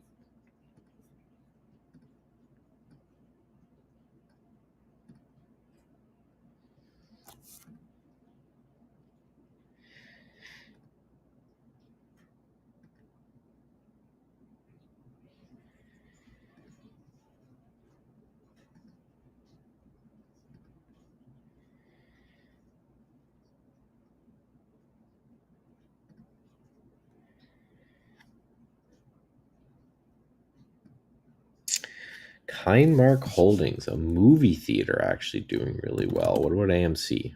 Oh, no. What about GME? Oh, no. Turns out these are still bad stocks.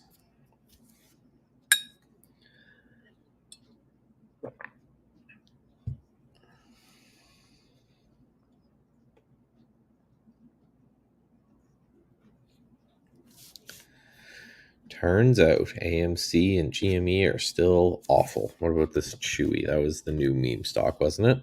Well, that reclaimed a little bit.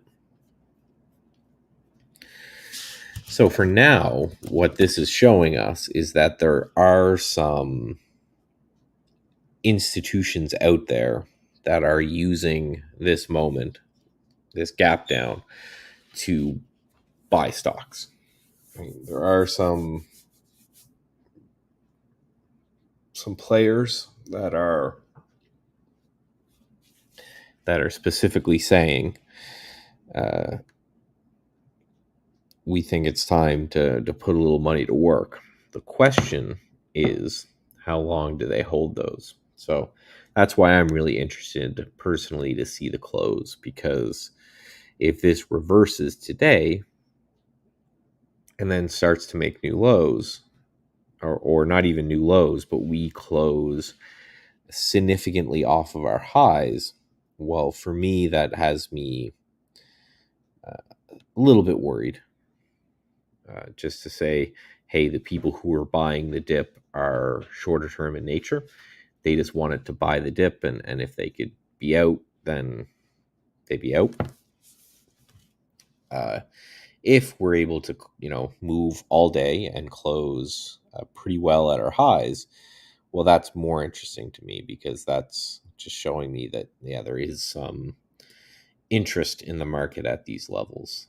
So it also shows me that this is the level that should be defended. So how much are we down now?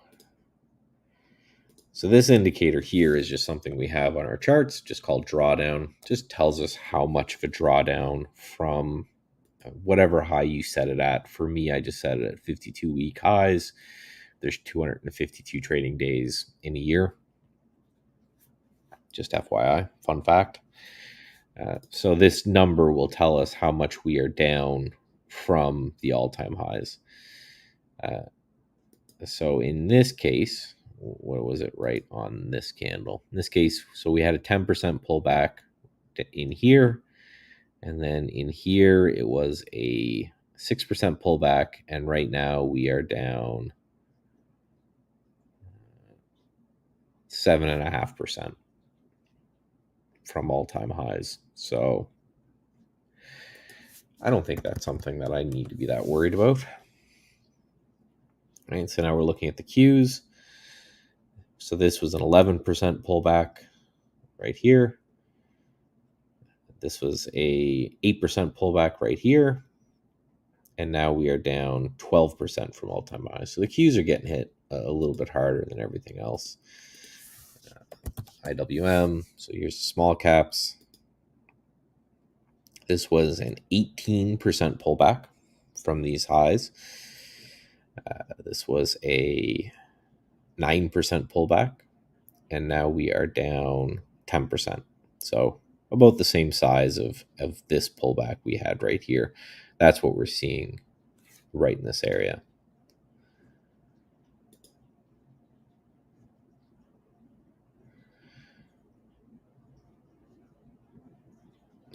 But other than that, how's Barry Sava doing? What do you think? Oh, doing great. What did it look like on this 5-minute chart?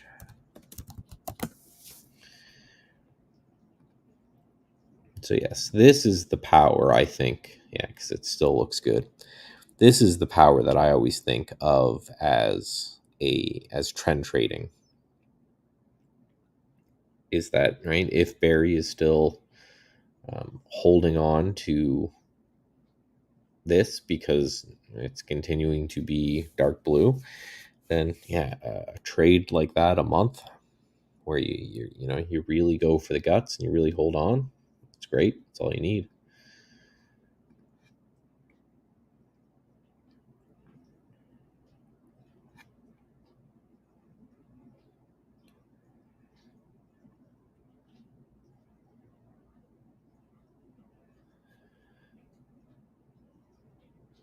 And then, so this is where I'm going to be spending a lot of my time looking tonight, is that things like this, that right here's the drawdown chart again. This is down 1.6 from all-time highs.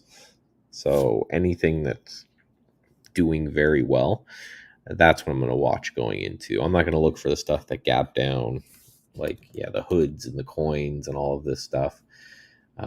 Even though these could make for monster moves, but your stop loss has to go so far away until at least a while some action has taken place. That's my problem with a lot of these names.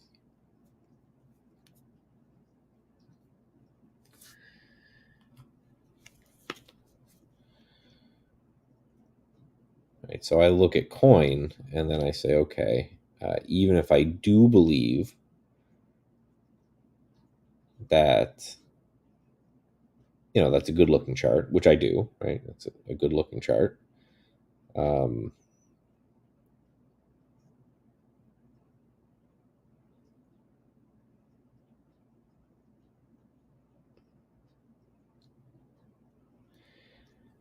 where do I put my stop loss? So let's say Coinbase back through 200.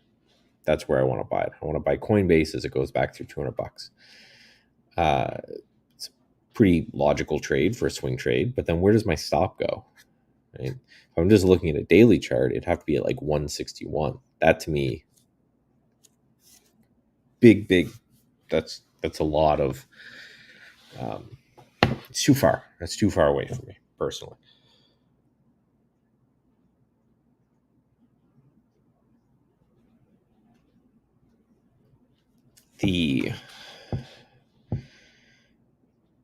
But let's say, and this is why I keep saying I just want to wait for a couple days. Let's say we get up here and we close right here, and then the next day looks something like this, and then the next day looks like this, and the next day looks like that, and then we have a day that looks like this, and then we get another close above 200.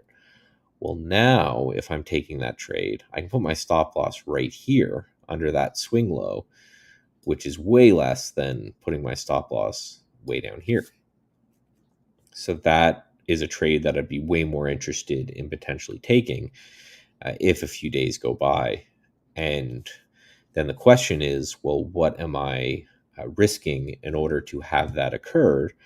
And what I'm risking is that that the next day looks like this, and the next day looks like that, and the next day looks like this, and the next day looks like this. So you have to be honest with yourself and say, what do you think the probabilities that we're just going to go up day after day after day like that, versus what do you think the odds are after a big move like this, that maybe we have a couple days like this and then we push higher. So I'm totally okay with missing that first option of us just shooting up and to the right.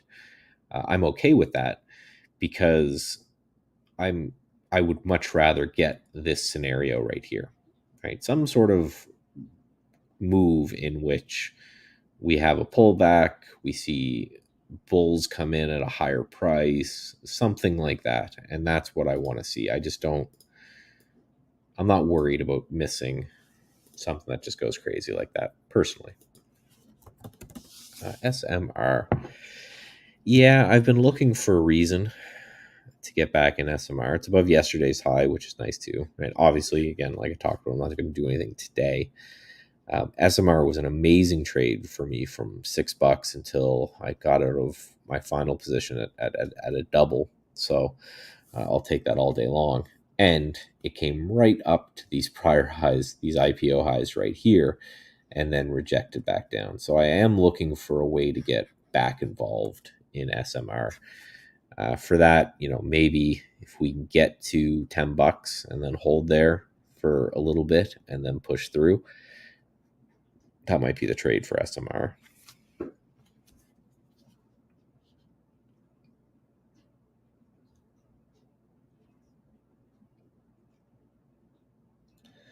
I am, best way to kind of put it, right, is I'm just always looking for a level to play off of, a logical level that will invalidate my thesis. Right? So we talked about K-Web being up on the day. I don't see that here either. But again, for me, buying dips is all about you wait for the strength after the dip, right? And then maybe you get involved here with a stop there. And that's just for me, and that's for my risk tolerance and time frame. All you have to do is do the math, right? So let's say, for example, the SPY closes right here. So we're buying this, and we're just going to buy the SPY because of this big reversal day.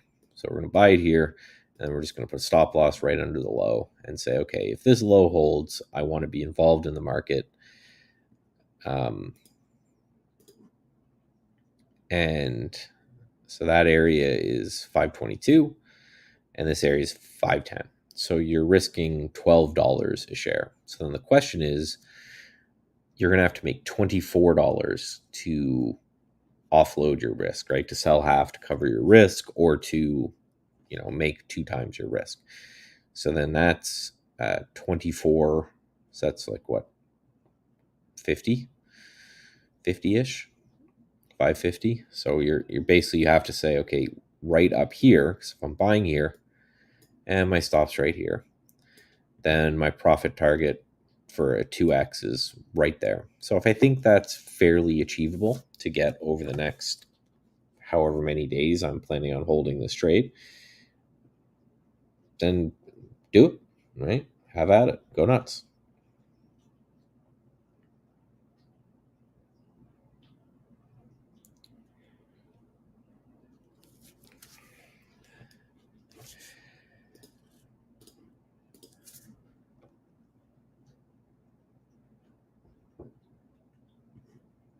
Video. So right, this is I'm gonna give the same speech as with AMD and everything. Yeah, first, like you mentioned, need to see close. B, you got to be okay with this massive stop loss. I'm assuming your stop's going to go roughly there. So you have to be okay with that giant gap, and you need to think that it's, very possible that you're going to get 2 times that gap. And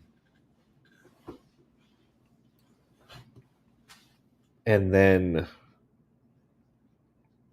you need to also think that all the stuff with Japan and the market is done, because the underlying stocks are going to move with the market right now, right? You're going to have pretty much everything, right? Things like Sava notwithstanding, because this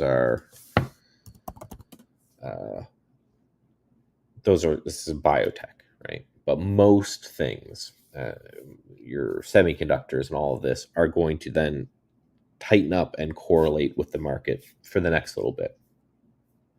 So again, you just have to be okay.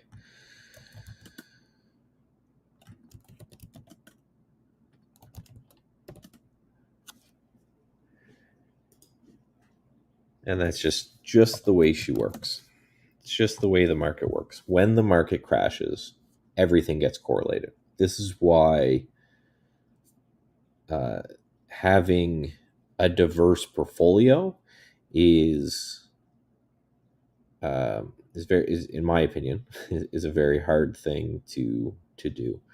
However, having diverse systems or diverse ways to trade, I think is very, very helpful. Because there are times where, so I have some day trading systems. I have some things in which I do that are programmatic in nature for day trading.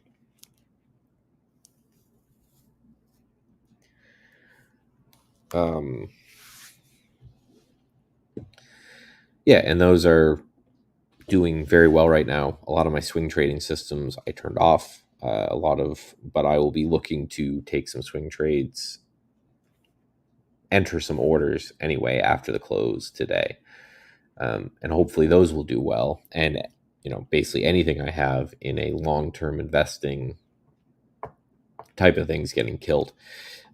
But sometimes it's the other way around, right? Sometimes the market is very range bound and day trading isn't doing well, but maybe it's that range is moving up slowly, so investments are doing great. That's how I look at it. Because again, when things crash, everything's going to crash together, and when things bounce, everything's going to bounce together.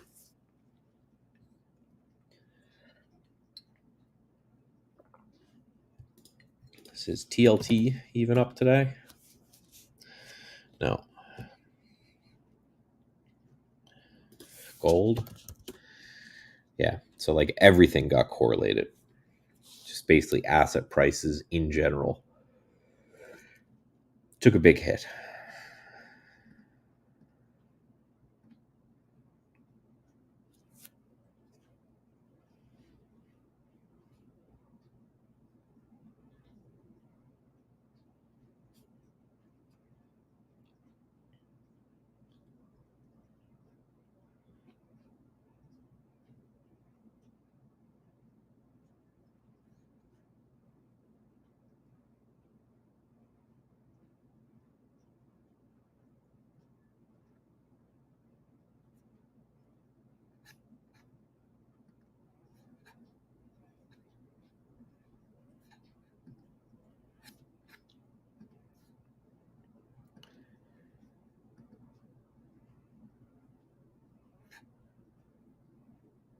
MMSI. So I had this alert up on MMSI. No idea what these guys do. Some sort of medical system, but came through a scan, an algorithm that I like, and mainly just because it is right up against all-time highs here. Had a nice reaction after earnings and is right now trying to break out. I think this $90 psychological level might be interesting. See if it gets a breakout and a continuation above that potential zone. But this will be one that will go on watch certainly tomorrow. Everything else has been pullback type stuff. Steel foundry, pharmaceutical company, another pharmaceutical company.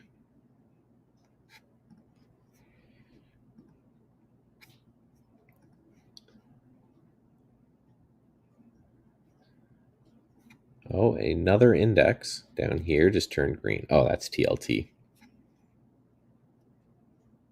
So is the SPY pulling back? Yeah, a little bit. So it would be the pretty epic rug pull if the market just completely fell apart here.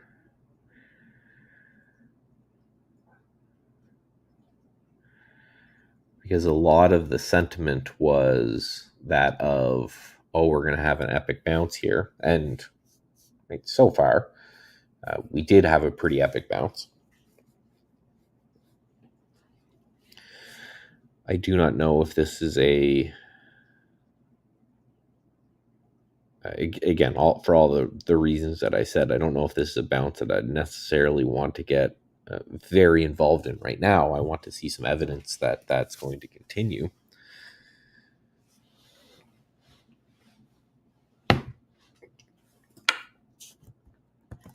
And as a swing trader, if you're not able to kind of be like I've been talking about, where you're postulating theories and ideas and potential setups and things like this, but not actually hitting the button to buy, then I think you have to kind of go a little bit further back to what it is that you're trying to achieve.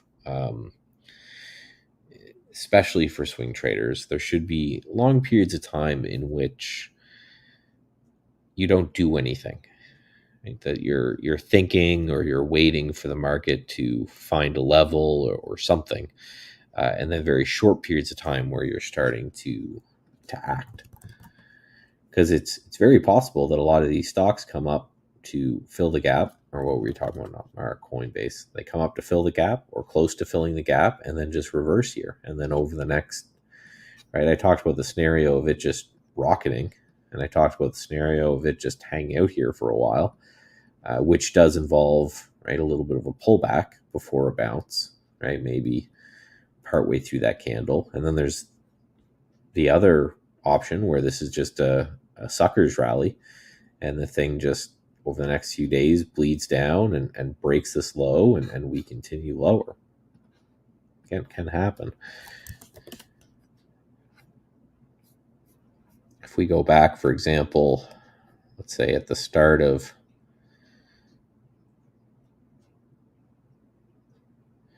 right? It's always good to kind of study history, right? This is the start of the last bear market.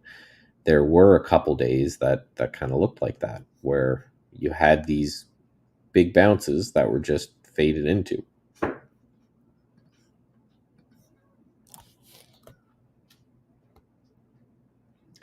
And even, was it this candle right here?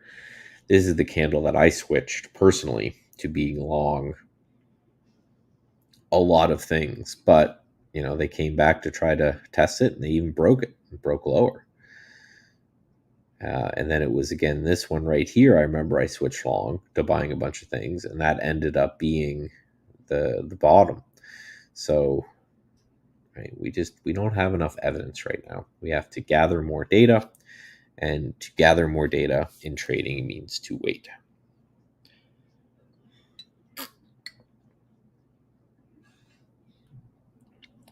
I, for one, am going to focus heavily, like for what I talked about with the UVXY. This is just an ETF that shows off the VIX.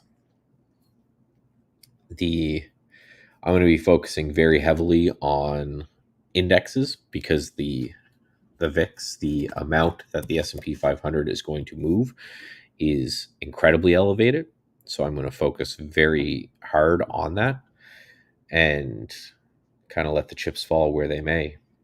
I don't need really the volatility of underlying names. I don't really need the volatility of Bitcoin or anything right now.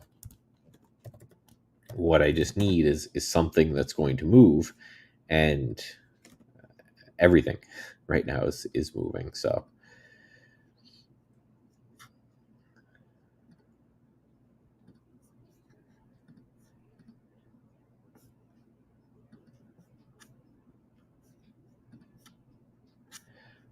let's look a little intraday here on the SPY.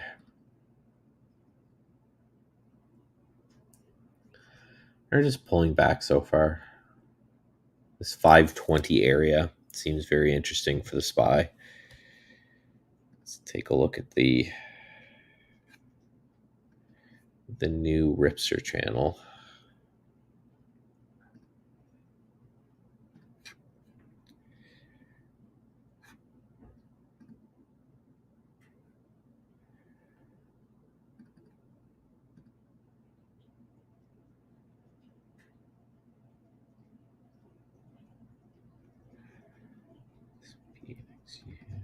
Curl down, INOQ.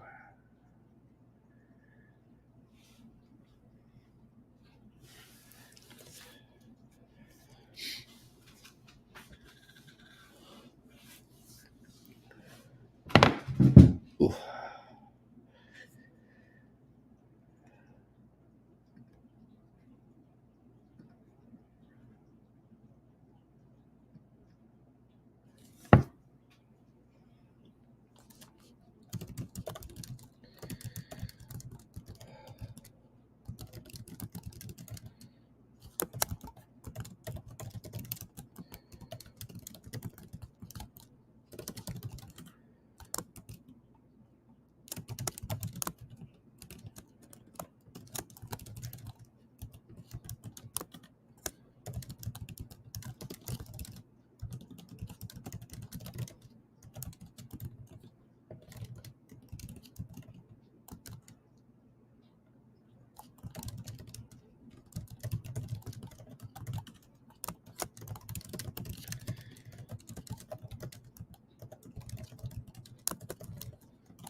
Sorry, someone just asked me a question there.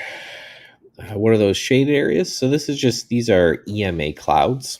So it's just a difference between two moving averages. You can get to them just by hitting this FX button, which if you don't see on your charts, you just have to update to the latest beta on the website there.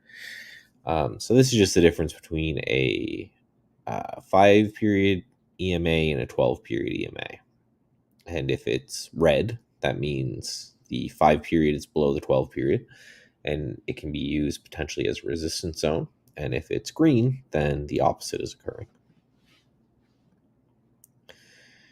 And it's a way, just like any other, to follow trend, right? To follow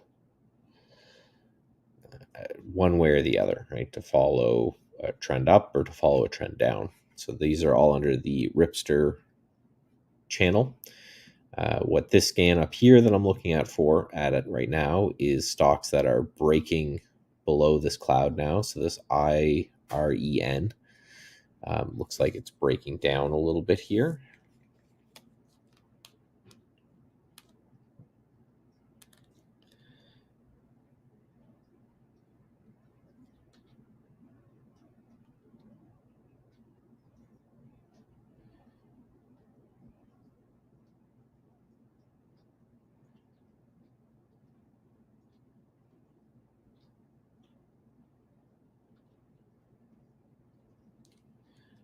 yeah, the basic ideas, you want to, the idea behind Ripster, who's an affiliate of ours with a large Twitter following.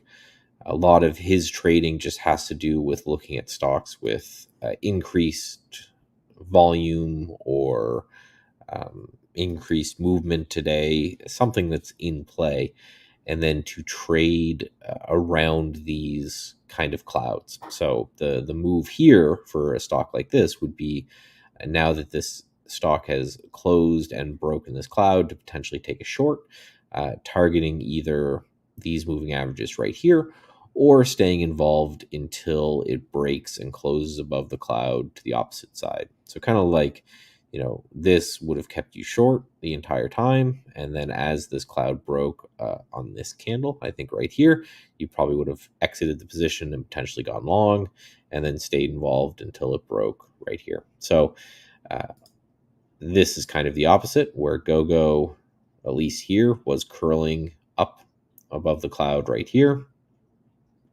That looks like that failed, so you probably would have gotten out pretty quickly. Sava, for example, is starting to, or no, it was all the way back here, was the last time. So these are updating every 30 seconds with things that are kind of breaking above or breaking below.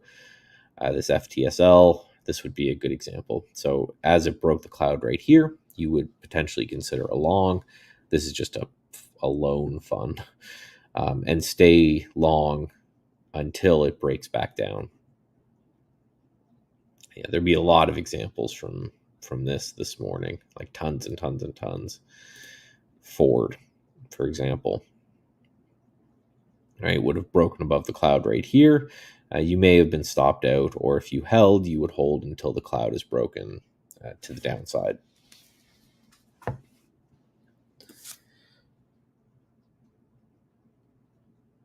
The yellow and it's blue when it's the other way around.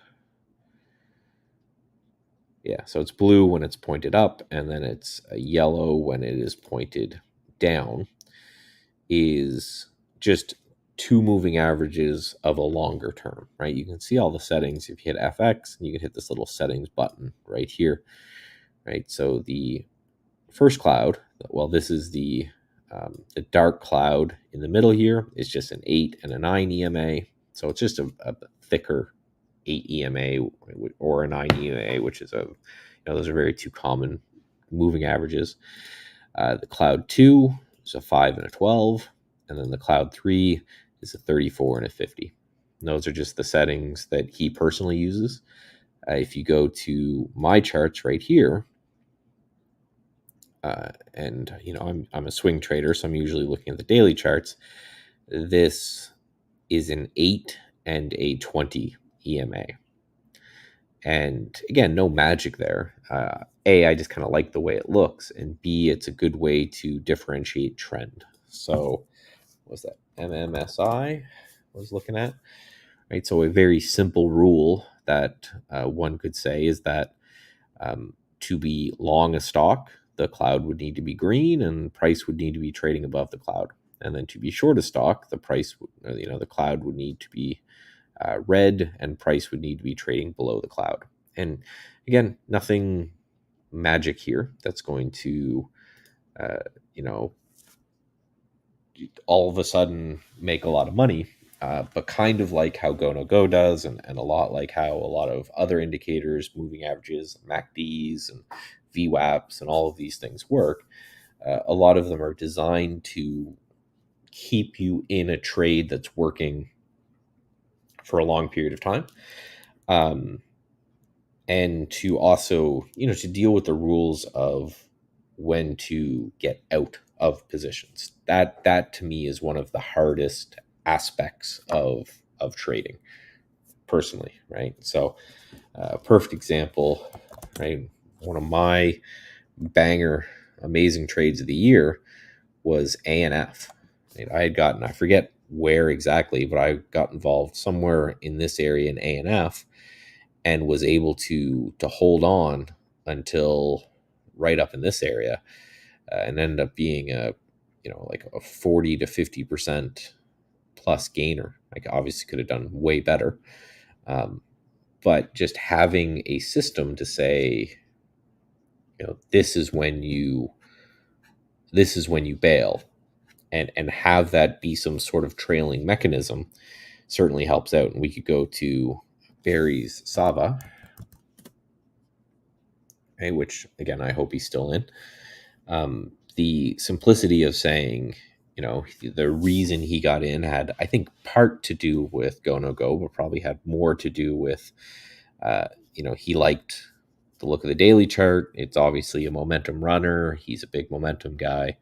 And the ability to say, hey, I'm going to stay in until one of these turns, cyan or light blue. It just gave him an ability to have an objective out. So the beauty of things like this, and I talk about this all the time, like, hey, pick a moving average and trail that moving average, right? Pick a direction and then, a trade and then do that. Part of the reason for that, one of the biggest reasons for that, is just, again, it keeps you in the direction of the underlying kind of trade. And every now and then, it won't happen very often. That's why usually it's a good idea to sell part positions. Every now and then, you'll just have one that just completely blows out of the water and just continues and continues. We've all seen them, even for day traders, stocks that have doubled and tripled and just gone absolutely nuts. And you got to think about it. If you can take one of those, even a year home, it makes for an amazing boost to your returns, considering that in a lot of cases, what would have happened with something like Sava is maybe would have gone up for a few candles and then sold off. Barry, I'm here. you're here. Well, I heard you. Loud. What happened, Michael, though, is that the go no go got me into the trade today. Yes, I was following it, but I had not taken a position. So go no go got me into the trade. Yeah, so it wasn't just the fact that I liked it because of this and that. It was, where am I going to get in? And so that's what got me into the trade on the transition. And as you said, look, I've taken some off. I mean, I just can't imagine. I mean, I'm in at 28.20 and, the stocks got up to 35. I mean, I just have to take some off. I don't care what, I don't care if the transition is happening, but I mean, but what it's doing is it's keeping me in a piece of it constantly until it really, really transitions and to that other color. I'll just keep a piece and just see what happens. Yeah, and kind of like as I was explaining, it's just you get a couple of those crazy ones that you get a 50-60% move off intraday because you've had a system to keep you in the trade. Those little bits that you have left over on insane movers, those can make your year alone. Oh yeah. And the other thing I was explaining to people, suggesting, maybe not explaining, but there's nothing wrong with creating a watch list of stocks, because what I've done, what you don't see in my other monitor is I've got 8 thumbnail charts, but they're all go no go charts, and so you can create like a watch list of stocks that you just want to follow. It could be different 8 every day, or it could be stocks that you just like to follow and just watch them on the go no go. I mean, it's so instead of having to flip from stock to stock to stock to stock, because one of the things, the problem is that what I've seen, and I know you're going to try like mad, and I know you've got your intraday scans, but I'm seeing things. Oh, too bad I didn't see it here. Too bad I didn't see it here. You know what I mean? Yeah. And so now, if you've got even if it's 10 stocks, I know you probably find that crazy, but 10 stocks is not a lot to have on thumbnail, and just watch them and, watch to see where you're getting any transitions. You might only get 2 in a day. You might not get any, but I think it's a great way just to really concentrate on a few stocks and use this system and, practice trading it, in the simulator and see what happens. Exactly. And, at the very most, I always like them as what not to do, right? So, Mm-hmm. there's probably a lot of people out there looking at this Sava and just wringing their hands and said, I'm going to short this thing. It's going to, right? It's up 5 days or something crazy in a row, and it's up an insane amount from its lows. I want to short it. I want to short it. But Mm-hmm. at the very least, if that person were to wait until the bars change, they're not going to be in for these insane moves, right? You're not going to be Mm-hmm. shorting this up here. You're not going to catch the top either because it's a trend indicator, so it's going to take a bit for the trend to change. But yeah, you're Right. not going to be shorting the crazy moves. You're going to be waiting for something to give you a shot, and then after that, then at least you're not just shorting on the way up, which a lot of people I know just get killed in trading for Exactly. doing, is that they look at something like this and they say it has to come back down. And it, very well might. This could be a $20 or $5 stock in a couple Of months, course. but waiting for that signal from the chart to say, okay, now try a short, and your stop's probably going to be at the high of the day. You take little paper cuts, and then maybe eventually you hit it. But I don't know how many traders I've known that have just gotten just completely wiped out by shorting something like this as it's running, and then adding to it, of course, and you get to death spiral, and then it's all over. Well, Michael, as you know, one of the hardest trades, especially if you're new, but I don't even me, I mean, I'm not new, but trying to figure out where's the top and where's the bottom and trying to play Yeah, those. It's very, I mean, after the fact, it looks so obvious, but when you're trying to figure it out as it's happening, and I guarantee there are all sorts of, okay, now, okay, well, maybe not now. Okay, now, just like you're saying, yeah, well, I'll keep that. Okay, now, sure, at some point, somebody's going to see, I did it right at the top. Well, I'm not good enough to figure out where that actual top is. It's just, Michael, I don't have any traditional charts anymore. If you look at Sava on a 5 minute, do you still have a chart you can bring up? Because I oh yeah. my default chart is now go, no go. Are there any on a 5 minute chart? Are there any red candles or down candles? That now I say we're Yeah, a finally couple getting in a here. we're finally getting a green or the change right now. So Yeah, that's getting me out of most of my trade right now. a couple of them. Now, one tip, the one thing that I've been doing too is, you see my volume bars. Do you see my screen here? Let me take a look. Yes, I do see your screen. Yes. Yeah, so you can actually. I didn't look at your screen to see. Oh, you already did it. Never mind. You can Talking use about the. changing the colors, up or Yeah, down volume. so Yeah. right, so if they're down, because yeah, you can look and you can see that this candle would have been red because that tick is higher than that tick. But you're right, it's not very super obvious to take a look at. But yeah, I Right. have these colored whether they're up or down. I just use the blue and the purple just to match the other stuff. But Hmm. um, yeah, that for me, that's a good way to know, just in case I want to quickly know, right, what the up or down on the chart was. I just changed my volume bars there. Cool. Okay, my So friend. Well, listen, I'll better let you go. I know you're going to be in tomorrow, right? I am, yeah, and then Okay. Okay. actually Well, thanks for after that, spelling. I guess. Well, Chris, Steve, and now you. Okay. So yeah, we've had it. We've exactly. had the double swap, the double switch. Yeah. Well, they're everybody. I didn't know this when. Well, I'm on vacation because the daycare is closed. I don't know if I was saying the matter, but it seems like everybody picked the same days to take. So I'm helping out where I Hmm. can. Okay. Okay. I'll take over now. Thank All you. right. You have fun. I will. Bye bye. Bye. Okay, guys, I am now back in both rooms. Let me get rid of my announcement, get my music going.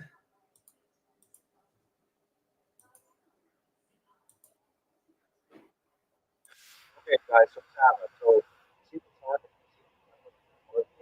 That has got me out of my entire position. I didn't have very much left. I mean, I freely admit, old school. I kept, getting rid of some, even though in theory I could have kept my entire position from my entry, which was around 28.20. I could have kept my entire position all the way up here. I mean, I just couldn't do it. So, But anyway, you see how there's now a transition. And so that has got me out of the very last piece of the Sava. So wonderful. I mean, just an amazing, I mean, from 28.20 all the way up to almost 36 on a day like today. Now, on a day like today, bit of an maybe an right now, guys. Okay, we're getting that transition now on the SPY overall market. So this could be over, this little lift we had.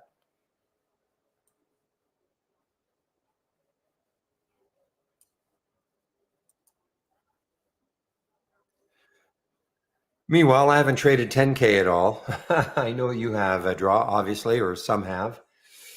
Again, this is the one that they've affected. Well, the merge, they've decided on who they're going to merge with. Now, when that happens, I don't know. But they approved the merger. I don't know how long it's going to take for them to actually effect the merger.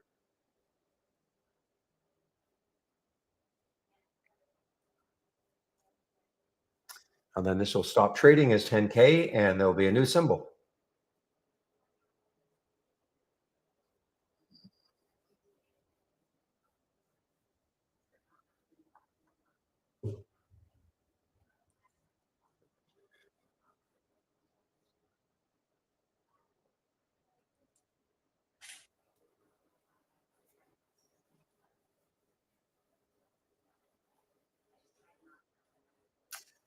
All right, guys.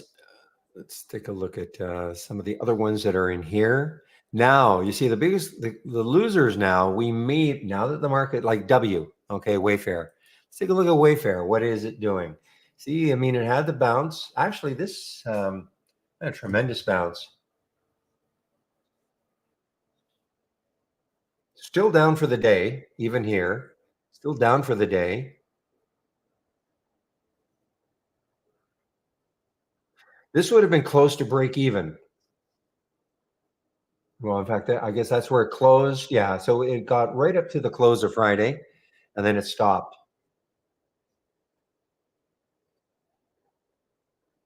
So now with the market doing what it's doing, we're probably going to see a lot of stocks that look like this. Now that little orange area, I'm sure Michael, if you're in the YouTube room listening to Michael, I'm sure he explained the difference, what the color, excuse me, what the colors mean. So orange basically means we don't see a trade yet either way, up or down, okay, short or long.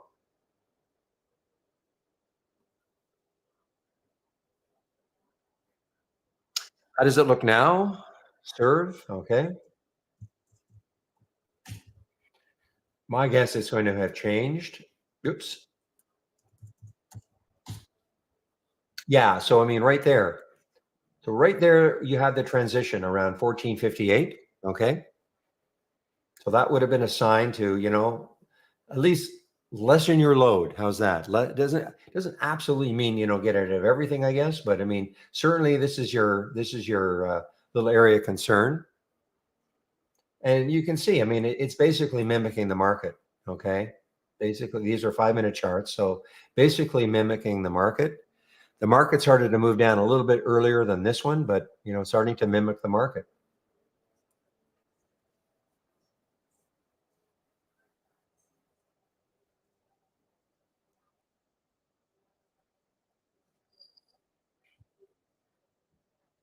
But if you'd got in this one on the transition, which was about, call it 1320, okay? Call it around 1320, and you had rode it all the way up to 1562.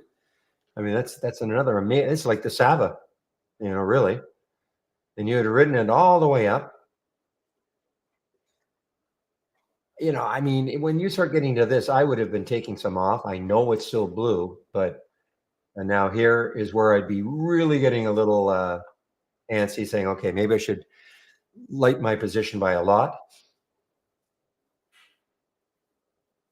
But if you get in down here, it gives you the ability to still hold some.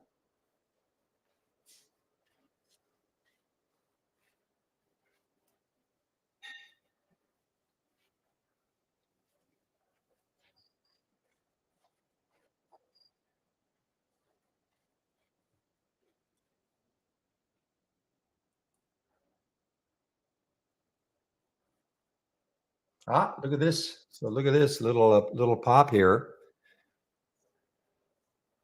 Stick an alert up in this area. See if the SPY can get back into the 520s anyway.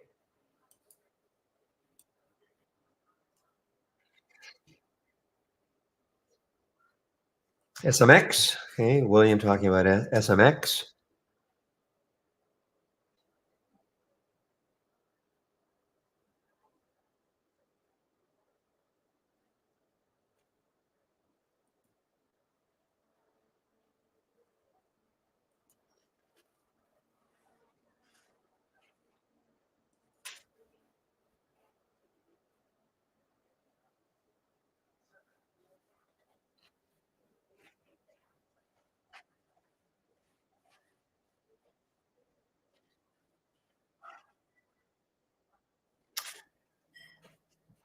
Well, guys, let's see. Looking at some of the things I've got thumbnailed, if there's anything happening.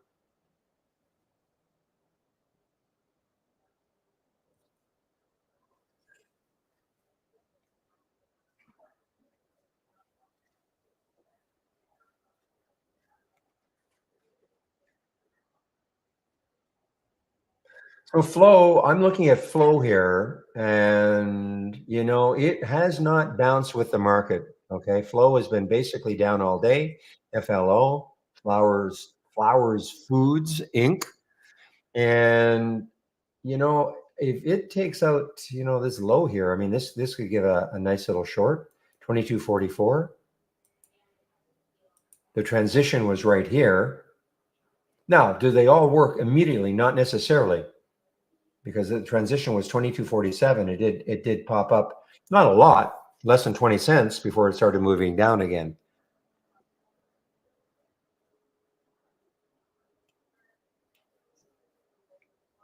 And it's a big float, 195 million in the float. August 16th has earnings, so it's nothing to do with earnings.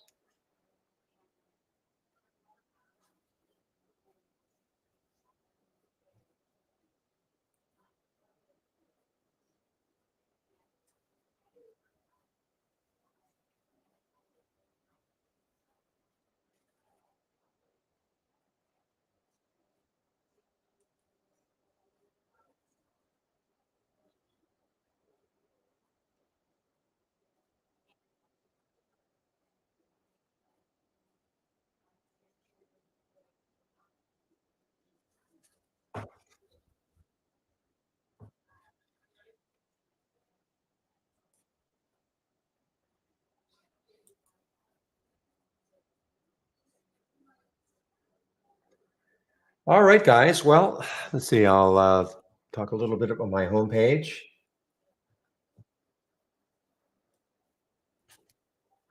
As I'm waiting for something to happen. I don't really need much more to happen, though. I mean, the Sabbath trade has sort of done it for me today.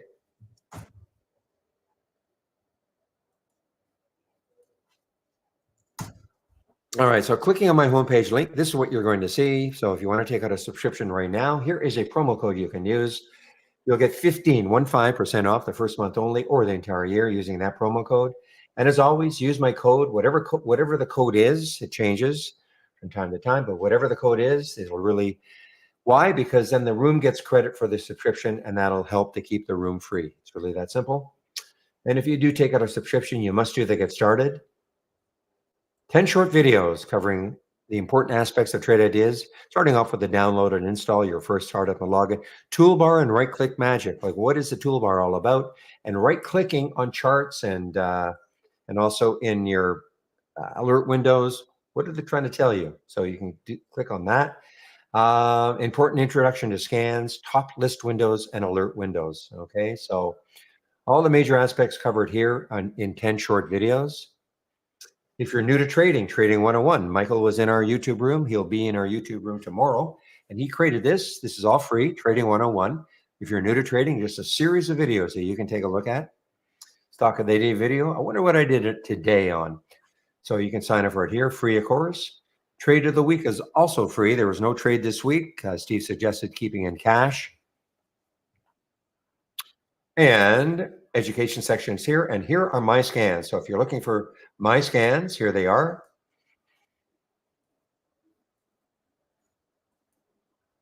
And flow, I think, just got into a low here. Just give me a moment. So here's this race right here. The biggest gainers from the open. This one right here is the large cap losers. I am sharing this one also. You can load it. I just don't have it displayed. Okay, that's the large cap gainers. And the momentum scan is here. Momentum scan is here. Halts resumes is over here. And this is an offshoot of the gap continuation or reverse, okay? But I have a lot of other scans that I'm sharing. You can take a look at them. Have any questions about any of them, you can ask me. I don't have them all up and running, and neither should you. That would be way, way too many scans to have up and running at the same time.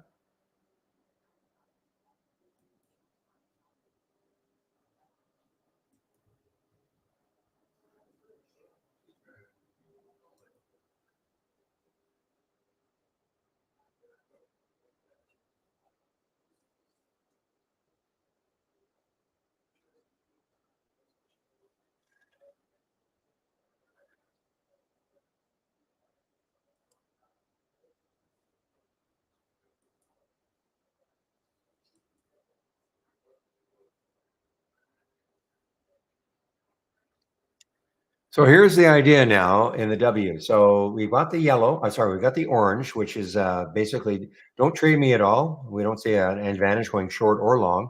But now we're starting to see a pink showing up. So if the pink transitions into the deep purple moving down, that might give us an opportunity to short this W. Now it may be following the market a little too close. So if the market keeps doing this little bounce thing, I don't know.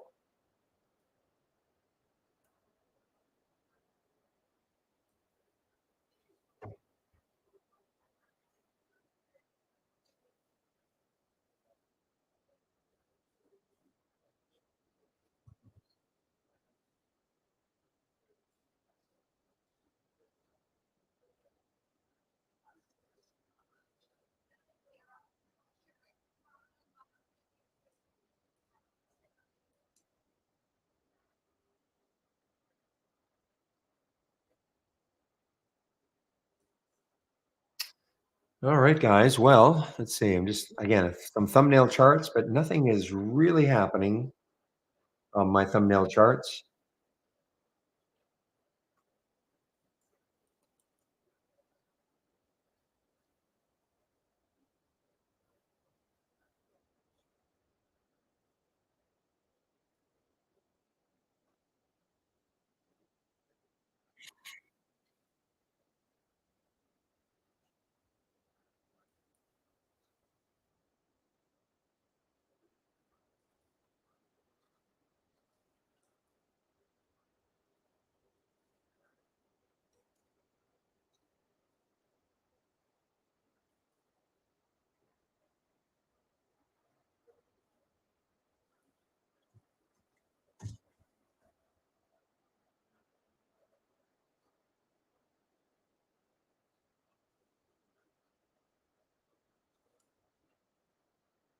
Hood has been super strong. I mean, even though the markets had that little pullback, but Hood has been super strong and now putting in. So arguably, if you do, this is giving an opportunity to maybe go long, okay, for Hood.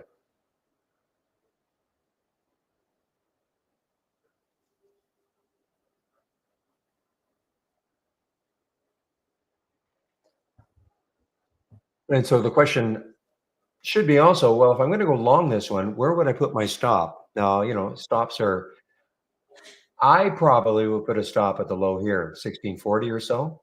If I were going to go long right now. That previous bar to me is a little too close.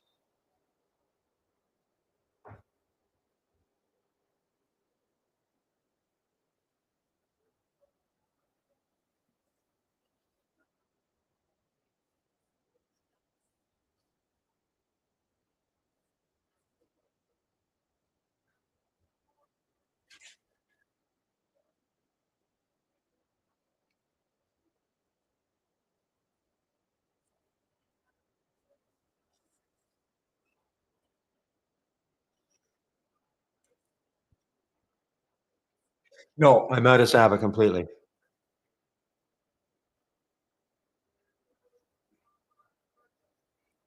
Just trying to trust the that transit. I mean, listen, if it turns blue again, now the problem is, I think it's getting into. Wait a minute,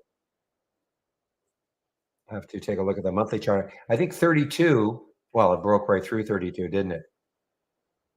Yeah, 32.64. So it broke through that. So yeah, I mean, the next high now is 38.53 on the monthly chart anyway.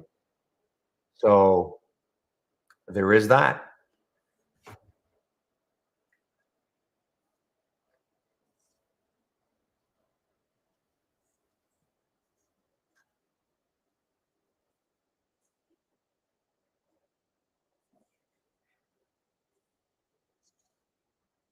Now, to me, there's a little bit of uncertainty. You have rising, falling, a bit of a and a wedge, guys. I don't know.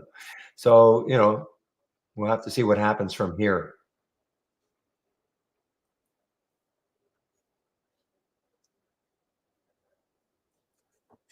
10K. Okay, let's take a look. Wow. So 10K. There's your halt. Blue screen. Nothing to do with interact. I mean, nothing to do with trade ideas. This is from Interactive Brokers. Okay, the blue screen that I'm displaying here. This is time and sales from Interactive Brokers. You can't see the symbol, but it is 10K. TENK. It halted at 25.95. You can see it right there. Potential open 28.49. Potential. Doesn't have to hold here, of course, but that's what it's looking like right now.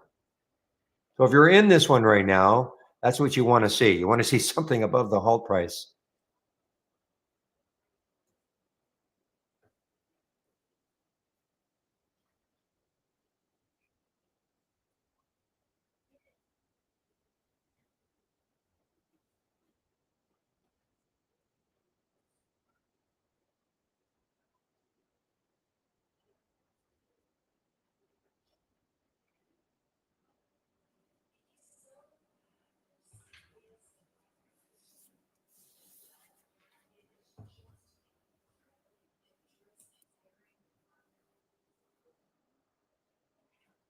All right, guys. Well, the SPY just broke on top.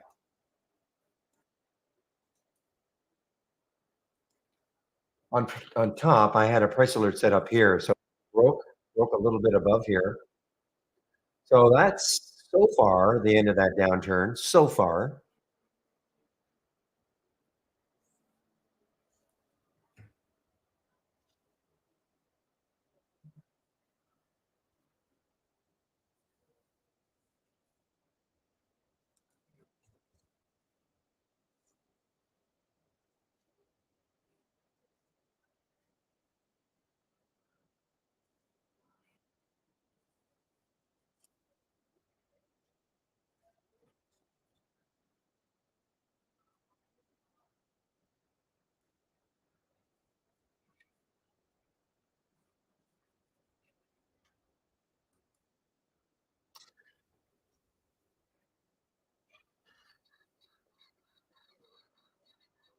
Still holding. If you're in this one, still holding that 28 level.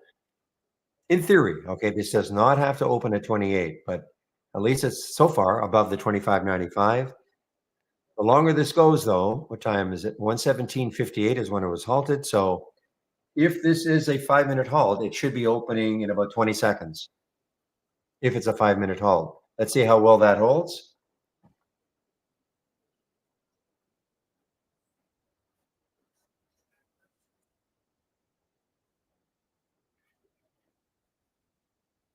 All right, 4, 3, 2, 1, and it did not open. Not yet, anyway. Did not open. Now, normally they're 5-minute halts, almost right to the second. Sometimes it might be a little bit delayed. So if this is not going to be a 5-minute halt, it's going to be a 10-minute halt, which is not what you want because that gives it time to start drifting back down to that halt price. Of course, it could go higher, of course. But anyway, if you're in it, now you've got another 5 minutes to wait.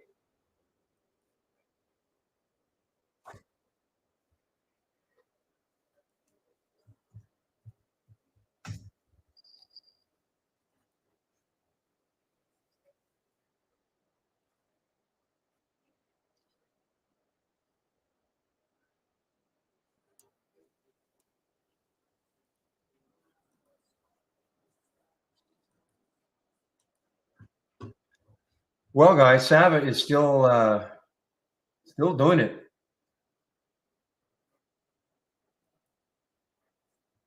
And actually, if you weren't in it the first time, I mean, I'm not saying to do it, but there is an opportunity to get in around 35.50 and just popped over 36.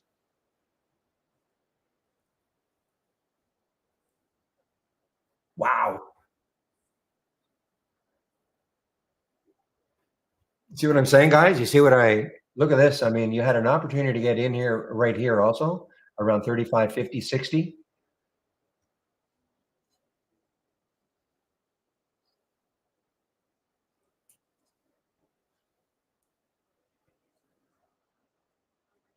Remember, when I look left on the monthly chart, well, right here, I don't have to load it again. 38.53 is the next high. I'm loving this. Really, there's nothing that is foolproof 100%. Okay. But it's a different way of looking at things.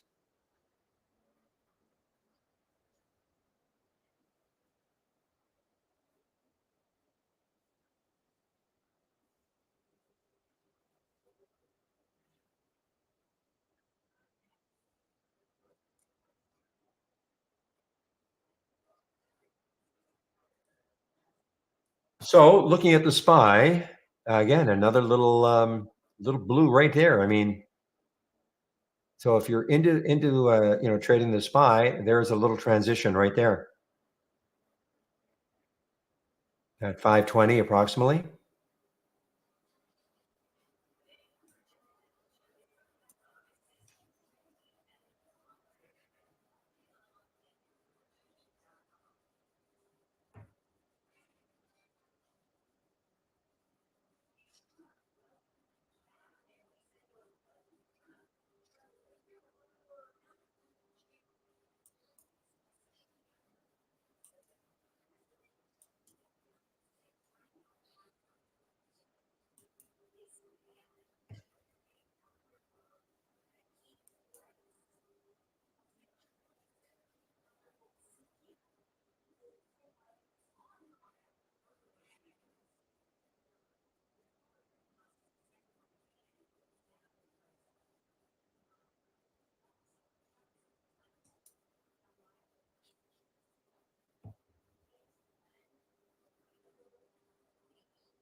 And look at Sava, guys, moving. It's leading this little race here up 1%, 2% now, 2.2% now.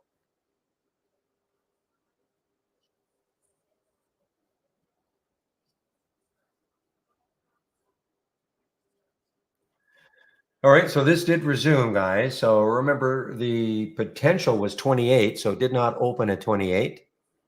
Actually, it seemed to resume around the same price, but now it is 10K. So if you're in this one, you can breathe a bit of a sigh of relief. Though, I mean, look at the spread. Wow.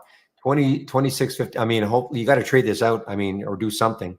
25.90. I mean, that is a big spread. And now look at it. I did not take this one at all. Not a big fan of playing these SPACs, but no question about it. A lot of money could have been made.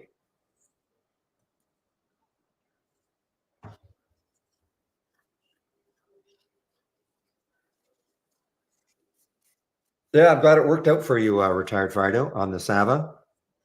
I'm talking to retired Fido in our YouTube room.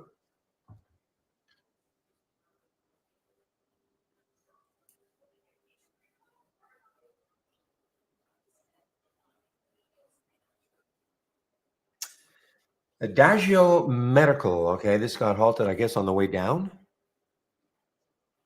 Maybe on the way up.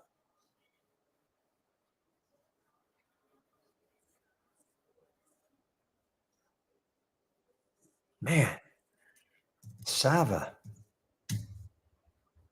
I'm going to keep this monthly chart up because, I mean, there it is right there, 38.53.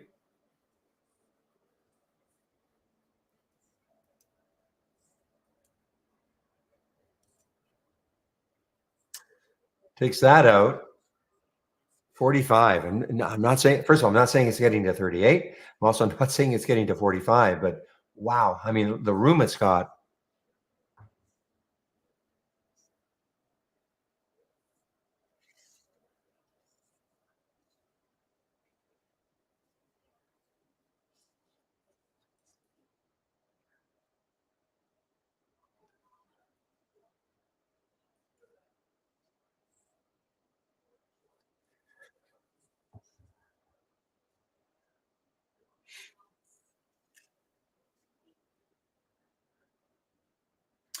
Well, I guess if you could have found a way to trade this one, this 10K, just looking on the transition down here, we had a transition at around $20, a little over $20. And you can see the color transition right there. Okay, I'll call this cyan. Okay, I'm going to call it cyan. Going to the blue.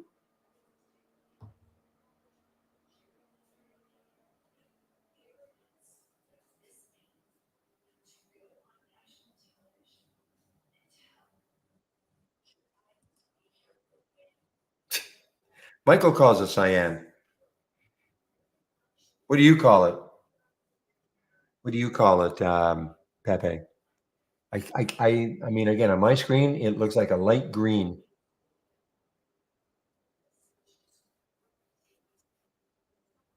Oh, I see. The blue is cyan. Okay, well, okay. Okay, I'll call it aqua. Aqua to cyan. But I'm going to have to call that blue, light blue. Anyway, bottom line is this, is that there was an opportunity.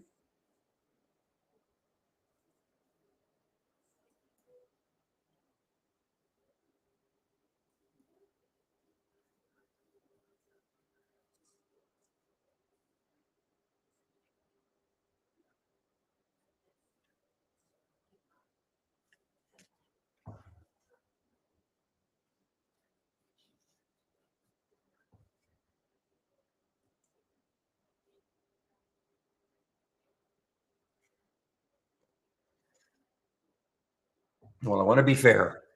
Okay. They do call it aqua. Okay.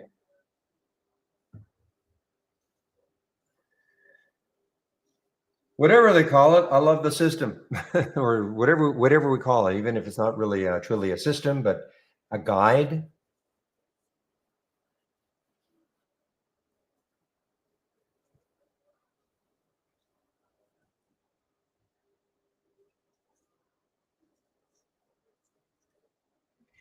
Look at Victoria's Secret, even VSCO. I mean, it is not, it is kept moving higher and higher after, again, like most stocks, they did this in the pre-market, but a big recovery right there. Had we seen it, okay, 1618, and before it did anything that would have got you to take out of it, 1688.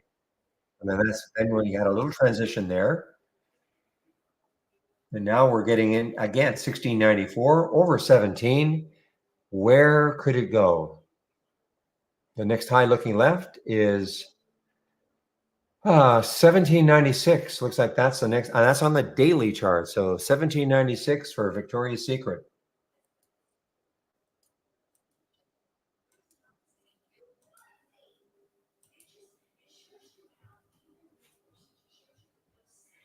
Okay, well, I'm going to put my stop just right a little bit underneath that 17 and see if it moves from here, because it's really not following the market. Okay, the market is not affecting it that much because this is aqua and there's light blue there. So I'm not expecting much though.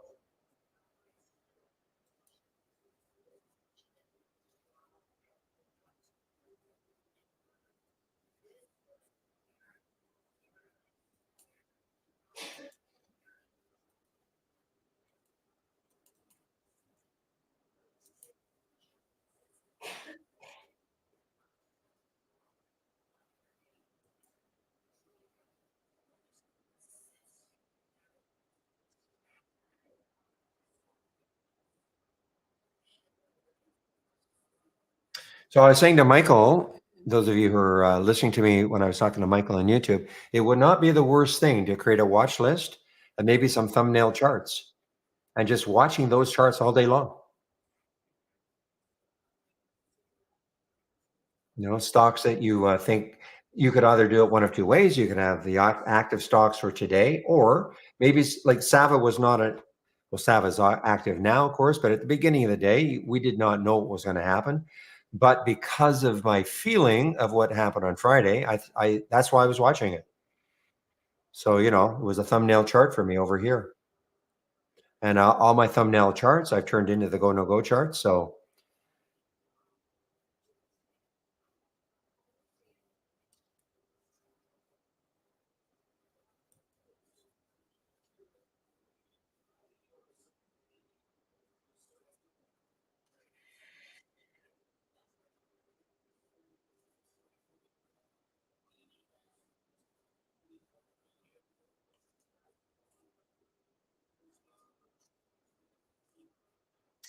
I haven't seen Wint anywhere, WINT. I wonder why. I don't think I've seen it anywhere today.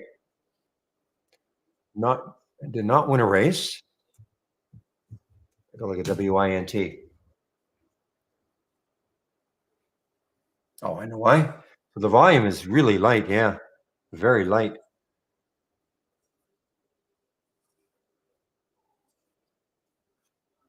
So, that's why I'm not seeing it, because the volume is too low. Will not show up in any of my scans with that volume. Doesn't mean it's bad. It just means, that's why it's not showing up. Wow, guys. Oh, man, look at this 10K. Acoustic.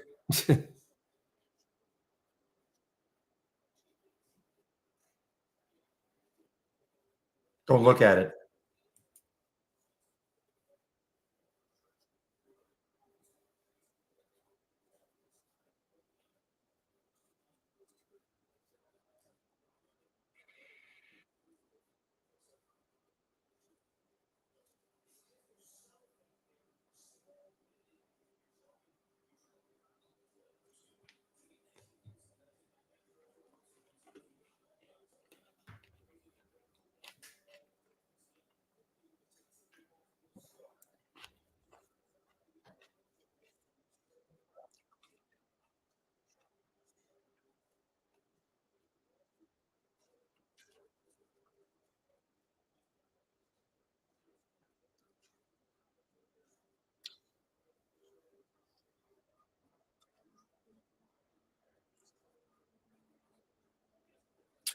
Well, I guess if you could have found a way to stay in this trade from that transition, man, that's a 50%. That's a 50% move from there. 152% move from the opening, from the close on Friday, but even from there, that's a 50% move from right there, the 20 and more, up to 31. And this helps you to keep in the trade. Oh, this is pretty wide, but I mean, if this helps you to keep in the trade.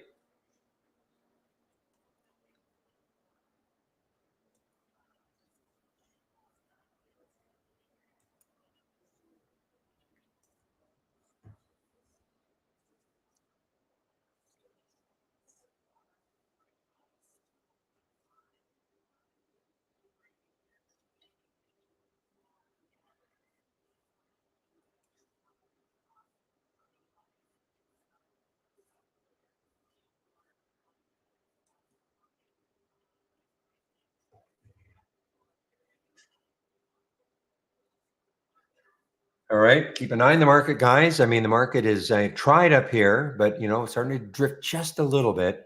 Well, if you want to go long, what I wouldn't want to see happen is get down below that 518 right there, the low of that candle right there.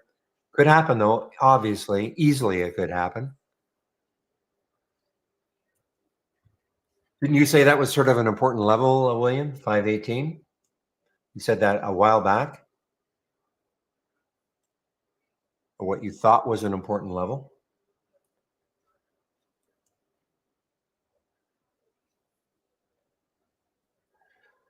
Wow. So 10K just got halted on the way up again.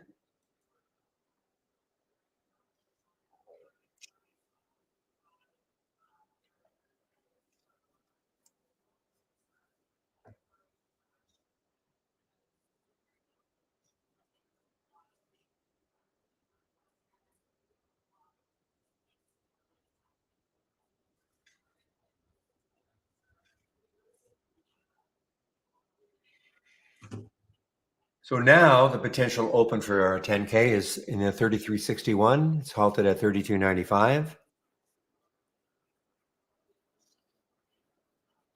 Man, who knows? Maybe it'll challenge that high in the pre-market, $40.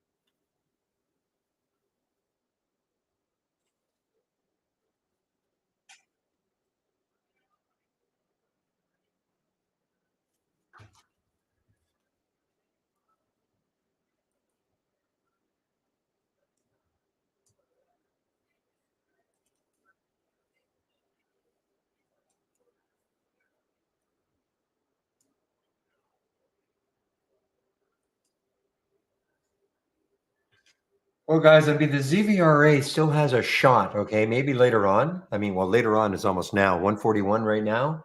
So, I mean, it's still hanging in the area. The issue is 53 million in the float, so it's not a low float. But if they ever get some volume coming in, I mean, it could pop it. It has some news.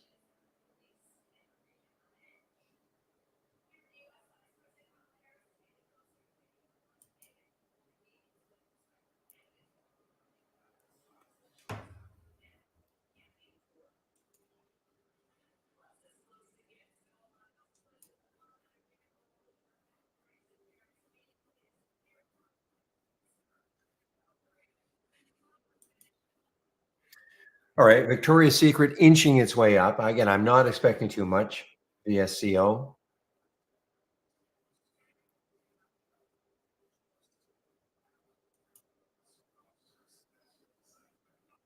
Yeah, Sava 38 coming up, maybe.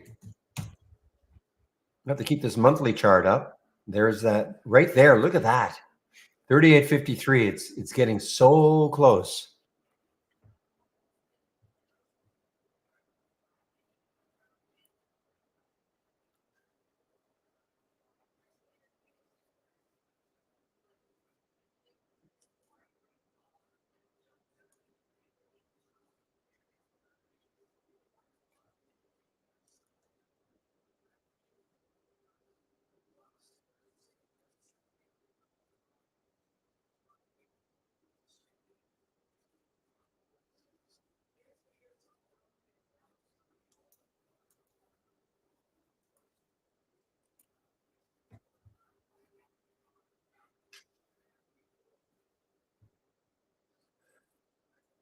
Wow, guys, 38.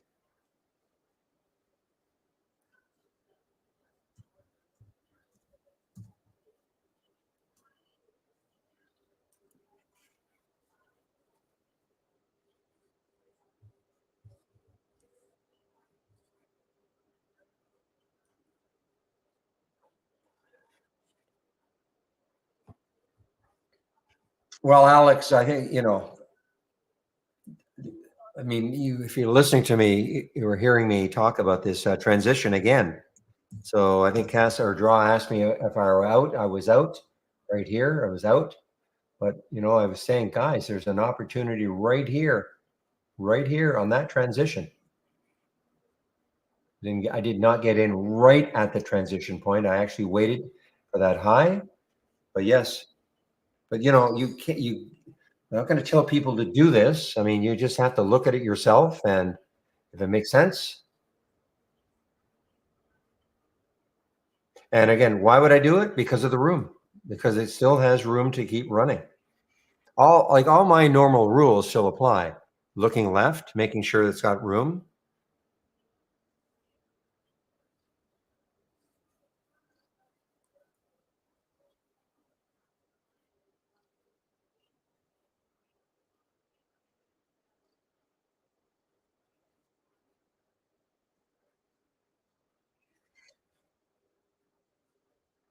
Okay, 38.53. I mean, there it is, guys. 38.53, and it got to 38.42. So There is the next high looking left on the monthly chart. So my same rules apply. I'm going to look left. I'm not, I don't care as much about the color transition anymore. I will look left.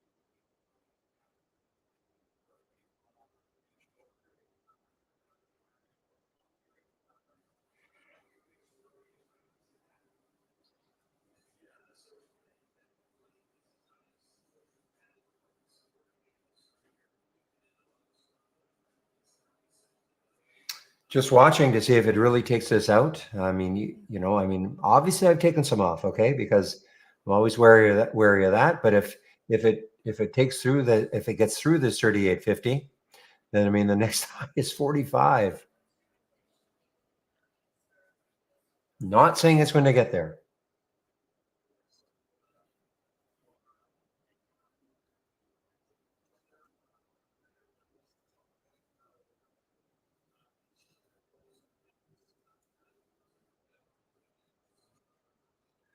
Even Victoria's Secret is starting to inch its way up. Mid-20s would be for me a bit of a win.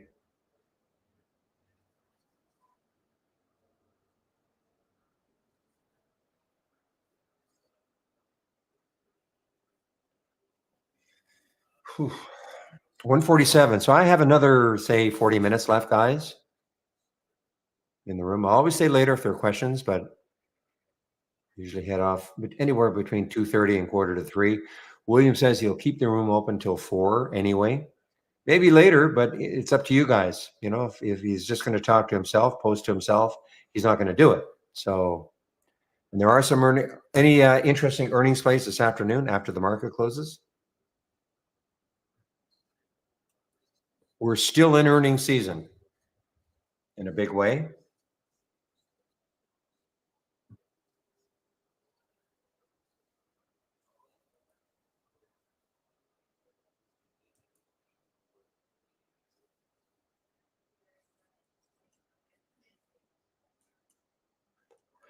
Okay, sounds like maybe 4 o'clock or earlier. And I know William, no obligation whatsoever.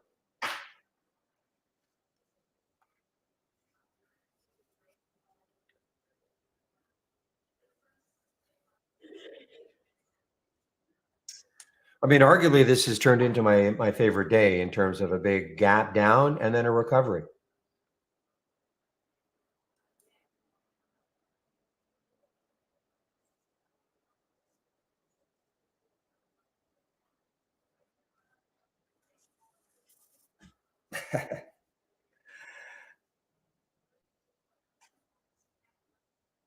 All right, so I see that 10K just got halted on the way down, right? Yeah. Post a link to where I can get help on scanner setup, Nate. Well, it depends what you. I mean, I'm sharing a lot of scans, but what are you trying to do exactly? I'm talking to Nate in our YouTube room. Depends what you mean. Well, I can give you my scans, but it all depends on your trading style also. I mean, you can take a look at my scans if you want.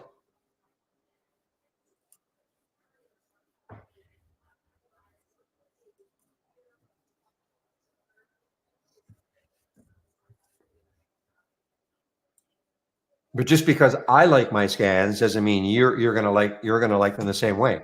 All depends on your trading style. So remember, they're ideas. That's all they are. They're ideas. So if you click on my homepage link, this is what you're going to see. So if you scroll down to the middle section, so here are the scans that I'm currently sharing. You can take a look at some of them, and maybe something piques your curiosity. Yeah, well, I mean, this momentum scan right there and this momentum scan right there, even though I mean there are stocks above $2 or $20, but you can always change it. You can always change it to $20. The momentum scan, make it 2 to 20.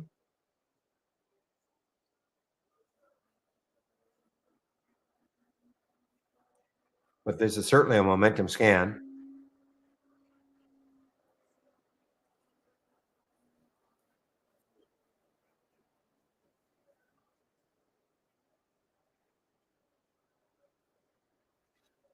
So, do you know how to make those changes, Nate?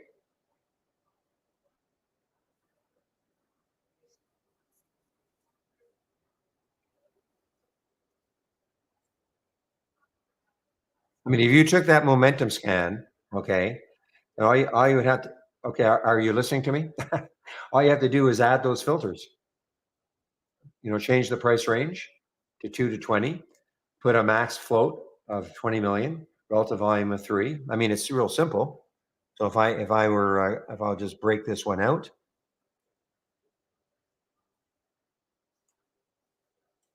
So right now, the current volume is 3. So that's good for you. All you have to do is change that price range to 2 to 20 and then add the minimum float or maximum float of 20 million just by clicking on search and float.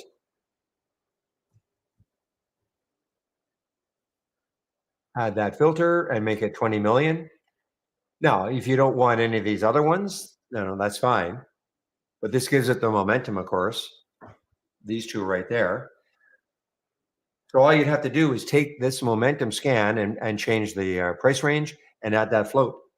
And if you don't want this, the increase in volume in the last 1 minute or 5 minutes, you can do that. But that's pretty simple to do. Sounds like you know how to do that.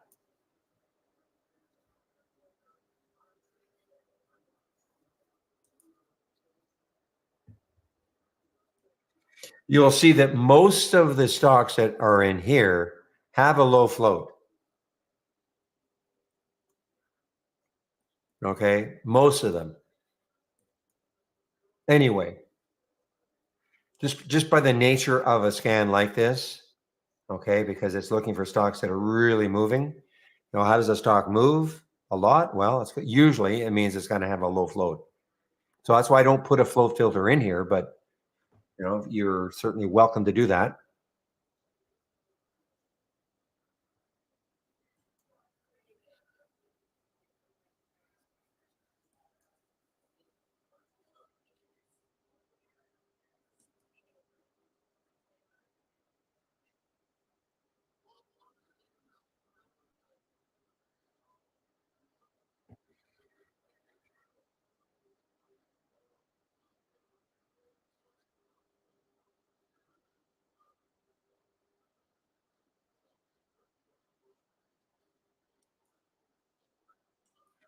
All right, guys, made a little bit on the Victoria's Secret, the VSCO, not much, but a little bit. Was hoping it would get to about 1726, 27.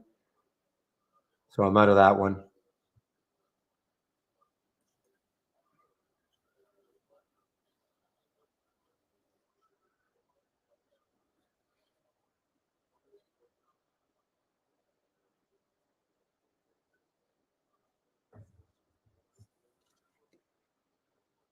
Well, it's active also because remember a lot of the stocks that you see here in the momentum, it's over and over and over and over. Like every time 10K made a new high.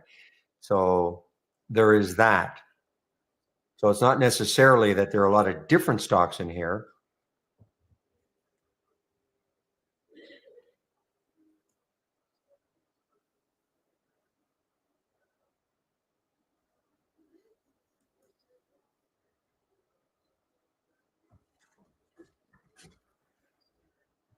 But an active scanner does not necessarily mean a better scanner. Okay. I'm talking to Nate in our YouTube room. It doesn't mean that, an active scanner does not necessarily mean that it's a better scanner. Looks like that could be it for a while anyway on the 10K.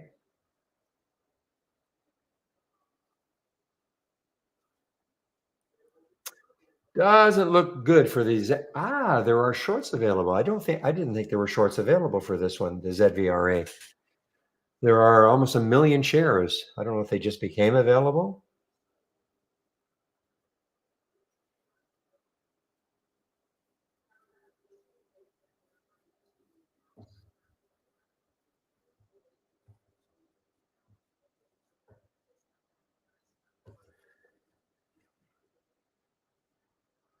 Well, this market has another 2 hours left in it, market hours, so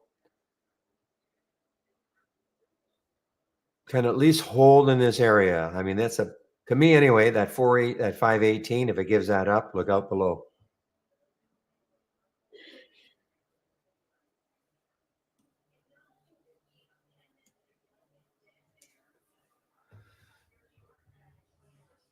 You're going long tail.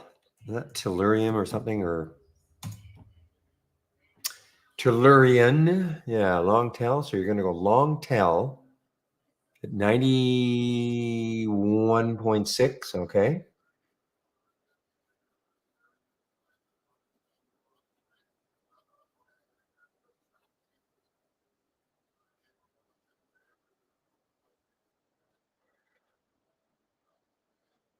Excuse me. I see. You're putting a low or a stop at the low of the day, I guess, right in that area, that low right there.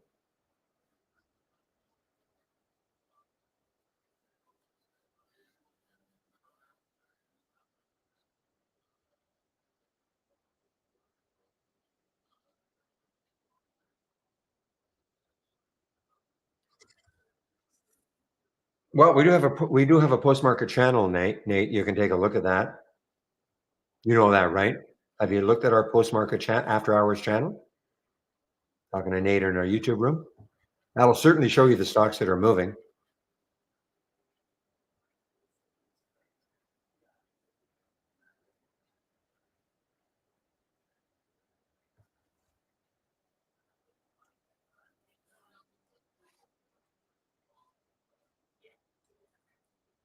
So clicking on new and then dock channel bar, and then clicking on the show more. Oops. Clicking on the show more. Then after hours. Where is it? After hours. So there's your after hours channel. So you can take a look at that. Nothing's happening right now because it's not after hours, but you can certainly take a look at this. You can actually, here's your post-market volume leaders, most up and down in the post-market movers. So if you don't want the race, you can take a look at this. Yeah, it starts working on at 4 o'clock. Yes.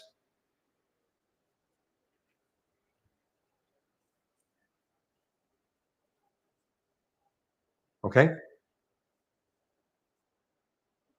I don't have a scan personally for after hours because I don't trade after hours. Well, you won't get anything all day because you won't get anything. You won't get anything until 4 o'clock.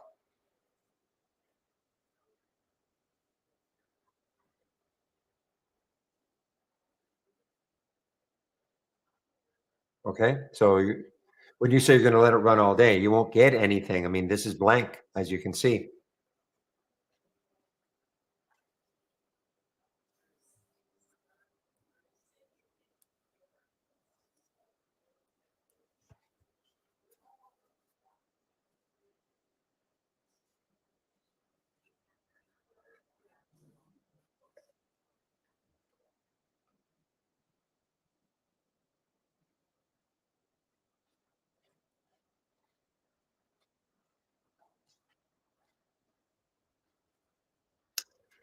Well, there was a little transition. Here's a little transition. Is that a post-market layout, William? Okay, after hours. So that is how many? We've got 8 window count. Now, what's going to happen if I load that?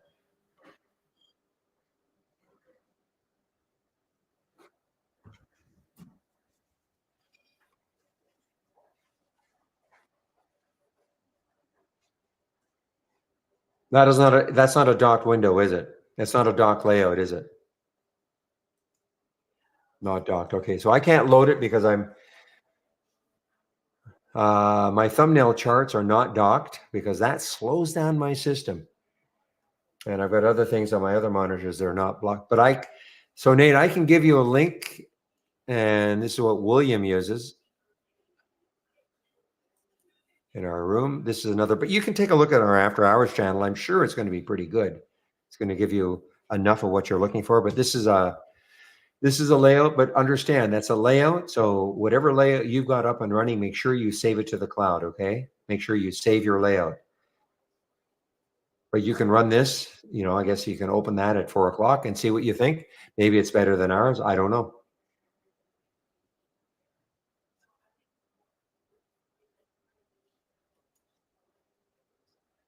So as William says, he started from our after hours channel and then customized it a little bit for himself. You can take a look at it.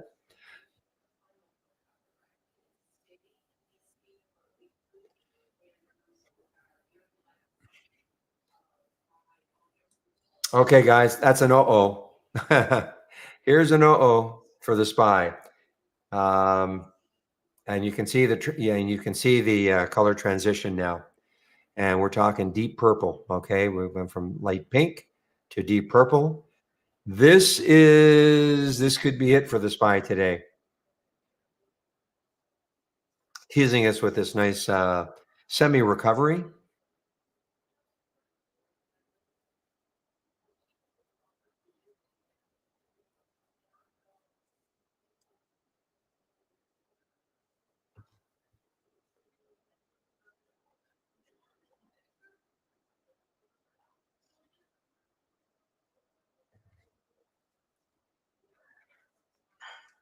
Okay, guys, that's it for me. I'm out of everything. Out of the Sava. Of course, I got out of the Victoria's Secret earlier, VSCO.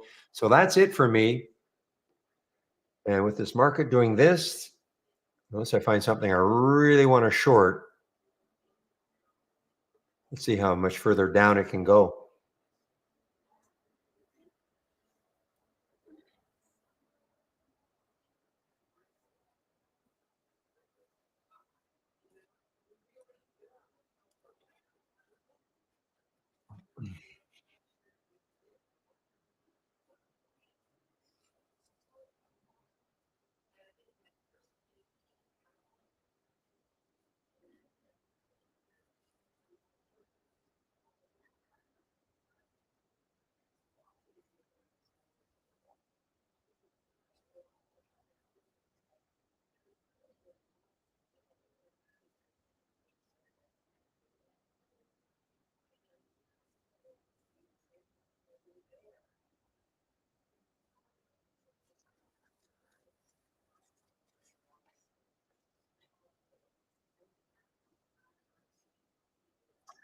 All right, guys. Well, a good time to ask questions if you have any, okay? Because I'm pretty sure, unless I see something I really want to short, unless this just stops and it turns right around again, I guess. But that is ominous looking, in my opinion.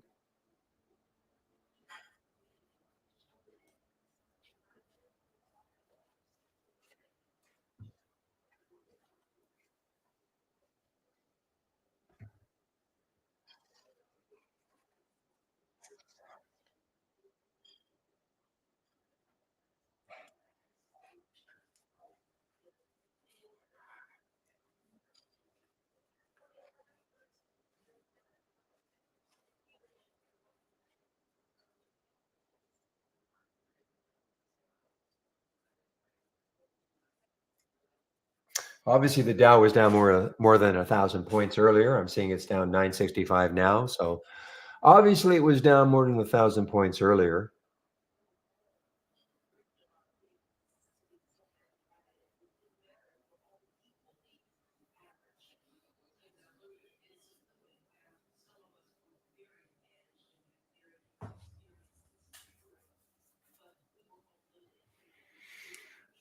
All right, guys, I'm going to put myself on mute. I'll hop back on if there's a question.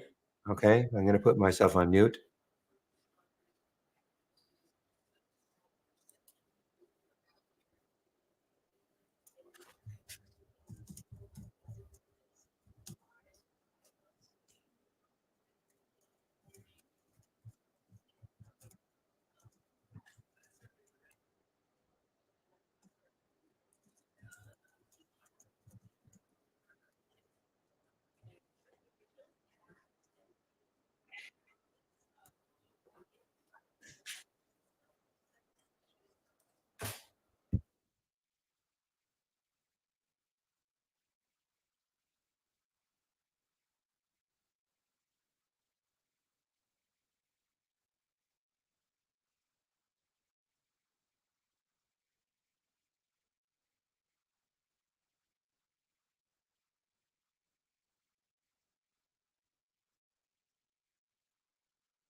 All right, so Nate asked a question in our YouTube room. Is it better to use the Trade Ideas app or the web page? 100% the app, okay? 100%. The web page is generally used only for people who have, say, Macs, or you're using it on a tablet. But if you can use the app, 100% use the app, okay?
Nate, I'm not sure. Let me take a look at that. The deep dive. I don't use the web-based version at all. So now you're talking about not the web-based version. You're talking about on our homepage, right? So let me just load it and see what it looks like.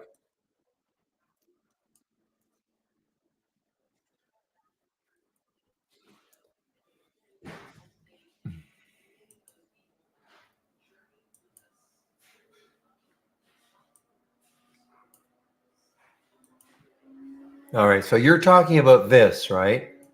And stock deep dive. I mean, if you know, you can use this. I mean, certainly don't. Oh,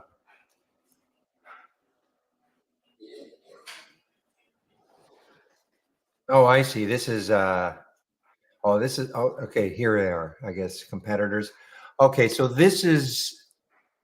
Yeah, the problem is you can't have both of these up and running at the same time.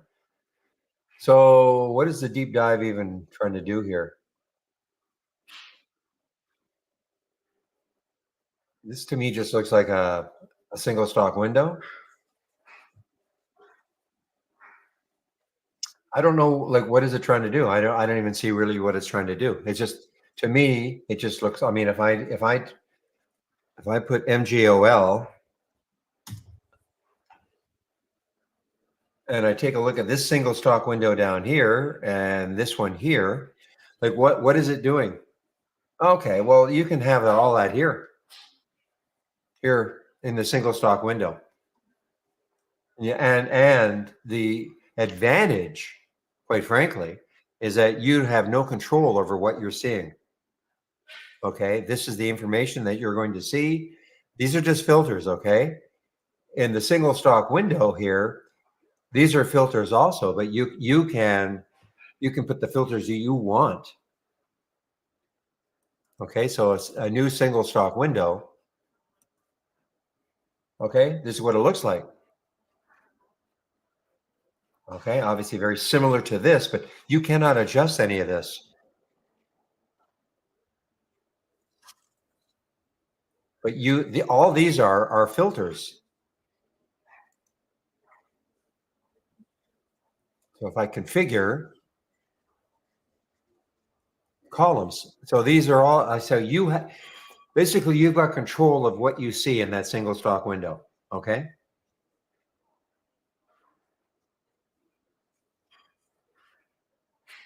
and that's what you're seeing right here. But you have control over this. This is what I want to see. It doesn't have to be what you want to see, but you have complete control over this window, over what you're seeing. Well, complete. You have to use the filters that we've got. Okay, these are all the filters that we've got. And you can click on more. I mean, they're just, it's all the filters. If you're, these are all the filters that we've got that you could put into a single stock window. So it's way more powerful.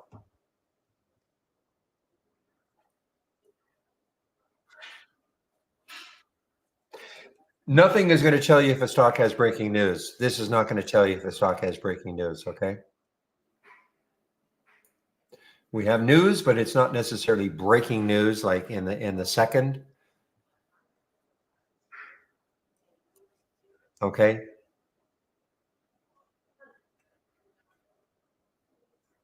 A lot of times though, if you click on an alert and you see a big volume spike, that means there's probably some news, and what that news is. Personally, if you have Interactive Brokers, I use this.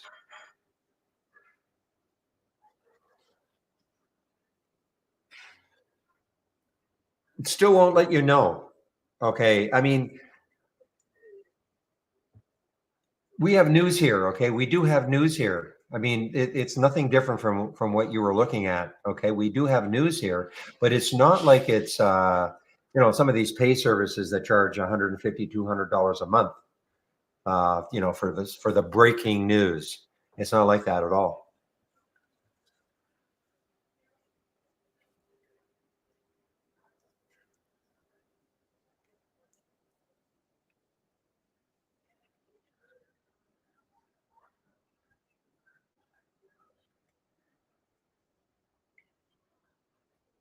Most of the time, the word that, I'm not saying no stock has breaking news during the day, but most of the time, the news, it happens in the pre-market. And a lot of times our news will have something, about anything in the pre-market. A lot of it is earnings. If it's an earnings play, that's why I've got the earnings date column. So when I'm doing my pre-market work and I'm looking to see the stocks that are moving the most, first thing I'm looking at, is it an earnings play? That's your news. I mean, that is the news, typically. Now, if it's a bio, sometimes you're going to see, some phase one, phase two, phase three release, and then, either on the way up or on the way down. So for instance, on the ATNM, we saw that in the pre-market just getting destroyed.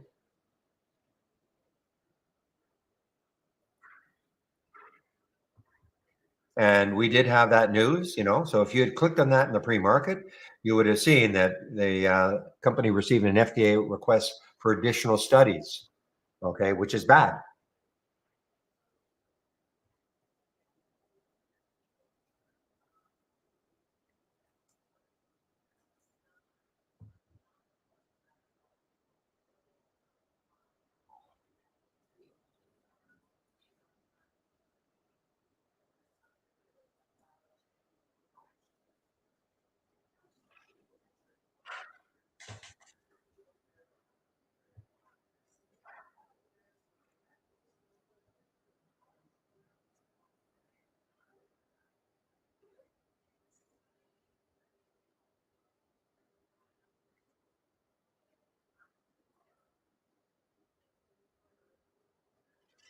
Well, so far, this little area is holding.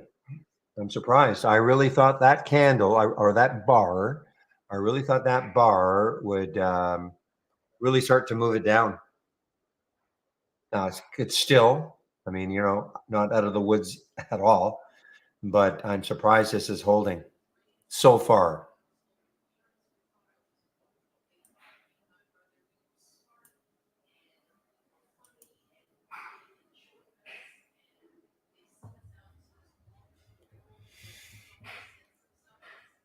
That's a big wow, isn't it, Captain Para? Yeah, Carvana had earnings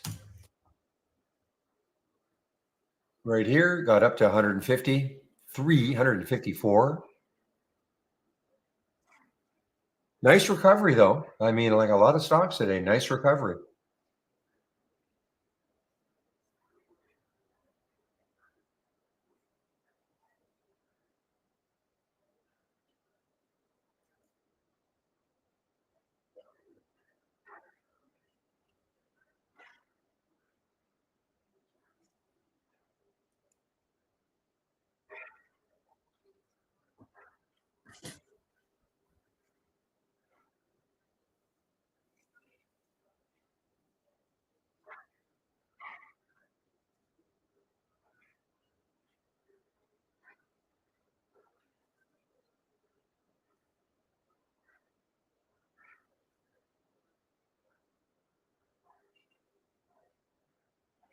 Yeah, but that's what I'm telling you, though. I mean, all it is a single stock window, Nate.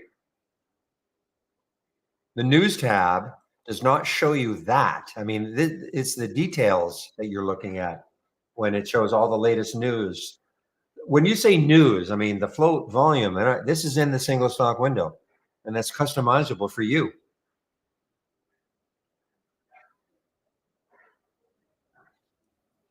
Well, all you need is all you need is a single stock window. Really, right here, the new single stock window, and then you can create your own information. I mean, if you want the information,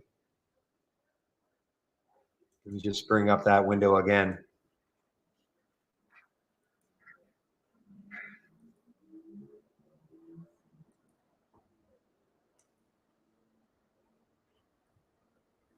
So a stock deep dive, okay? All you're getting here, I mean, I'm not trying to dismiss it, but all you're getting here is this. Are you talking about this information here, right here?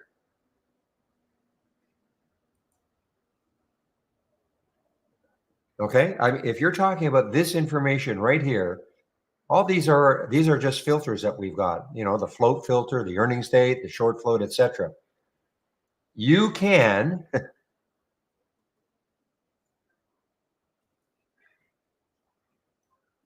This is an example of a single stock window. Notice how similar, except that here you have no. I mean, here's your news. I get it, but it's the same as this news right here. It's exactly the same. And you know, the single stock window has that news tab, the same thing. Okay. To me, I'd rather have this if you know using the app as opposed to because you have control over what you want to see. I mean, if this is good enough for you, you know these, but you have complete control over what you want to see.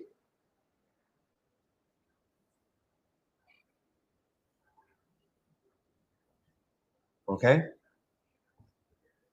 Here you don't. You're stuck with whatever we give to you here.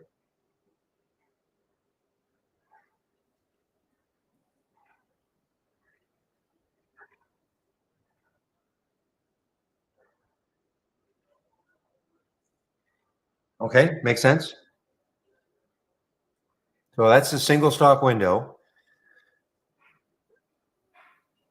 And then you can create your own. I mean, if you wanted exactly the same filters as were in the web-based version, I mean, you can do it.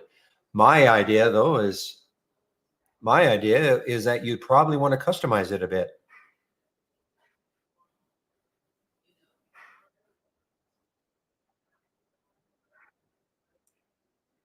And notice every time I click on an alert, of course, it changes. Okay, it changes.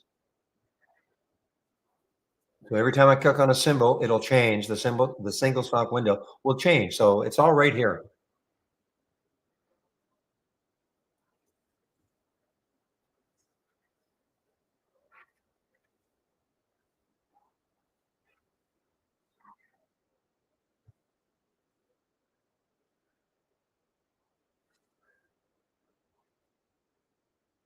I mean, it's the same reason, Nate, why I wouldn't use the web based or you know from the home page. I have no control over anything here. When I create a scan, I have complete control over what I want to see. I with my price range, my minimum volume, all that sort of stuff. So I mean that's why if you know if a person and you're an intraday trader and you have access to you know, using a PC or something. I mean, this is why you would want to be doing this because you have complete control. Nothing wrong with that home page that we've got, but you have no control. You have no control over anything.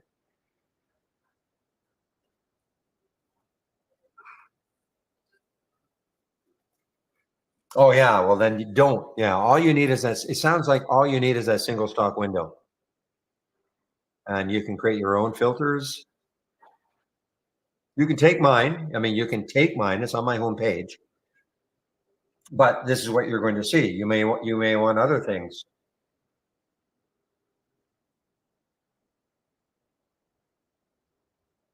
Wow. You know what, guys? Sava might be giving us another opportunity here. I mean, it just turned blue here, guys. Just turned blue. I don't think I'm going to do it. It's 2:30 now, so I don't know if I'm going to do anything. So I might. I'm going to probably take off now. Before I do, so for those of you in our YouTube room, if you want to go back, if you want to go into the main room, William says he's going to keep it open until about 4. Okay, so if you click on my homepage link,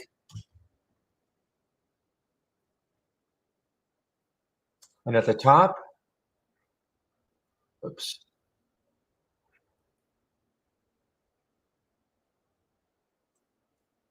At the top, trading room. Okay, so if you want, if you, again, this is only for people in YouTube right now.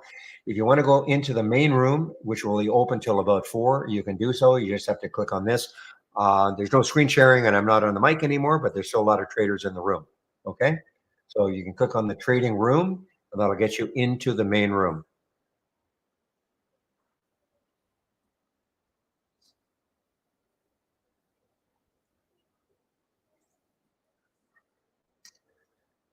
Okay, guys, I'll keep going for another minute. If I don't see another question, I will take off. Quite the day. Sabbath, wow. I mean, remember now, 45 is the next high looking left, right? On the monthly chart, on a monthly chart. So still got to get through this 38.53 again, which you did earlier. And then the next high looking left is $45, 45.43. Wow. I'm not saying it's getting there, of course.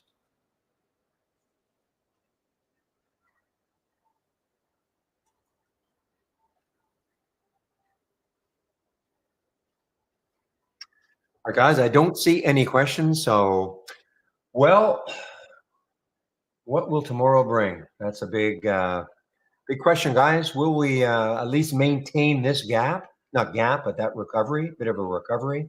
Will we at least maintain this? Another hour and a half for this market to close. It might give it up. But the big deal, it will be where is it going to open tomorrow? So thanks for all the help. I'll be on the mic tomorrow at 9 o'clock Eastern time. So have a great evening, and we'll see you tomorrow.